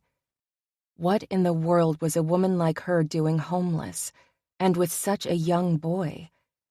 He wanted to ask, but he held his tongue. "Merry Christmas," he replied instead, surprised by the number of people he'd served who didn't seem at all the type he would classify as homeless. "Not everything is as it appears," the woman said, as if reading his mind. "I'm not judging," he said quickly, feeling like an ass, knowing full well that's what he'd been doing. "You are, but that's all right. I used to be exactly the same way while I worked for a prestigious law firm. My husband died, and then my boss decided that since I was single, I must be a merry widow and I'd make a great plaything. When I didn't give him what he wanted, he fired me. I tried filing a sexual harassment suit, but they didn't become the top lawyers in the area because they were stupid. I soon found that not only was I out of a job, but I also couldn't get another one anywhere else. My former boss had been smearing my name. Nice guy. Anyway, just because people find themselves running out of options doesn't mean they've chosen this life for themselves." Weird. She sounded strong but still defeated. At the same time. The boy tucked in at her side couldn't have been more than 3 or 4. He was wearing warm clothes and good shoes. It was obvious that all she had went into caring for the young lad. "I'm sorry," Tanner said. He hoped he didn't look as foolish as he felt. "I'm used to it now. All of that began a year ago. We recently ran out of money and lost the house. My husband was a good man, but his salary wasn't very high and our savings were small. I tried to make what we had last, but it could only go so far. I won't stay down for long, though. I have my son to worry about." Before Tanner could say anything more, she moved on, and the line continued. When the last of the people got their plates, Tanner found himself gazing at the empty trays and the smiling faces of the patrons. Though some were obviously disheartened to be in this situation, they were still grateful to be in a warm room with a bunch of people who, for this night at least, were their family, even though they were strangers. Tanner found it humbling. Kyla went out among the people, taking them extra biscuits and filling their glasses with water. Other workers were passing out candy to the children, and small items such as new toothbrushes and toothpaste. The people's eyes lit up as if they were receiving priceless gifts. How long had Tanner taken everything he had for granted? He'd grown up wealthy, never having a thing to worry about. He knew that he'd always get his next meal, that there would always be a warm bed for him to crawl into. His life had been easy. Well, it had been tough since the beginning of the month, and what if it became like one of those lives he was seeing now, and for the long term? What if his luck suddenly ran out, and fate just kept throwing him curveball after curveball? He'd been thrown a few in his life, but never to this extent, never to the point that he had to worry about keeping a roof over his head or food in his stomach. He wandered around the tables set up for people he was only beginning to understand, and he was able to find the woman and her small child. She was smiling as she unwrapped a chocolate bar for her son and handed it to him. The boy took a bite and grinned so sweetly that it took Tanner a moment to clear the lump in his throat. "What's your name?" he asked when he could finally speak. Then he sat next to her. "Morgan," she said somewhat warily. "What did you do for the law firm, Morgan?" She looked in his eyes, as if assessing his motives for asking. Tanner wondered how many people had tried to take advantage of her since she'd been on her own. He probably didn't want to know. "I'm a paralegal, so just about everything. I miss the hustle and bustle of the business world, but I try to look at the positives. I have so much one-on-one time with my son, after all, even if it has to be done in a shelter." Tanner recognized that gleam in her eyes, that desire to be at the top of your game. Without any hesitation, he reached into his pocket, pulled out his wallet, and retrieved a business card. "My name is Tanner Storm, and my father has a company in downtown Seattle. Tell him that I sent you and want you to come in for a job interview on Monday. No, in case you're worried, there are no strings attached to this offer." "Why would you do this?" Morgan asked, her expression changing to complete shock and her voice choking up. Her hand shook slightly as she took the card he'd just written his father's number on. "Because I don't intimidate easily, and I think what your former bosses did to you is horrific. If you want a good job, I'll help you get your foot in the door. The rest will be up to you." He rose to leave her and her son to their holiday. Her hand shot out and she gripped his arm. She was silent for a minute while she tried to pull herself together. Tanner waited, unaware that Kyla was watching the exchange from across the room, though she couldn't hear what was being said. "Merry Christmas, Mr. Storm," Morgan told him. "Thank you for this. You have given me and my son the best gift anyone has ever given us. Even if I'm not hired, your kindness has touched me deeply. You're a good man," she said as a tear escaped. Her last sentence rang in his head. Was he a good man? "Morgan, I can't begin to tell you what you have given me tonight," he said through strained vocal cords. He put his hand over hers and nodded to underline his sincerity. He turned and walked away, a heaviness in his chest. How wrong he'd been about people. He'd always just assumed that those who were homeless were there of their own free will. He'd never taken the time to understand that maybe, just maybe, they hadn't chosen their circumstances. What was that all about? Tanner turned to find Kyla looking at him suspiciously. "Merry Christmas, Kyla." Looking up, he noticed the mistletoe right above their heads. He hauled her against him without any delay and kissed her, a sweet and relatively short kiss that still showed her how much he needed her. When he released her, the two of them heard a few chuckles, and several people clapped, but his eyes were for her only. "Let's go home," he said, and the look he gave her made his intentions clear. "I would like that," she murmured. For a moment, Tanner thought he'd misunderstood, but as her hand slipped into his, he knew what she was agreeing to. His heart kicking into high gear, he led her through the dining room into the kitchen, where he grabbed their coats and then quickly ushered her outside. He needed to get her back to the apartment building before she changed her mind. This was looking to be the merriest Christmas he'd ever had. Broken pipes, Santa suit, and all. Chapter 23. Kyla held on tightly to Tanner's hand. She was a nervous wreck now. Was this a wise path for her to be going down? Should she climb back into this bed? The clock was counting down on their time. No, he hadn't told her when he was leaving, but she knew he was, and that it would happen soon. Tanner was not a man who lived with the tired, the poor. She'd told herself she wouldn't regret their night together, and she didn't. It had been too wonderful for her ever to have regrets. However, she'd also told herself she wouldn't join him in his bed again. To do so, she feared, would lock her to him emotionally in a way that she couldn't reverse. But earlier that evening, Tanner had been so kind to the people at the shelter, and to her. It was like seeing a different man, and it had made her heart swell, knocked down the last of her defenses. Was it because it was Christmas Eve and she was tired of being left with nothing but ghosts and memories? Had her thoughts about how alone in the world she was ramped up her vulnerability to an all-time high?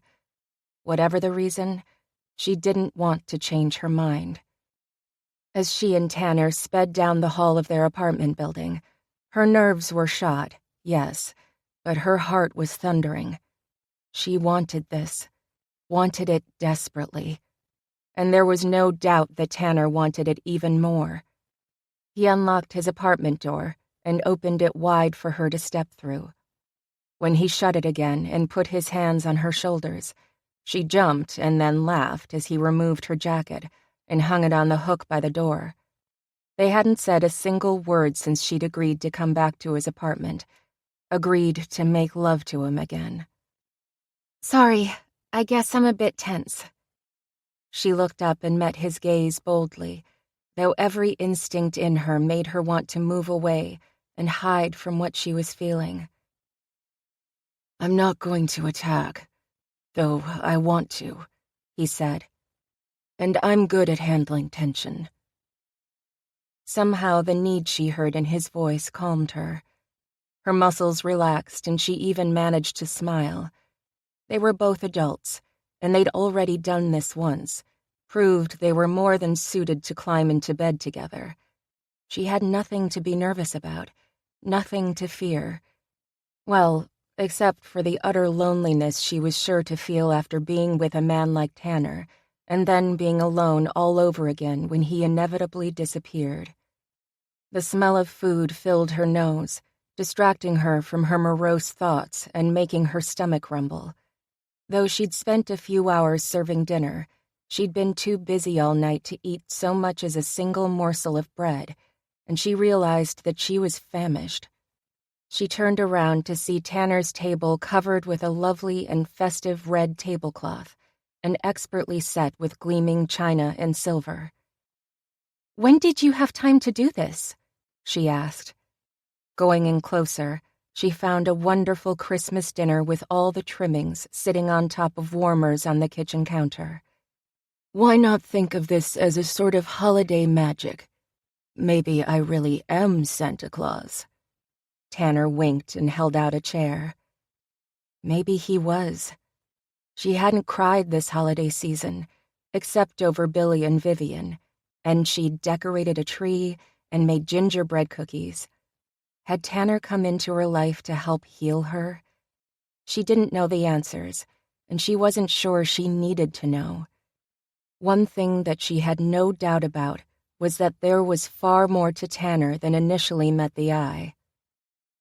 You're not a guy who would normally live in a place like this.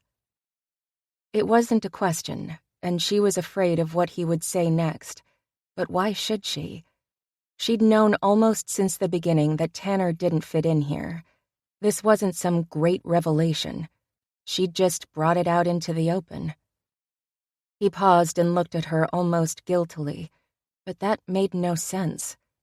What could he possibly feel guilty for? That he was slumming it under whatever odd circumstances? That he was playing games with the down-on-her-luck girl? I just want a piece of mystery between us, he told her.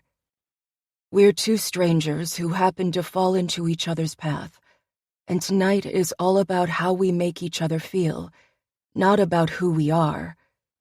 I think you realize that we don't have a future together. I don't want to lie to you about that. But we're two people who need each other now, tonight. We should take wonder where we find it. Two lost souls on the highway of life. She knew she should try to learn something real, something legitimate about this man before giving him her body for a second time, but she couldn't seem to look away, couldn't seem to break the spell that he'd woven around her. Should she keep fighting this? Which would bring her more regrets than she already had?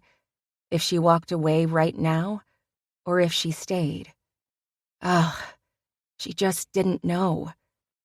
What she did know, though, was that even if she did end up regretting anything she'd done, she'd also have the good memories to counteract the bad ones from that horrendous Christmas time 2 years before. They'd made love once, or whatever you called it, and it had been magnificent. Yes, her time with Tanner was coming to a close. She felt that in the air, knew he would soon be gone. He'd said so openly from the first moment sparks had flown between them. Like any good magical being, he'd be off in a poof of smoke. Silence stretched on between them, but it wasn't awkward, wasn't unbearable. Tanner poured her a glass of wine, and she looked into his mesmerizing eyes before allowing a nervous giggle to escape. Wow, if you knew the thoughts running through my mind, you might try to run as fast as you can, she said, when he raised an eyebrow at her little burst of laughter. She sipped her wine and prayed that her nerves would take a hike. I don't think a wrecking ball crashing through the walls of this building could make me run from you, he said, his eyes boring into her. If the owner of this building gets his way, Tanner, a bulldozer putting a damper on the mood could just happen. He flinched and turned away, but she didn't take any offense. She was actually relieved to be released from the intense look in his eyes. Sometimes things happen for a reason, Kyla. Maybe you were meant to be in these apartments to take the next step in your life, he said, and she couldn't disagree with that. And maybe by being forced to leave, it will help you take another step in your life. He seemed to be speaking this last line in an almost desperate way. Is that what you want, Tanner? Do you want someone else to force you to make a decision? His body tensed, and her eyes were locked on his back as she waited for him to turn back around. Talk about dampers. This conversation was doing a real number on them and their mood, killing the eagerness they'd felt earlier to return here and tear each other's clothes off. But at the same time, it was actually making it easier for her to fall back into his bed.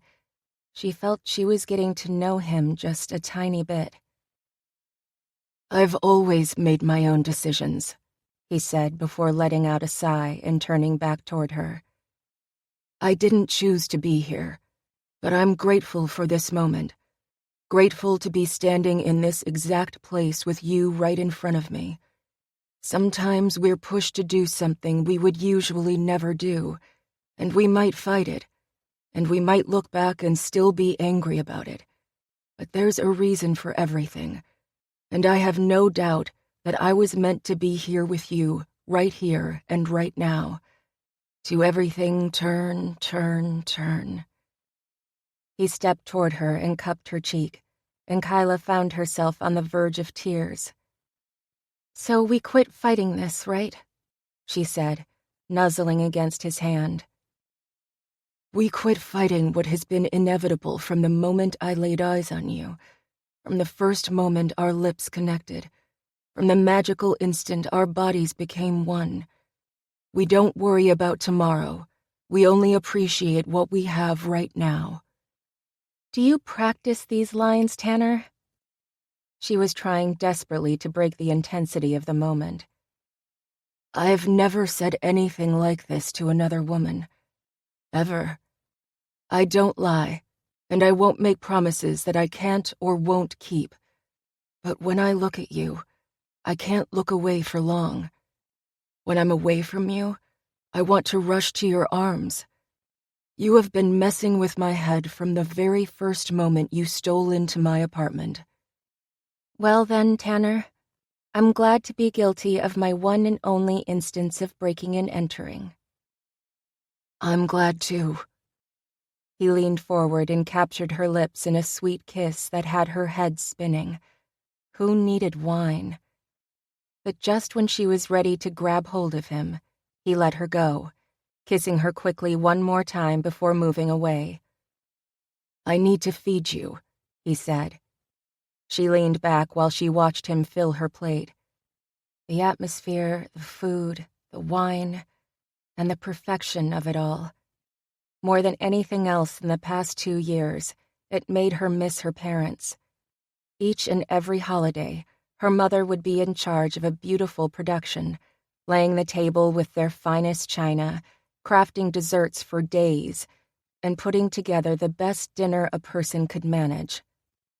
Not much that Tanner was serving looked like her mother's dishes. Kyla didn't recognize some of the food at all. But the setting, the holiday decorations on the table, all of it, it made her miss home. Maybe it was time to go back there, to walk through the halls and see what she'd cut herself off from 2 years ago. Instead of confronting this constant emptiness, maybe she would feel as if her family were with her. "After you." Tanner pulled her from her thoughts once again when he set her plate down and held her chair out for her. Thank you. Dinner proceeded quietly as Kyla tried to quash those sad reflections about her lost family. She was with a striking man who had gone all out to give her a beautiful holiday. She was determined to enjoy this moment to its fullest. Seize the day, or the night, whatever. Needing the ache to go away, she set down her fork, 2 glasses of wine giving her the extra boost of courage she desperately needed. Rising with purpose, she walked slowly around the table to where Tanner was sitting. With a smile, he pushed back his chair and waited for her to make the next move. Straddling his legs, she sat down on his lap and wrapped her arms around his neck. Make love to me, she whispered, and she connected their mouths. Tanner hesitated no longer. He returned her embrace, deepened the kiss, and, as he let his hands travel beneath her sweater, scorched her skin with his touch. "Yes, Tanner," she moaned as he cupped her breasts, sending flames shooting straight to her core. This was the magic only he seemed able to bring, and she was a fool to even think that one time in his arms had been enough. Why fight the inevitable? Why fight what her body needed? There was no reason, and she was a fool for even considering it. Tanner broke away from her, making her whimper until she realized he was holding the bottom of her sweater. With a quick motion, he tugged it over her head and threw it somewhere behind them, then pulled her back against him and let his hands roam across the skin of her back. She felt him unclasp her bra as he continued to worship her mouth, driving her loneliness away and replacing it with excitement and pleasure. Yes, this was exactly what she needed. This was the best Christmas gift he could possibly give her. When he removed her bra and then his shirt, she delighted to feel her straining nipples rub against the smooth skin of his broad chest. "Please, Tanner, I want more." He trailed his mouth down her throat, licking her skin, soothing one ache, only to cause another. "I'll give you everything," he promised, and moved her from his lap so they could both stand up. Lifting her into his arms, he carried her to the kitchen, much to her surprise, and put her down in front of the counter. She looked at him with a question in her eyes, but he just smiled as he undid her jeans and peeled them from her legs, his eyes lighting up at the sight of her panties. A full-on blush suffused her cheeks when she remembered her impulsive buy. She squirmed in front of him. Obviously, she hadn't been expecting to make love this beautiful Christmas Eve. "I love them," he said, chortling as he began removing her Rudolph panties. It was a weak moment," she said, embarrassed until he kissed her stomach right above the elastic at the top of said panties. Then, He began blazing a trail of wet kisses upward to her swollen breasts. Crying out when he clasped a nipple between his teeth, she forgot all about the poor red-nosed reindeer. When he lifted her up onto the counter, sending a few dishes crashing to the floor, she wrapped her legs around him, pulling him close. Once again joining his lips to hers, he quickly removed his slacks and then pressed his body fully against hers. She reveled in the feel of his hardness. "Yes, please," she told him. She heard the ripping of foil, and then he was pulling back just a bit, making her cry out in protest until she felt him come close again, and then finally he was pushing inside her. "Oh, yes." Desperate for him to drive into her, she gasped in her approval as he stretched her open, inch by glorious inch. "You feel so good," he groaned, and stalled halfway inside. "Don't stop," she almost wailed. She wanted motion, blessed friction, and she urged him on with her gently gyrating hips.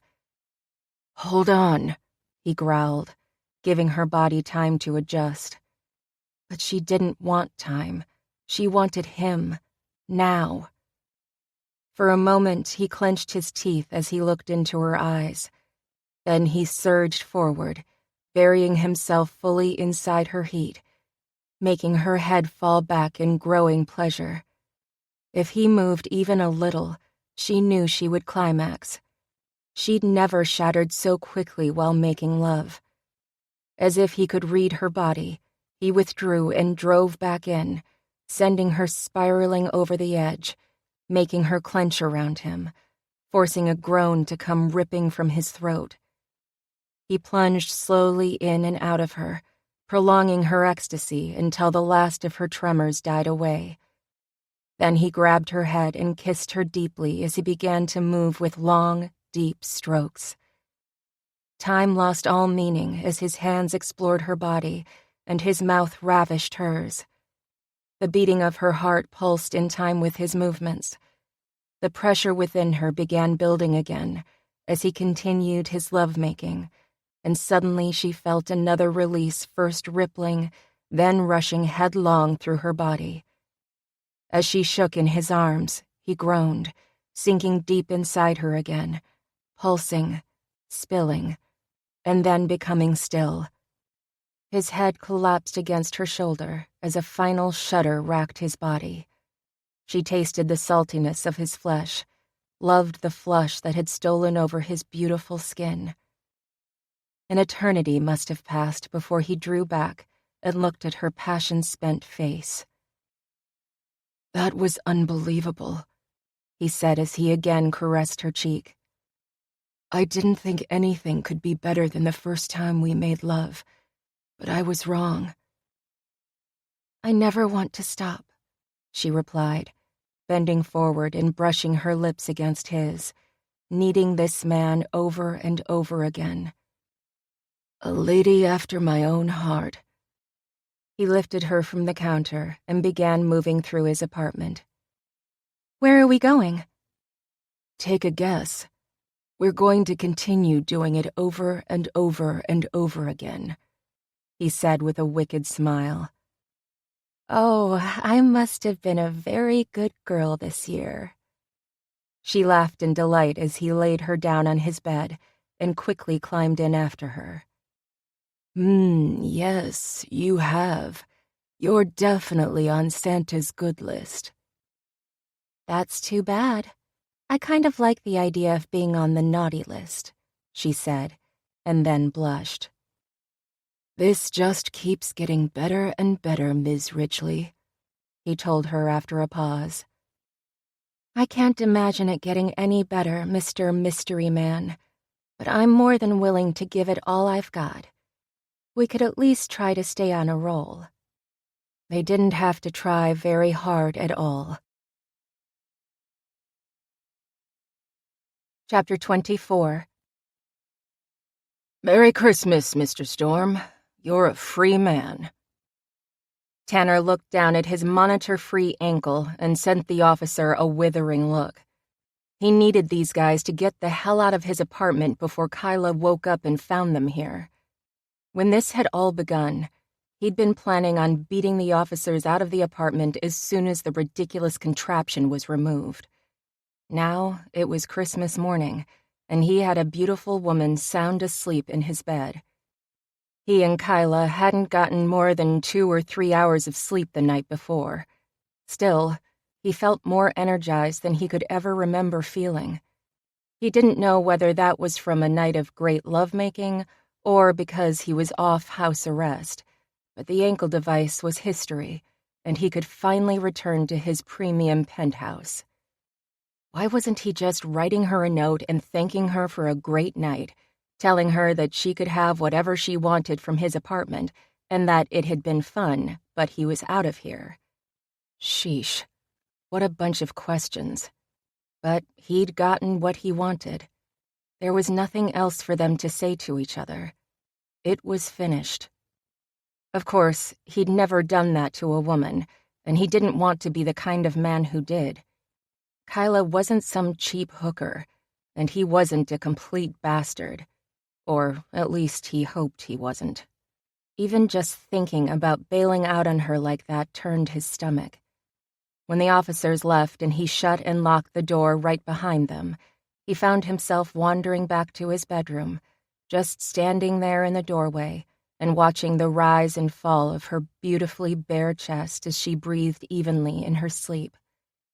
She was stunning, both inside and out. It was depressing to think that he'd never really looked beyond the externals with any other woman he'd been with. He'd really only cared that they looked good on his arm and satisfied his needs in the bedroom. Kyla had seemed like a completely new woman last night, much different than the shy young thing he'd been with a week earlier. Her confidence with him and with her own body had made her bold and daring, and she'd taken his breath away more than once. She'd teased him once again about leaving his socks on, but he'd found a satisfying way of distracting her when she'd told him she was going to pull them off.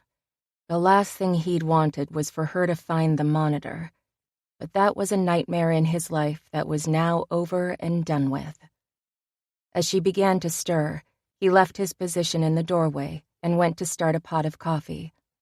When it had just brewed, she walked into the kitchen, her hair tumbled and his shirt the only thing covering her, offering him a tasty view of her honey-toned thighs. "I hope you don't mind that I borrowed your shirt," she said, shifting anxiously on her feet. "You look far better in that shirt than I ever have," he said with a smile before he walked over and leaned down to join their lips for a brief kiss. "I have to agree. I prefer you without any shirt at all." "Merry Christmas, Kyla," he whispered, his throat uncomfortably tight. "Merry Christmas, Tanner. I, have a favor to ask of you." Her voice was wobbly. He was ready to say that he had to get going, but that's not what came out. "Anything?" "I want to go home, where I lived with my parents, I mean, just to see the place, just for a few minutes," she said, choking on the last part of her sentence. "I think that's a great idea," he told her, though he really didn't understand why she'd want to do something like that. "I know we don't know each other that well, but I don't want to go there alone." Ah, no wonder she was having a difficult time asking him. Did he really want to go along with this? It seemed too intimate, too personal, more so even than making love. He was walking away from this woman today. He started to tell her no, but once again, the wrong words came out of his mouth. "Of course I'll go with you." What was with his brain these days? But her sweet smile made it all worth it. "I'm going to get changed. Would it be okay if we went in half an hour?" When he nodded, she ran back to his room, gathered her clothes, and then opened his front door, peeking out into the hall before crossing over while still wearing only his shirt.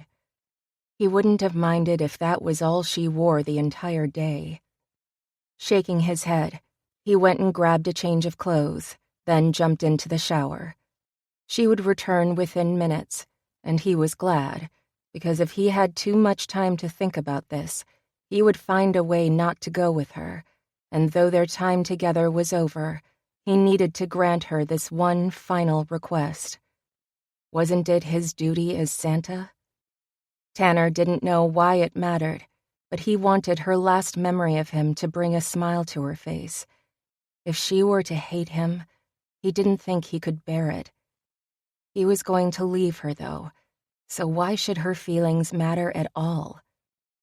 By the time he climbed from the shower, he still didn't have any answers. Chapter 25.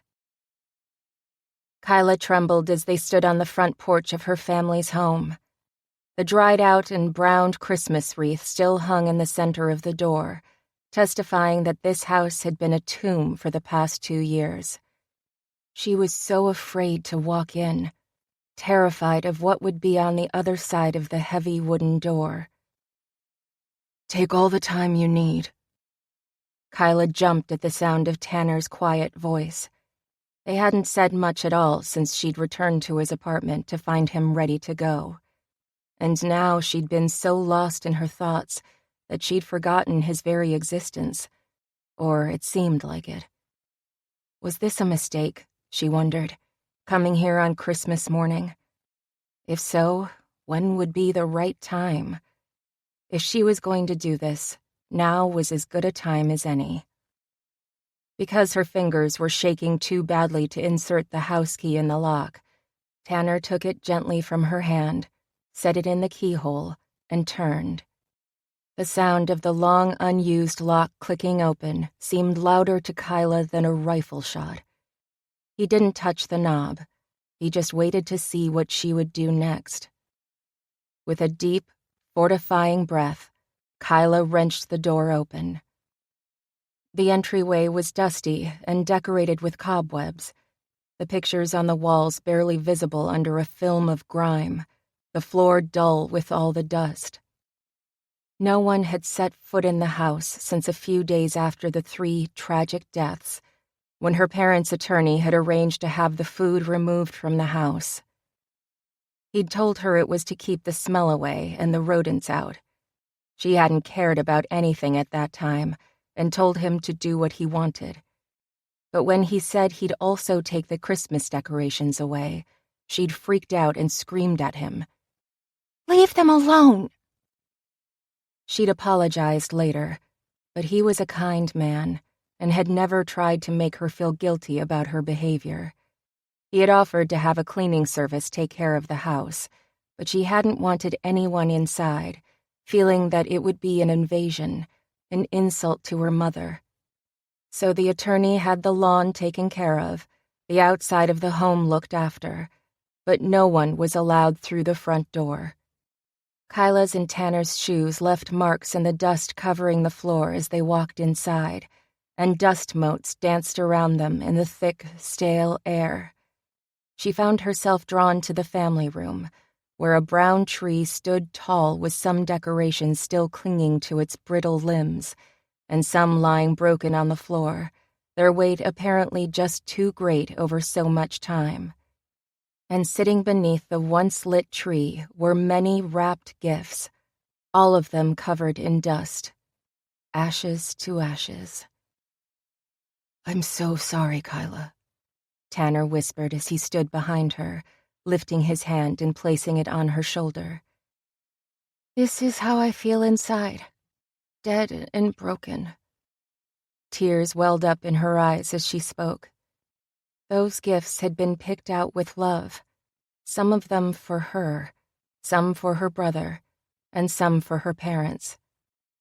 With a few steps, she stood in front of the tree and sank down onto the dirty floor, her hand reaching out and touching one of the gifts that had been so brightly wrapped 2 years ago. Picking it up, she ran her hand over the top of the package and wiped away the filth that covered its former beauty. This one is for my brother. I got it for him. It's a football jersey for the Washington Huskies. He would have opened it and laughed, telling me there was no way he'd wear a jersey from a rival school, but he would have worn it when he got homesick. We were close, closer than most siblings. Yes, we had our fights, but we loved each other immensely.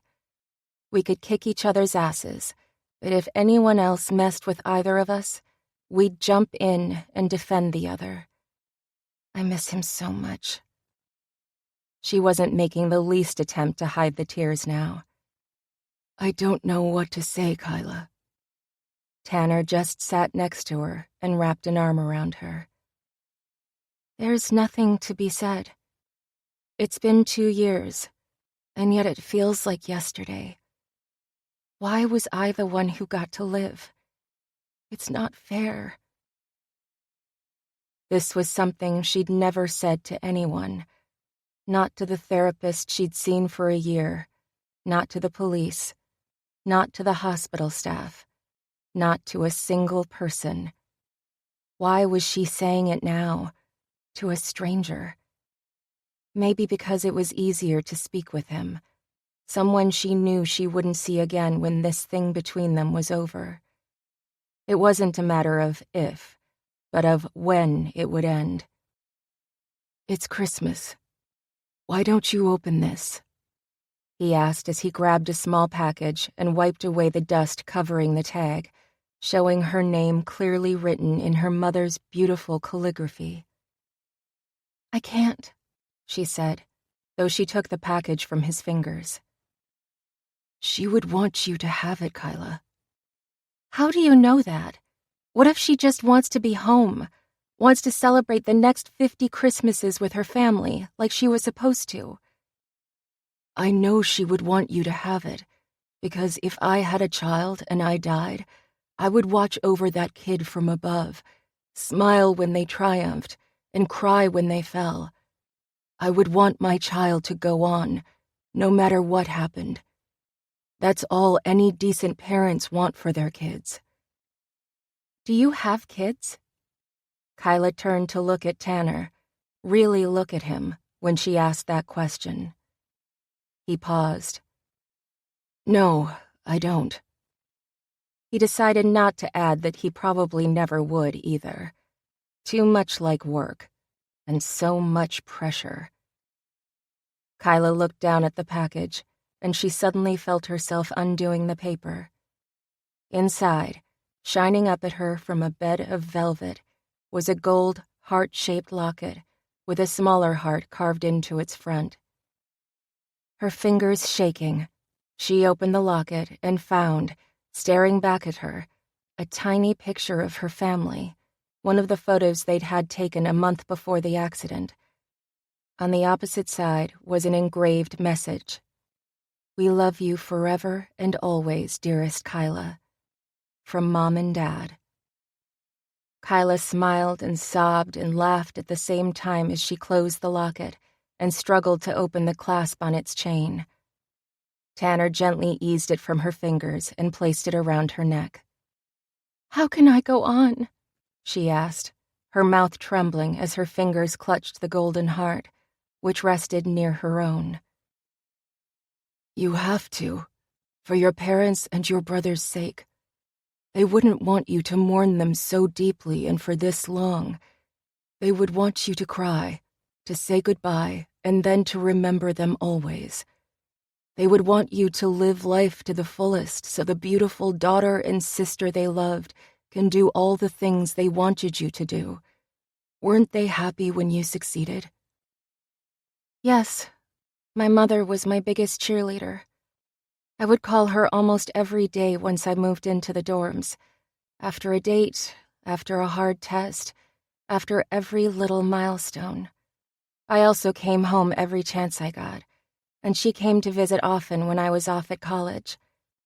She was not only my mom, but my best friend. Then don't you think it would tear her apart to know how much you've given up? Kyla thought about his words. Yes, it would rip her mother apart. She would understand that Kyla needed to mourn her family's death, but she wouldn't understand the way her daughter had given up living altogether. Kyla knew she had been mourning too long now. Thank you, Tanner. Thank you so much, but I need to be here alone. I know I asked you to come, but I want to be home for a while, to feel close to my family. You can go back to the apartment now. I appreciate that you came, but I need to do this. Are you sure, Kyla? I don't know if I should leave you here when you're feeling like this. I'm fine, Tanner. I need to say goodbye. For the first time in 2 years, she believed that she would be okay. Then I'll respect that, but... What, Tanner? I know this isn't the time. Kyla looked at him levelly. Just tell me, please. I've had a wonderful time with you during the last 3 weeks. More than you could possibly imagine, and that's saying a lot for me. I don't usually spend so much time with one person, one woman, more specifically, and I need you to know that your memory will always be special to me. But you're right that I don't belong in that apartment building, and I really don't belong to anyone. And? I don't believe I ever will. If I keep seeing you, I'll just lead you on. I understand, Tanner. And don't worry about it. If I can say goodbye to my parents and my brother, I can surely say goodbye to you at the same time. Tanner stood up and helped her to her feet, and then wrapped his arms around her. Goodbye, Kyla, he said, before leaning down and kissing her. She tried to say it back, but the word wouldn't come out through her tight throat. It didn't matter. From the first moment she'd felt the connection with him, she'd also known that Tanner would never be hers to have and to hold. Would she ever see him again, even once?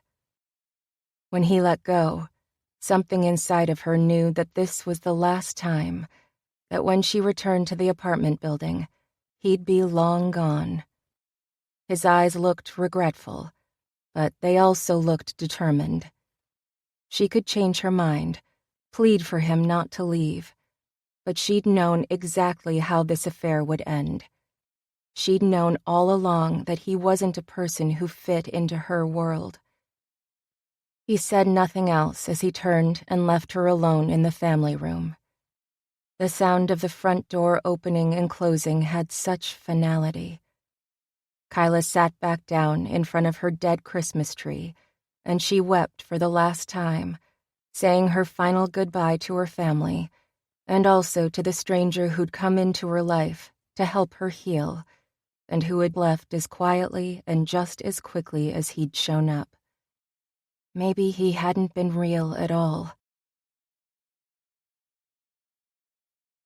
Chapter 26. This is the life, Tanner thought as he kicked back with a 60-year-old Scotch and looked at the snow falling outside the huge picture windows of his penthouse living room. Home. There was no better place to be. At least there were no rodents scurrying across his floors. There were no drunks yelling outside his door, no broken water pipes or faulty heaters, and he didn't have to worry that some scumbag was going to come rushing through his door and demand money or drugs. So why was he tense? Why was the ludicrously expensive liquor practically choking him? Why couldn't he get one woman's face from his mind? Because that place had made him temporarily insane. Tanner stood up. He set his empty glass on the end table and paced his pristine floors, replaying the last few weeks over and over again. He'd hated being Santa, yet he couldn't erase the image of Billy asking for his parents back, saying what a good boy he would be. Why in the hell had Judge Kragle given him such a ridiculous punishment? He would have rather spent those 24 days in a small jail cell. At least then he'd just be pissed off, and he wouldn't have these ridiculous what-if thoughts running constantly through his mind. Midnight struck, and Tanner stared blankly at the antique timepiece. "Christmas is over," he said aloud, trying to get his brain to function properly. "It's over, so let's get back to the way things were." After he climbed into bed that night, he tossed and turned, sleeping little. He should have been in ecstasy in his luxuriously oversized bed. But no, he was restless and out of sorts, feeling alone there for the first time ever. By the time he got up the next morning, Tanner was even moodier than he'd been the night before. For almost a whole month, he'd wanted nothing more than to get back to this place, but he had to get away right now. He was suffocating inside these depressingly immaculate walls. After shutting the door behind him as the sun rose in the sky, he drove to his father's office building.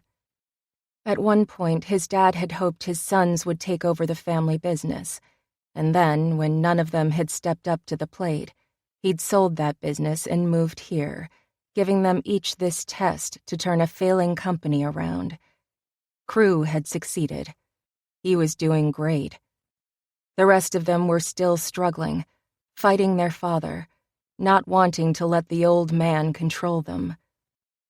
Tanner had his own money, of course, and didn't even need to go all the way with this challenge.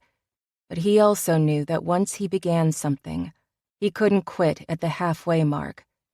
He had to get through this task if it took everything in him. But he didn't exactly know how he'd manage that, or what the end of this game would look like, and who would be the ultimate winner. Tanner parked in front of his father's building, then stepped inside and nodded at the guard on duty, the only other person there, before going to the elevator and riding it to the top floor. He then went into the office his father had set up temporarily for him, and he walked around.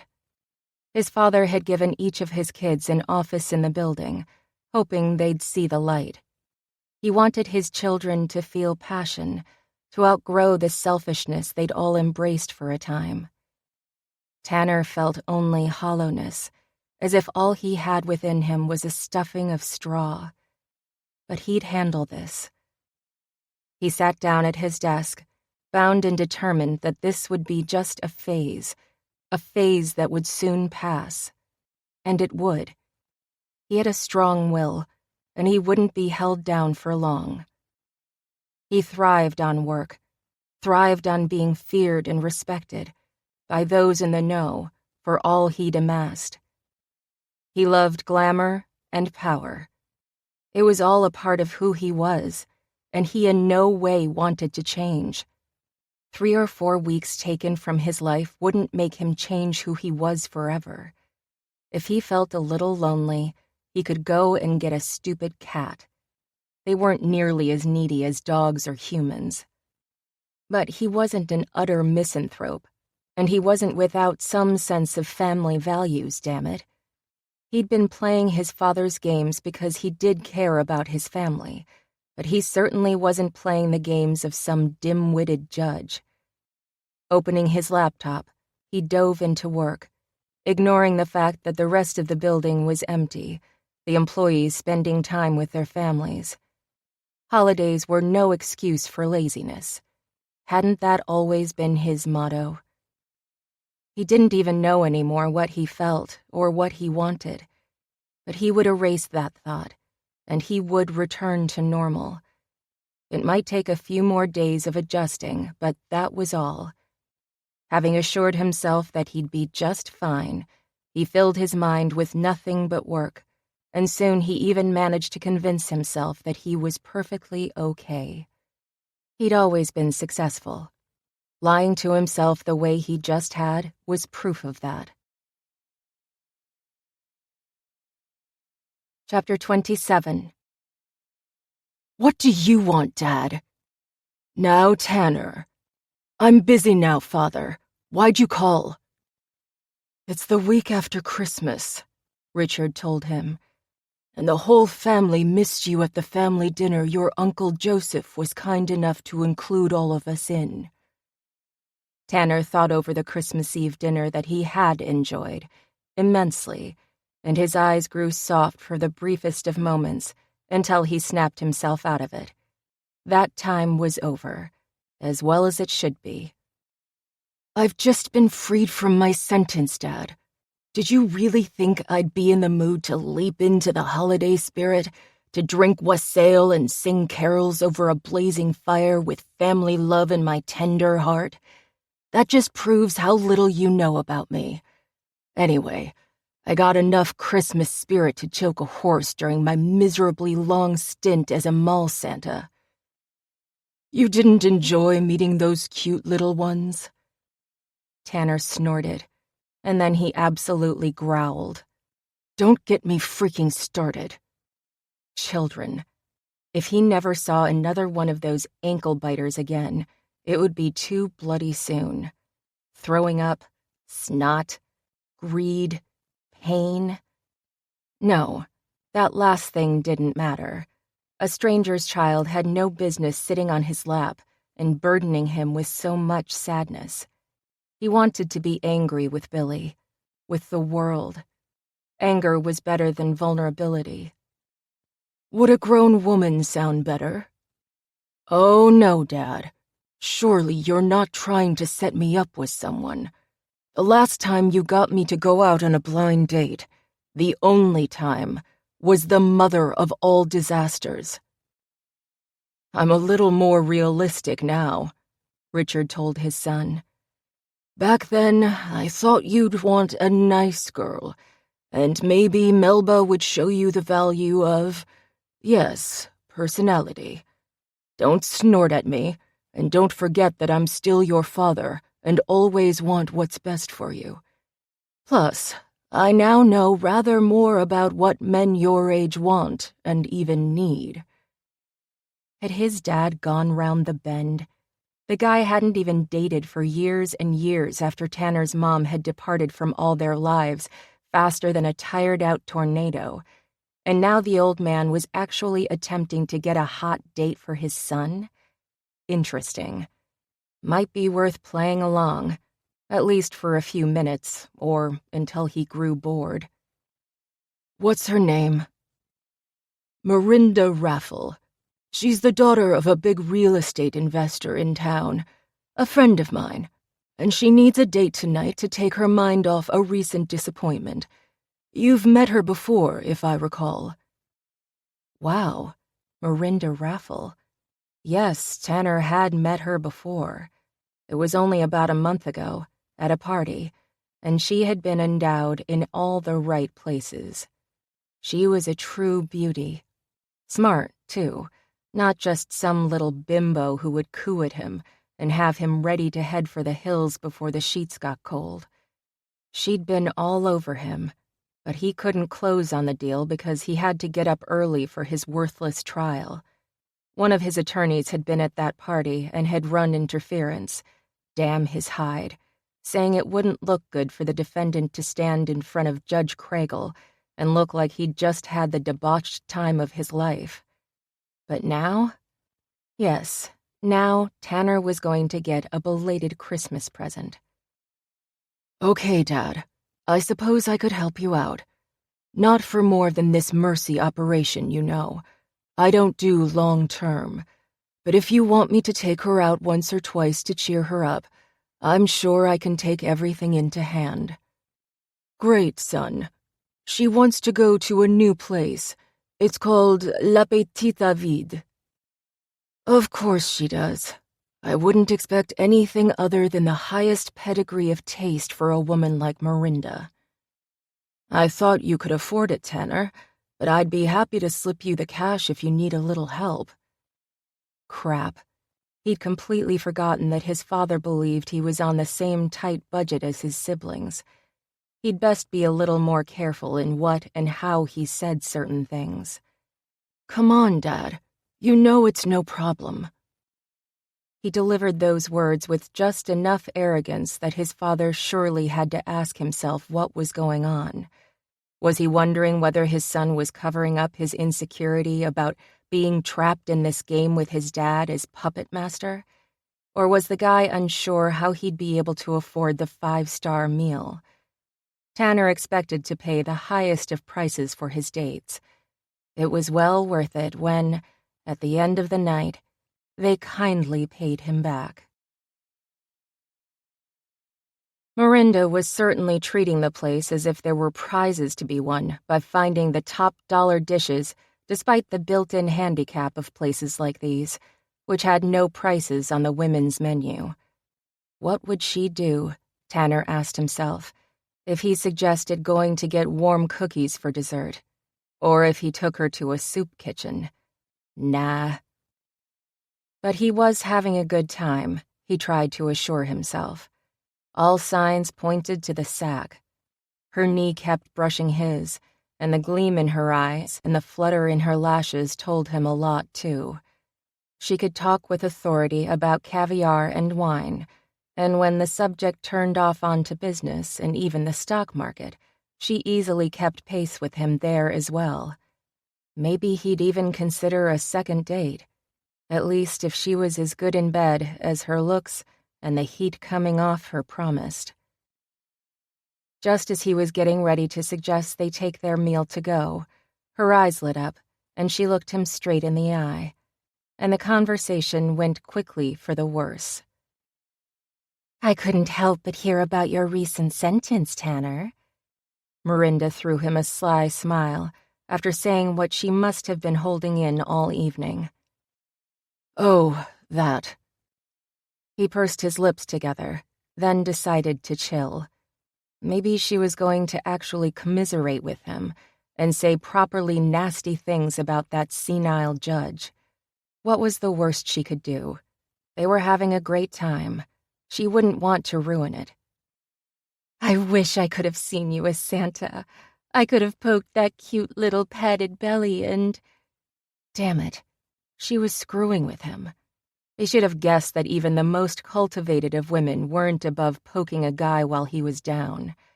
But he wasn't a wimp, or a little girl, as someone had recently suggested. He could handle this. Or he thought he could until Miranda continued. But seriously, Tanner, how did you manage to live and work among the great unwashed? All those middle-class people brushing up against you in a tacky Seattle mall? In those old apartments? Have those people no shame? How can anyone live that way? Great unwashed?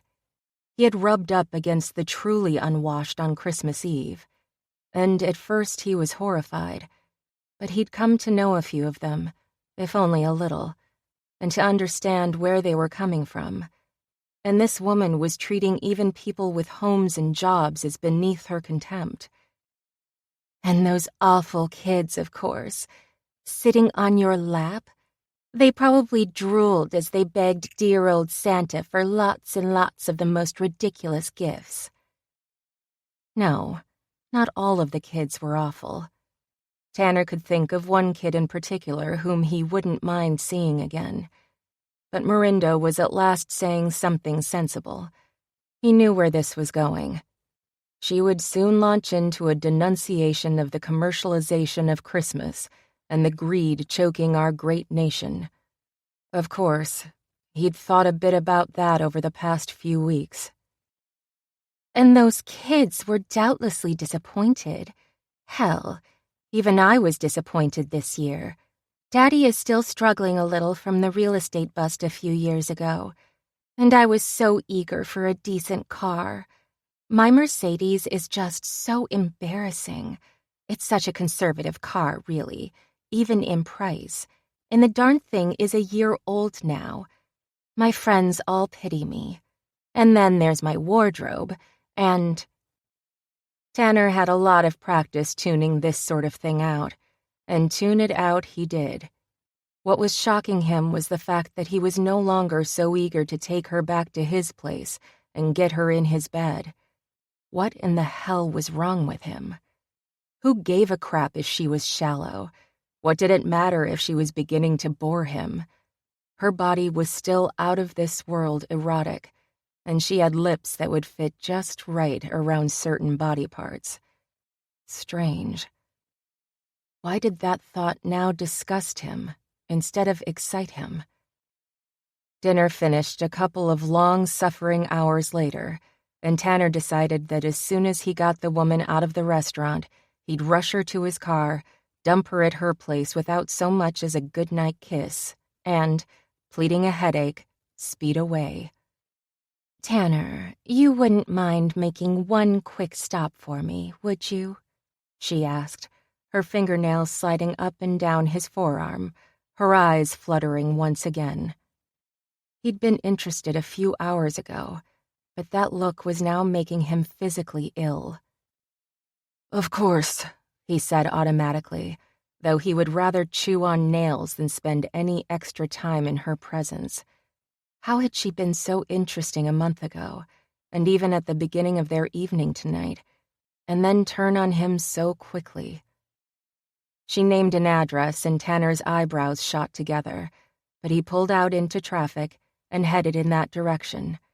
When he pulled up in front of an exclusive jewelry store that was normally closed at this time of night, his pulse picked up speed. "Oh, thanks, darling.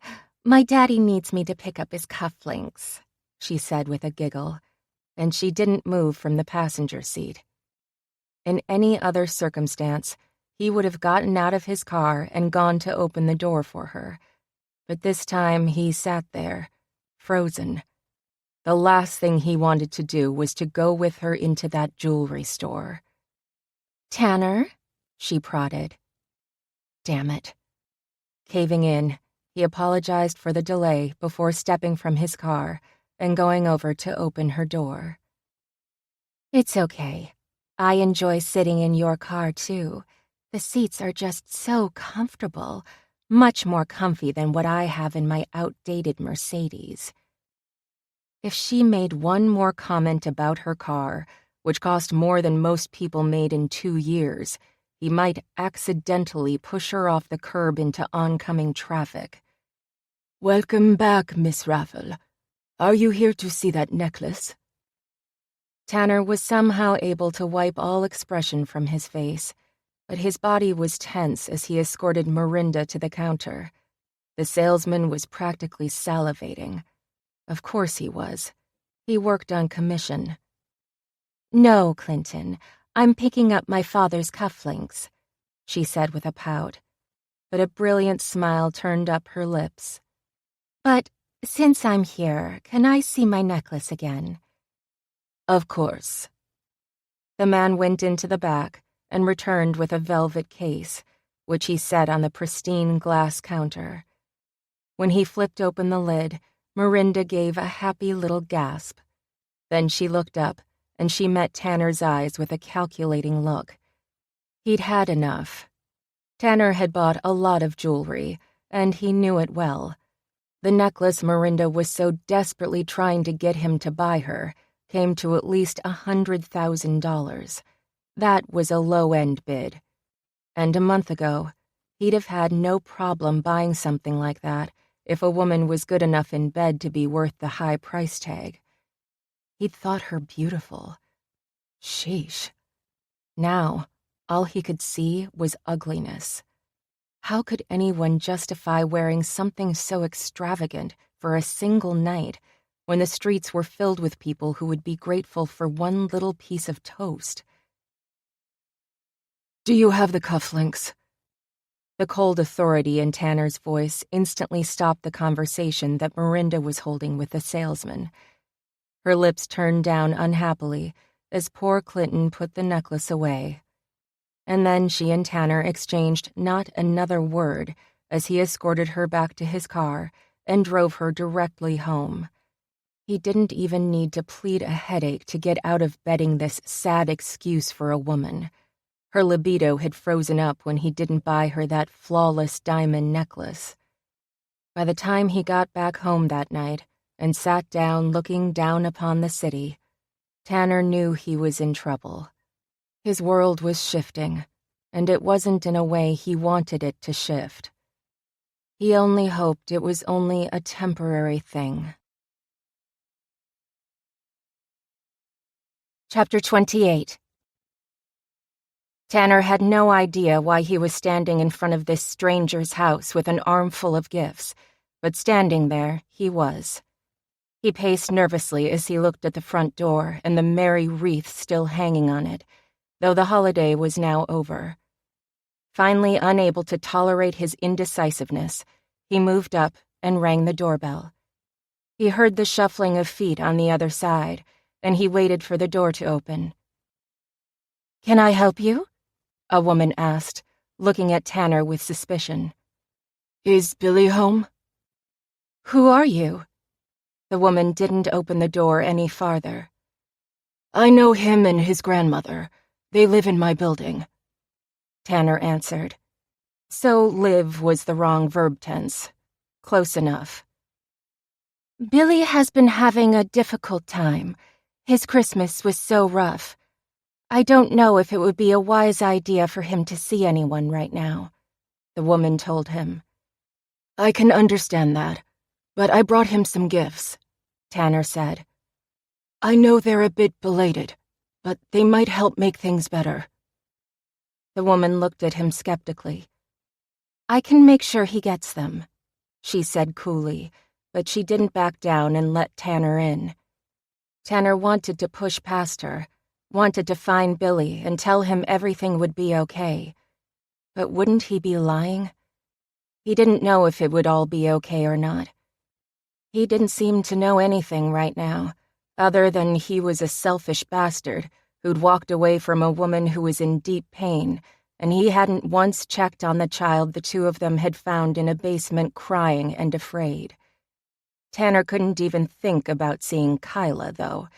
He'd burned those bridges completely, all-fired jerk that he was. And so he found himself instead on Billy's doorstep, because he didn't know the why of it. Maybe he'd gotten the gifts for Billy to try to ease his conscience. He didn't seem to know anything anymore. One thing that he did know for sure was that this holiday season was certainly becoming his loneliest one ever. He could have spent Christmas with his family, or at least with the family that was in town, but he was too caught up in himself, in his feelings of freedom.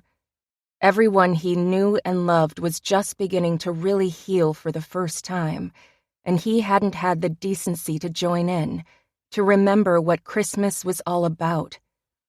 "Thank you," he told the woman when he realized he'd been standing there too long without speaking. He handed her the gifts and turned to leave. "I'm sure this will mean a lot to Billy." Tanner didn't turn back around and acknowledge the woman. He wasn't even sure why he'd shown up. He should have just left well enough alone and walked away from this life he'd been forced into for the past few weeks. That's exactly what he would do. Time healed all wounds, or some crap like that. He'd heard people say it 1,000 times, so didn't that mean it had to be true? He was just going to assume it was. Feeling better already, Tanner revved up the motor on his car and decided to take a long drive. There was nothing like going over 100 miles an hour to get your blood flowing. He knew he was in even deeper trouble when the usual thrill he felt driving way too fast didn't happen. But he could do this. He was determined to erase the past month from his mind, and he headed toward home. He would forget Kyla and Billy, too. New Year's Eve. As always, the office building had been dead, and Tanner himself felt like the walking dead. No, the sitting dead, as he stared out the window and pretended to work. Finally giving up and stepping into his sleek sports car, he started the engine. But he didn't move, and the car didn't either. He was just sitting there. He didn't want to go home to his cold condo, didn't want to be alone on yet another big holiday. When he finally pulled out into traffic, he found himself moving in the opposite direction. Tanner crossed the long bridge onto the island one of his uncles lived on, and he soon pulled up to Joseph Anderson's colossal home. On Christmas last year, the castle, that's really what it was, had been lit up with colored lights, and it sported a giant wreath on the massive front door. And when Tanner had gone inside, he'd followed the sound of laughter coming from what he'd later learned was Joseph's favorite sitting room. Tanner had stood in the doorway and watched the activity unfolding before him. Joseph was sitting on his huge chair, a couple of children on his lap at all times, and several more perched at his feet while he read a Christmas story. Tanner's cousins were mingling happily with his siblings, and his father could be found laughing at something his brother George said more often than not. That was last year. Tanner had missed all of that this year. The decorations he saw outside the mansion now weren't about joy to the world. They were about endings and beginnings. The excitement was of a different sort. Did he really want to face this? He thought seriously of turning around and leaving, but that didn't happen. He walked from his car and moved up to the front steps. Once again, he followed the sound of laughter, and this time he was in the big ballroom, with masses of balloons overhead. Those balloons seemed oppressive enough in his dark mood, but even more upsetting was what was beneath them. Seeing the couples locked in each other's arms was too much for Tanner, who suddenly felt more alone than he could ever remember feeling. And that made no sense. He didn't need another person in his life to make him happy. He hadn't felt that way for years, not since his childhood, so he didn't understand this absurd sense of sadness that seemed to be washing through him. He'd made a mistake in coming to this place. He spun around, planning to sneak back out before anyone spotted him, but he was too late. Tanner, I can't believe you actually made it. Crew was quickly approaching, his beautiful wife, Haley, sweetly glued to his side. "I'm so glad you did," Haley said. "We really missed you at Christmas, but I figured the ladies' man would be too busy with his lady friends."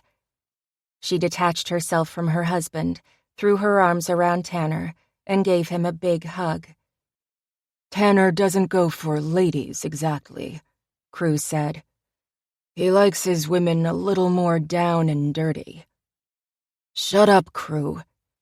It's good to see you again, Haley. He turned to his brother when she released him.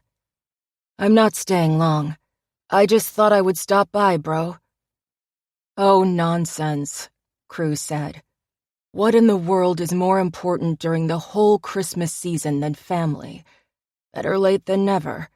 Anyway, we're just about to have dinner, and there are a few single ladies nearby who wouldn't mind giving you a kiss at midnight to ring in the new year. After nudging Tanner in the back, Crew led him to the bar and had a drink poured for him. For the first time in what felt like at least a week, Tanner's lips twitched. He knew without a doubt that there was one single lady who wouldn't let him get his lips anywhere near hers, no matter what time of the year it was, and no matter how many other couples were kissing all around them. Tanner had gone back to the jeweler's and purchased the box Miranda's necklace was in, and then he'd written her a note, a clever note, if he did say so himself. He could almost, but not quite, picture the rage flaring up in her eyes when that lid came open and she read his words. He'd placed an identical plastic necklace in the box, one designed for a child, and thanked the woman for reminding him about the true meaning of Christmas. A donation in the amount of $114,000 was being donated to the Seattle Mission, the exact cost of the necklace she'd more than hinted that she wanted. His only regret was that he hadn't been there to see her face. His mood did instantly improve, though, just thinking about it. Enough that he accepted the glass his brother had brought him and he downed it, delighting in the slow burn of fine scotch as it traveled down his throat.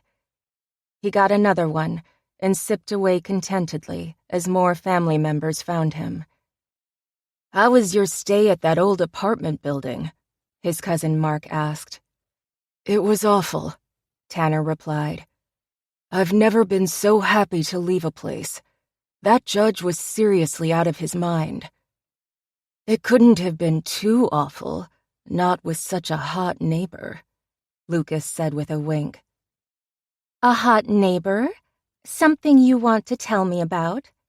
Lucas's wife, Amy, added a teasing smile to her question.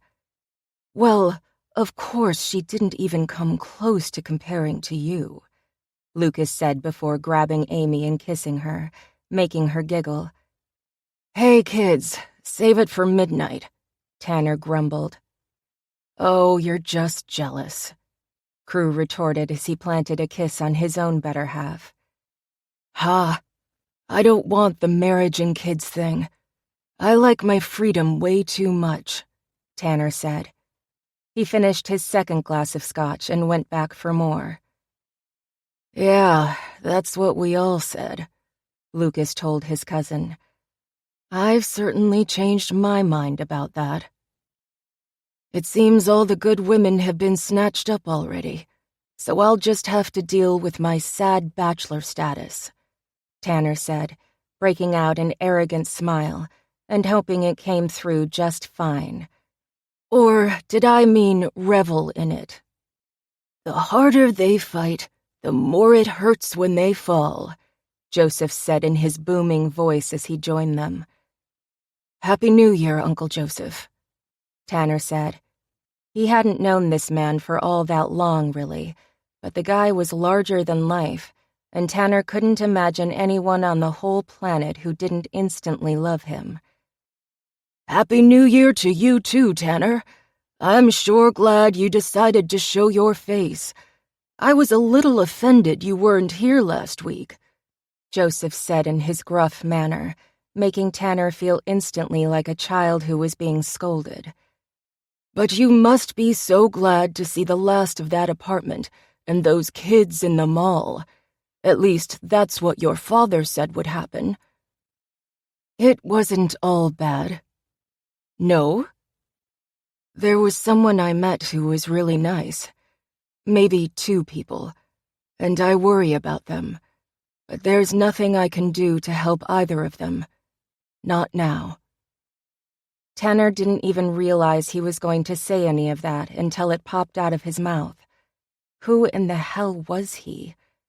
When he finished speaking, though, he was surprised to see a gleam in his father's eyes. Those couldn't possibly be tears.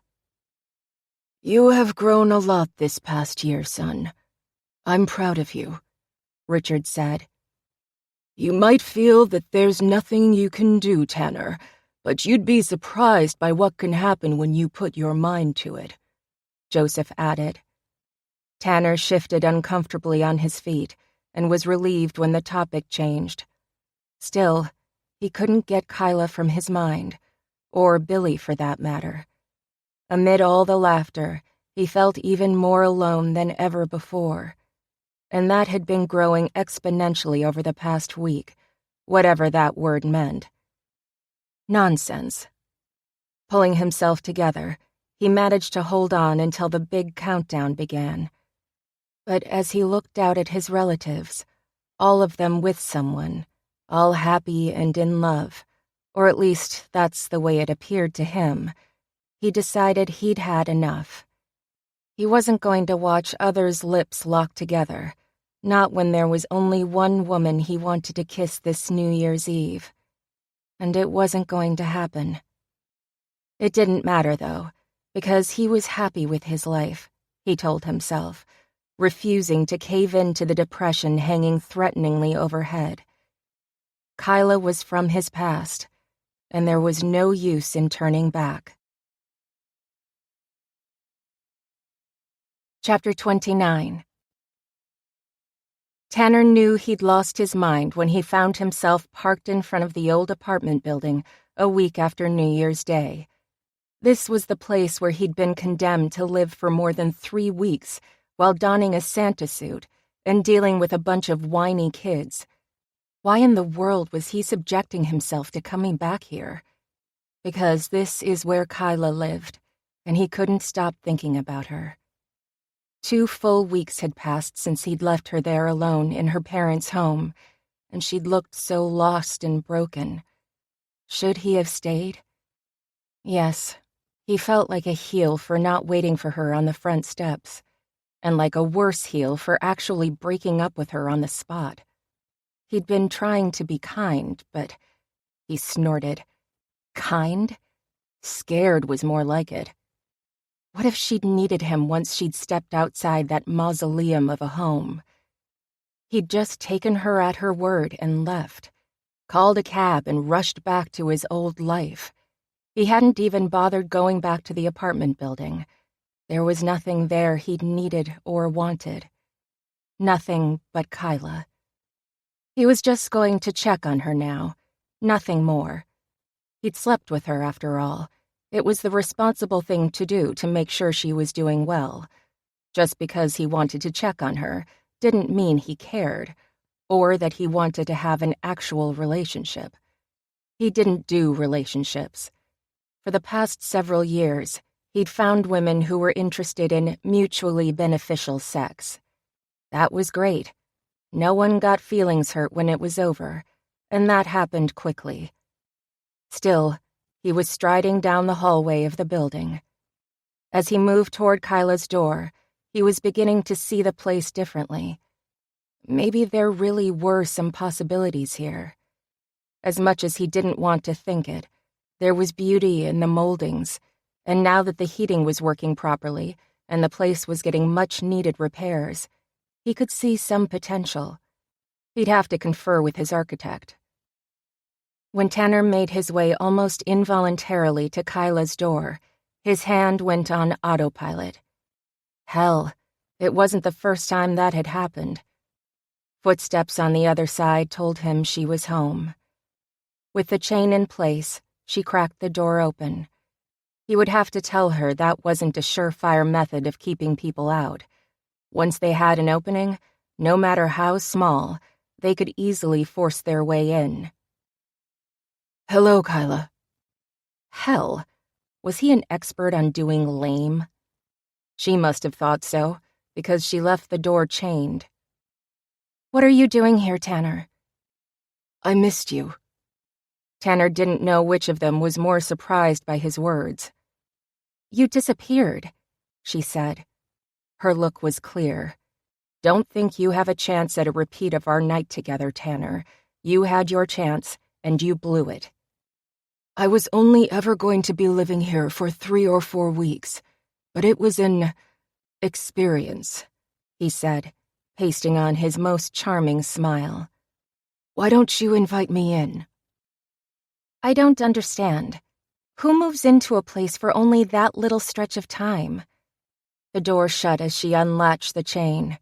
She opened her door wider, but she blocked the opening, letting him know that he definitely wasn't being invited inside. It's a long story, and I don't want to get into it, he told her. Everything seems to be a long story to you. You seem to love keeping your secrets. That's fine with me, Tanner, because I don't see that we really have anything to talk about. You moved in, we had sex, you moved on. It's pretty much the end of our story. Though she was trying to be flippant, he could see the hurt behind her eyes and in her voice. Kyla wasn't the type of woman a man slept with and then left with only a few words and no explanations. He'd known that all along, and yet he'd still done it. He was the type of man mothers warn their daughters about. The thought didn't sit well with him. I would like to take you out on a real date, Kyla. If you come with me, I'll tell you more of my story. I don't think so, Tanner. I don't think we have anything in common. We sure had a lot in common on Christmas Eve, he said, leaning toward her, taking in her sweet scent, and instantly flooded with desire for her. Even without makeup and wearing sweats, she turned him on far more than his last supermodel had during their one-night stand. That's sex, Tanner. There's a difference between having good sex and having a relationship. Does that come as a surprise to you? No, I didn't think so.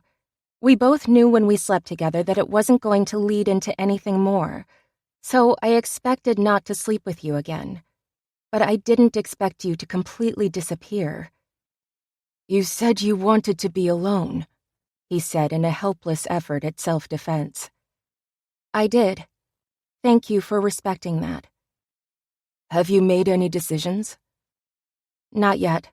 I spoke to my parents' attorney. I think I'm going to sell the house. I just can't stay there. It would hurt too badly, and the place I loved needs to have people in it who will create their own happy memories. I want to wait until I'm sure, however. I don't want to do anything rash. I think that's wise, but it's time for you to start living again.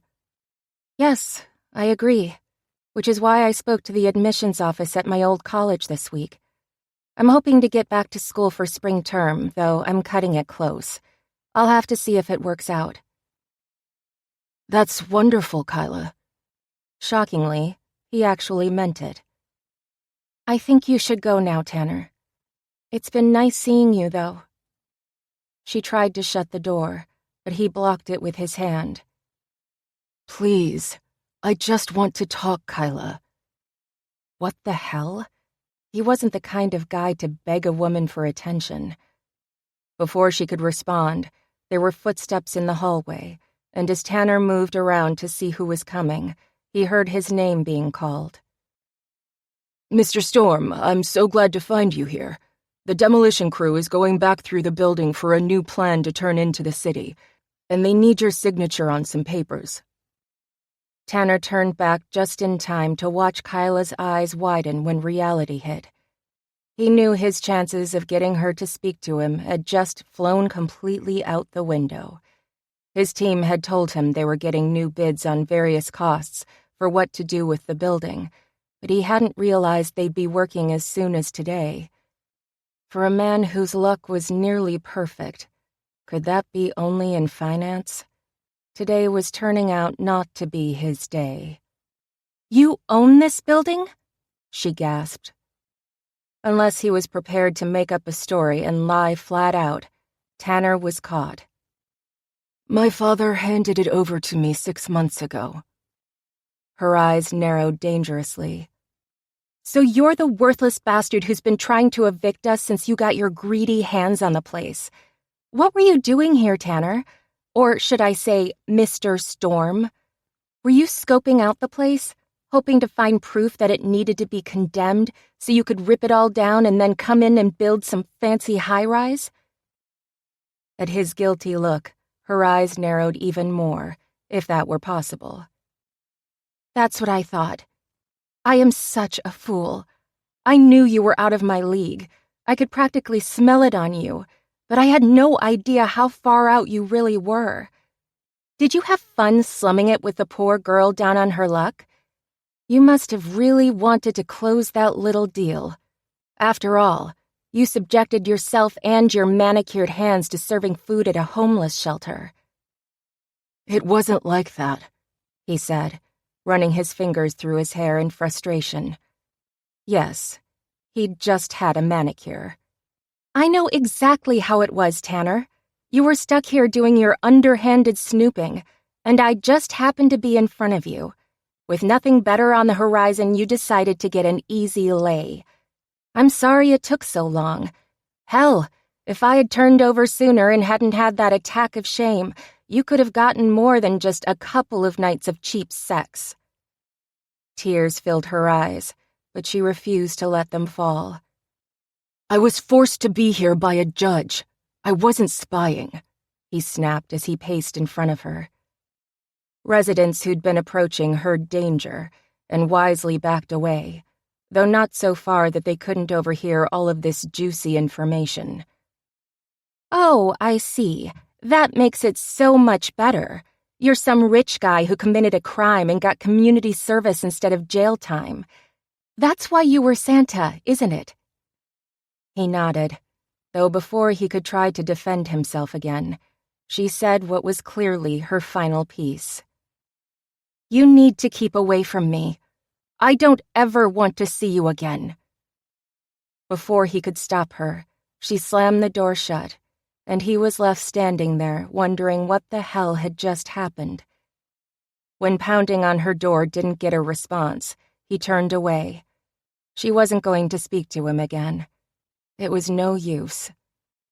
As he walked past a small group of men he saw standing at the end of the hall, the expression on his face dared them to say a word.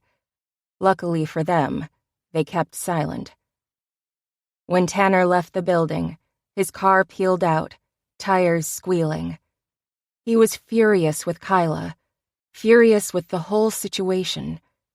By the time he got home, he'd calmed down, but he couldn't help his unbelievable frustration as he walked through his spacious rooms. How could he make this better? What would make this ache go away? No answers there. He just laughed bitterly when he joked to himself about opening up his little black book of hot models. He knew they'd jump at the chance to satisfy him, as if any one of them could come close. He didn't have the least desire to see any one of them again, under any circumstance. So instead, he went off to bed, hoping that by the time he woke up, he'd have some idea how to make this all right. He was Tanner Storm. He would figure this out. Chapter 30. Tanner signed the last of the documents and sat back with a genuine smile. He knew he was doing the right thing, because he felt good about himself. The last time he could remember feeling like this was when... Hell, he couldn't remember having this feeling before. "Sir, it's time to head out to the news conference." "I'll be leaving in a moment," he told his secretary. He handed her the sheaf of papers and stood up. He whistled as he made his way to the elevators and rode downstairs.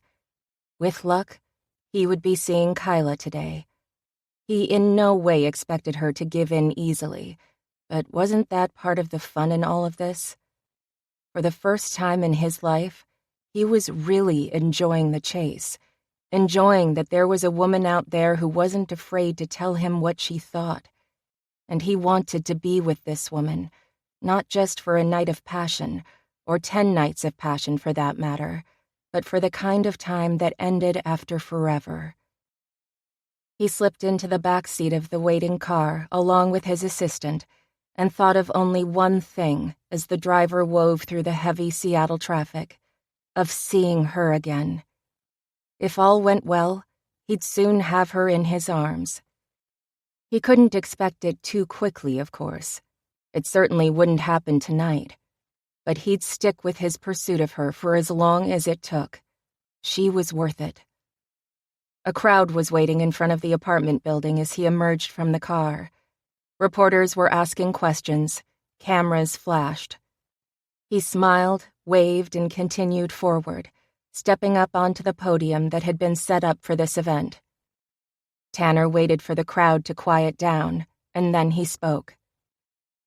"When I received this building from my father, I didn't look at it, really look at it. I just saw dollar signs, with an old building standing in my way. I didn't look at the architecture, at the historic value. But a woman who lives here helped me to see it through new eyes. That is why I have decided to renovate this beautiful piece of history in a city that I've come to love.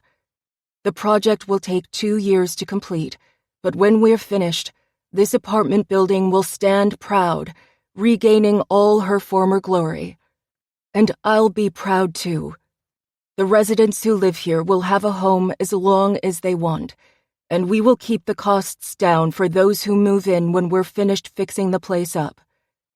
I want to thank my father, a very wise man, for showing me that the bottom line isn't what counts above everything else, but that having justifiable pride in oneself is just as important.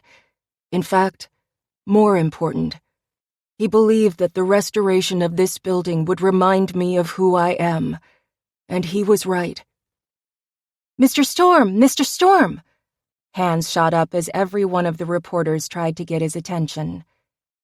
Yes, he said, pointing to a freckle-faced young reporter, a young Jimmy Olsen who seemed ecstatic to be the first one picked. Who is the woman? Could there be a romance involved? Tanner was quiet for a moment. He smiled and looked out into the crowd and locked eyes with Kyla. Oh yes, there was a romance, at least if he had anything to say or do about it.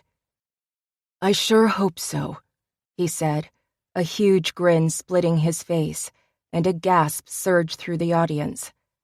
The reporters shouted out more and more questions, but Tanner tuned them all out and let Randy handle things. He only had eyes for one person right now, and she was giving him an assessing look. He could see that she didn't trust him, was leery of his motives, but he'd expected that. He was here to show her that his intentions were pure. After the reporters had what they needed, he stepped down and shook hands, but still searching for any sign of Kyla. She was apparently long gone, and yet that was all right with him. He would be here a lot over the next several months. Tanner had decided to don his construction hat and work on the building himself, along with the prestigious firm he'd hired for the project. If Crew could do this kind of thing, he most certainly could too. Chapter 31. 2 weeks dragged by, and though Tanner spotted Kyla often, she always walked past him without a word. A few times, he'd seen the way some of the crew checked her out. After a stern look from him, they'd soon backed off. He had no trouble at all with letting them know she was off limits. Even if she didn't know it yet, she was his, and he wasn't letting her go. It hit him like a flash flood one afternoon when he was up on a ladder and she went by him in the hall. Or maybe it was like a picture show in his mind. The two of them laughing in her kitchen, holding each other on the couch, her falling asleep in his arms. He'd tumbled headfirst into love with this woman, this beautiful, tragic, compelling woman. Everything he was doing was because she'd changed forever the way he thought about his life. She'd changed his thinking for the better. What the... It's a Wonderful Life was turning into his reality. Now, he just had to persuade her to give him another chance, to let him love her. No, he had no idea how the hell he was going to manage to do that. But with new determination, he climbed down the ladder, set down his hammer, walked to her door, and pounded on it. "Open up, Kyla," he yelled through the damned door. "I have something to say, and I refuse to leave until you hear me out." He didn't even notice that the noise in the hall had stopped, as his workers unabashedly listened in as their boss prepared to play the lovesick fool. Go away, Tanner. We have nothing to say to each other. Damn it! If you don't open this door, then I'm going to shout it all out for the neighbors to hear. There are children here, Mr. Storm. You watch your language. Tanner turned to find one of the neighbors' doors open and an older woman glaring daggers at him. But he didn't care who listened in. He wasn't leaving until he got what he had to say off his chest. Hell, he wasn't leaving without carrying Kyla away in his arms. Considering he'd lied to her and had wanted only to use her for her body, then walked away as if she meant nothing, he figured he had to perform some penance. Maybe more than a little. But whatever it took, he would do it, even if that meant groveling. Granted, I didn't tell you who I was. I lied by omission, Kyla, and I admit I wanted to get you into my bed more than anything else. I was selfish, short-sighted, and a complete idiot. It took spending 3 or 4 of the most meaningful weeks of my life with you to realize how foolishly I was behaving. I should have never left you on Christmas. I should have waited on your doorstep and then held you all night as you let out your grief. I'm begging you to give me another chance to do just that." "Tanner, you have to stop this," she said, sounding choked up, sounding hopeful. Was he actually getting through to her? "Please, just let me prove to you that I'm a new man. I know some men say they will change when they have zero intention of doing so, but I have changed. I'm a better man for knowing you, and I want to prove to you every single day how much I care, how much I love you. I do, Kyla Ridgely. I love you so much my heart is bursting." The onlookers gave out a muted, "Aw."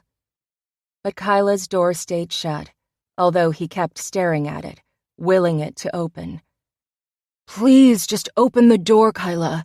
Look into my eyes. You'll see that I'm telling the truth." "You're making a fool of yourself, young man," said the woman down the hall. But the look she now gave him was far less harsh than the one she'd treated him to before. She seemed almost sympathetic to his plight. That hurt, he had to admit. He knew things were bad when he was getting pitying looks from elderly women. Finally, just when he thought he was going to have to pitch a tent outside Kyla's door, he heard her undoing the locks and sliding the chain away. Then she was standing before him, looking even more beautiful than ever, with her hair in a ponytail and wearing a tight red sweater and a pair of fitted jeans that showed off the perfect flare of her hips. Tears were shining in her eyes as she gazed into his. He could see myriad emotions crossing her features, as if she was hoping he spoke the truth, but didn't trust herself to be a good judge of his character. "I'm such a fool, Kyla, but I'm a man who will only make a mistake once before I've learned my lesson. I know we haven't had a lot of time together, and I know it all seems like it moved too fast, but since I've been away from you, you're all I think about. I can't concentrate on work. I can hardly sleep or eat. I'm just surviving, not living.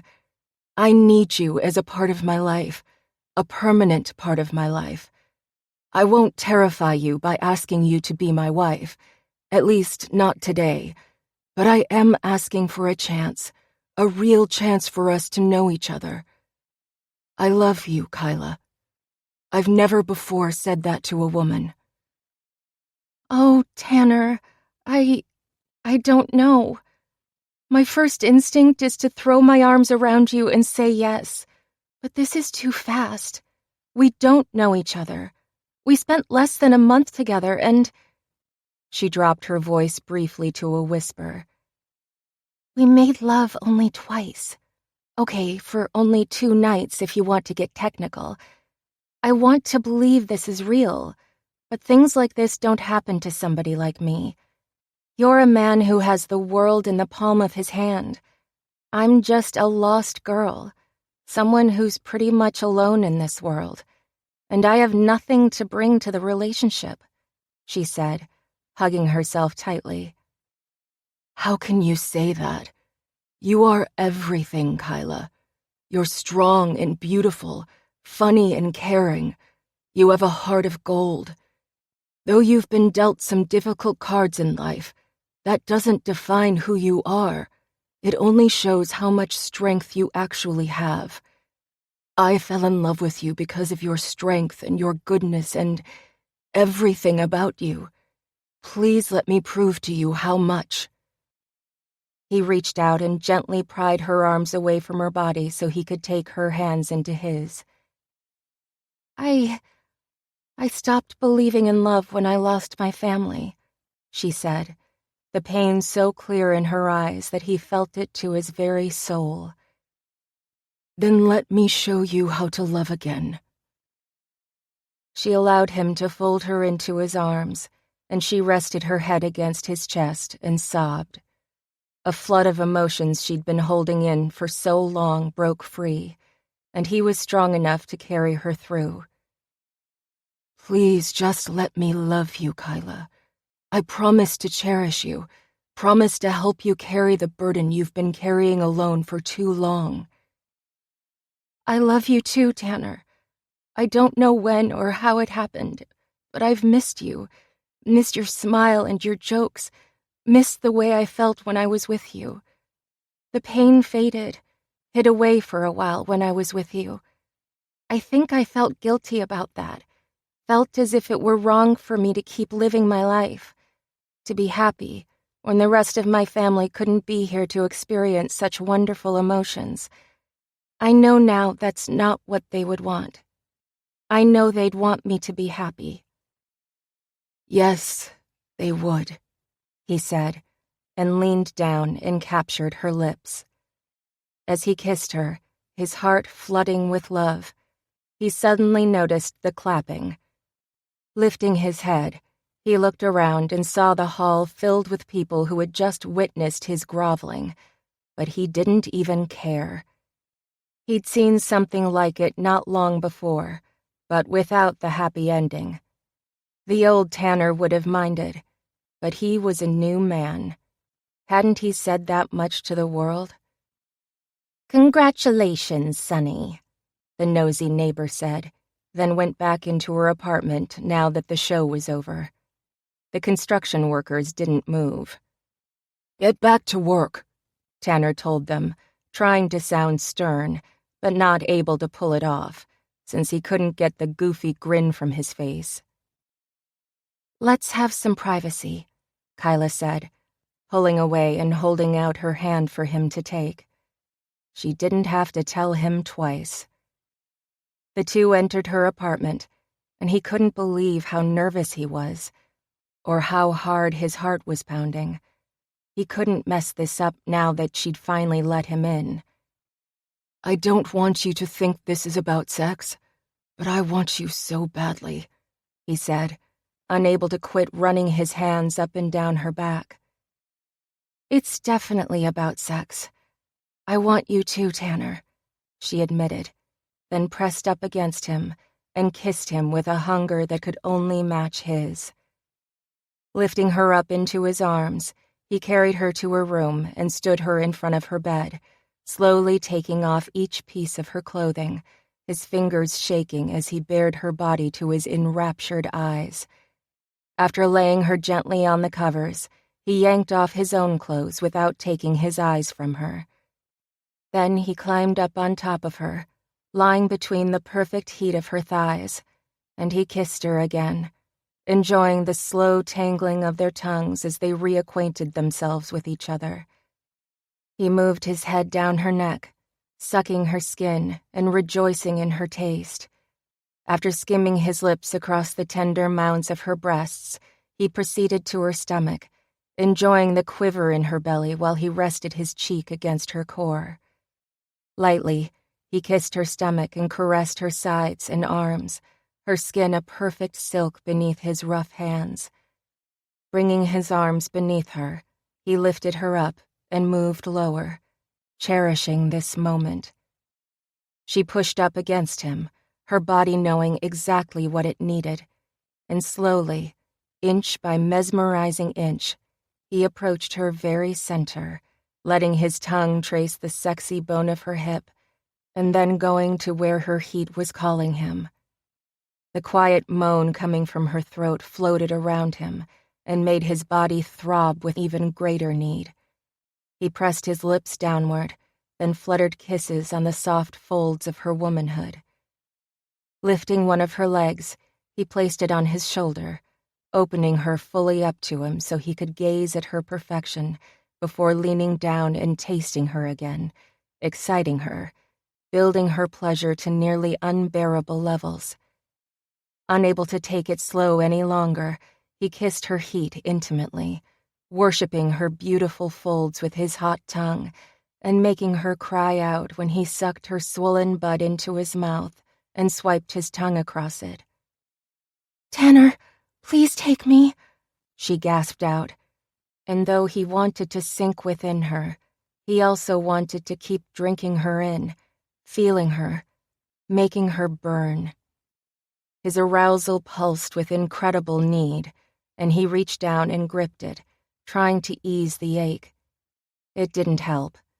It had been too long since he'd been inside her, and his body remembered all too well how good she felt. But Tanner continued to tease her, at first slowly, and then with growing speed, kissing, licking, and sucking her tender flesh until he felt her tense, felt her body find the release he'd been taking his sweet time building for her. When he slipped his finger inside her, the walls of her womanhood pulsed around him, and her wet heat showed him she wanted more, needed to have him truly join with her. When the last of her tremors died down, he let his tongue caress her core one last time, enjoying that her taste had become even more exquisite than before, and her hips pushed upward, seeking him. "Please, Tanner," she begged. He thought he wasn't going to deny the two of them any longer, but as he kissed his way back up her flawless body, he had to stop at her hardened peaks and suck each into his mouth while holding the other one, his fingers pinching and teasing, making her gasp and pant and moan. Finally, their bodies were lined up, his arousal pressing against her, and he looked down into her eyes, feeling that he could get lost there forever, feeling that he was finally home. I love you, Kyla. Love you more than I ever imagined anyone could love. I know I said I wouldn't bring up marriage. I know I said this was too soon. But when you know something is right, you just know. I want you to be my wife. I want to spend the rest of my life with you, making love, laughing, crying, learning and growing. I never want to spend another night without you. Please let me have you forever. Kyla's eyes widened. "It's too soon," she said, though there was no conviction in her voice. Don't worry about what anyone else thinks. Just tell me what you want, he said, pushing forward the slightest bit, connecting their bodies together, but just barely. "I want you," she said, her head turning as she tried to push up closer, to have more of him, all of him, inside her. Forever, he demanded, driving in another inch, the torture nearly undoing him. "Forever," she conceded. With that one word, he thrust deeply inside of her, and their cries mingled together as they became one. There was no more talking now. He lifted them both higher and higher, built their pleasure, and then spilled his seed within her.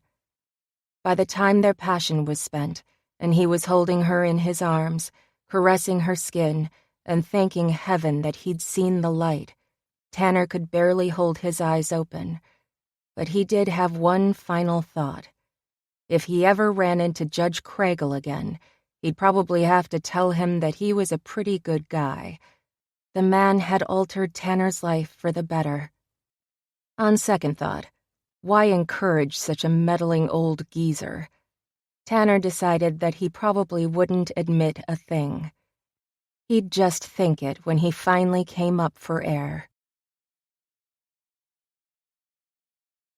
Epilogue. We just haven't had a miss yet, have we, brother?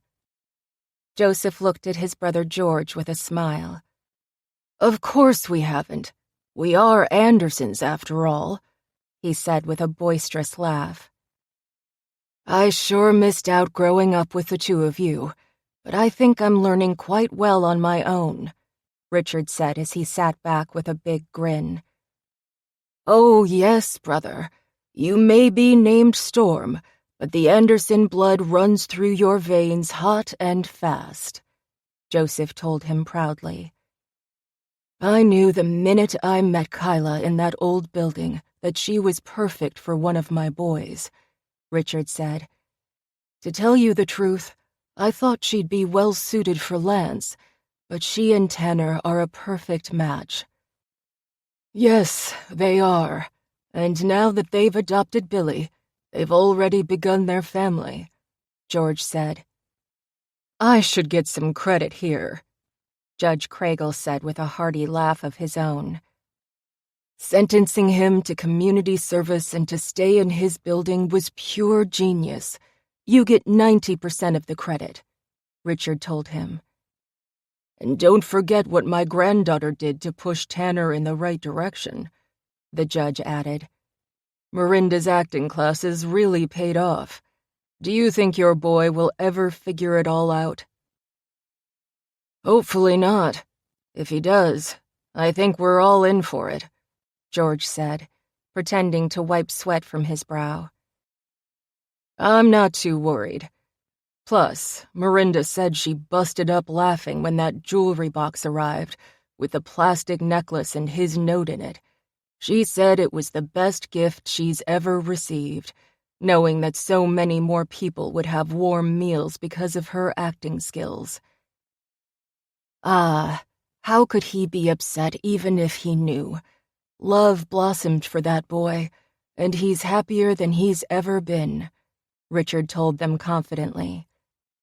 That's true. Those children of ours just don't appreciate how much effort and energy we put into their happiness, Joseph groused. We never get thank yous or gratitude of any kind, and just look at all the beautiful children they've produced so far. They think we're just meddling old men, George said. Someday, when their own children are all grown, they'll come to appreciate us more. I wouldn't go quite that far. These youngsters can be mighty ornery, but you don't need thanks from them, Kragle replied.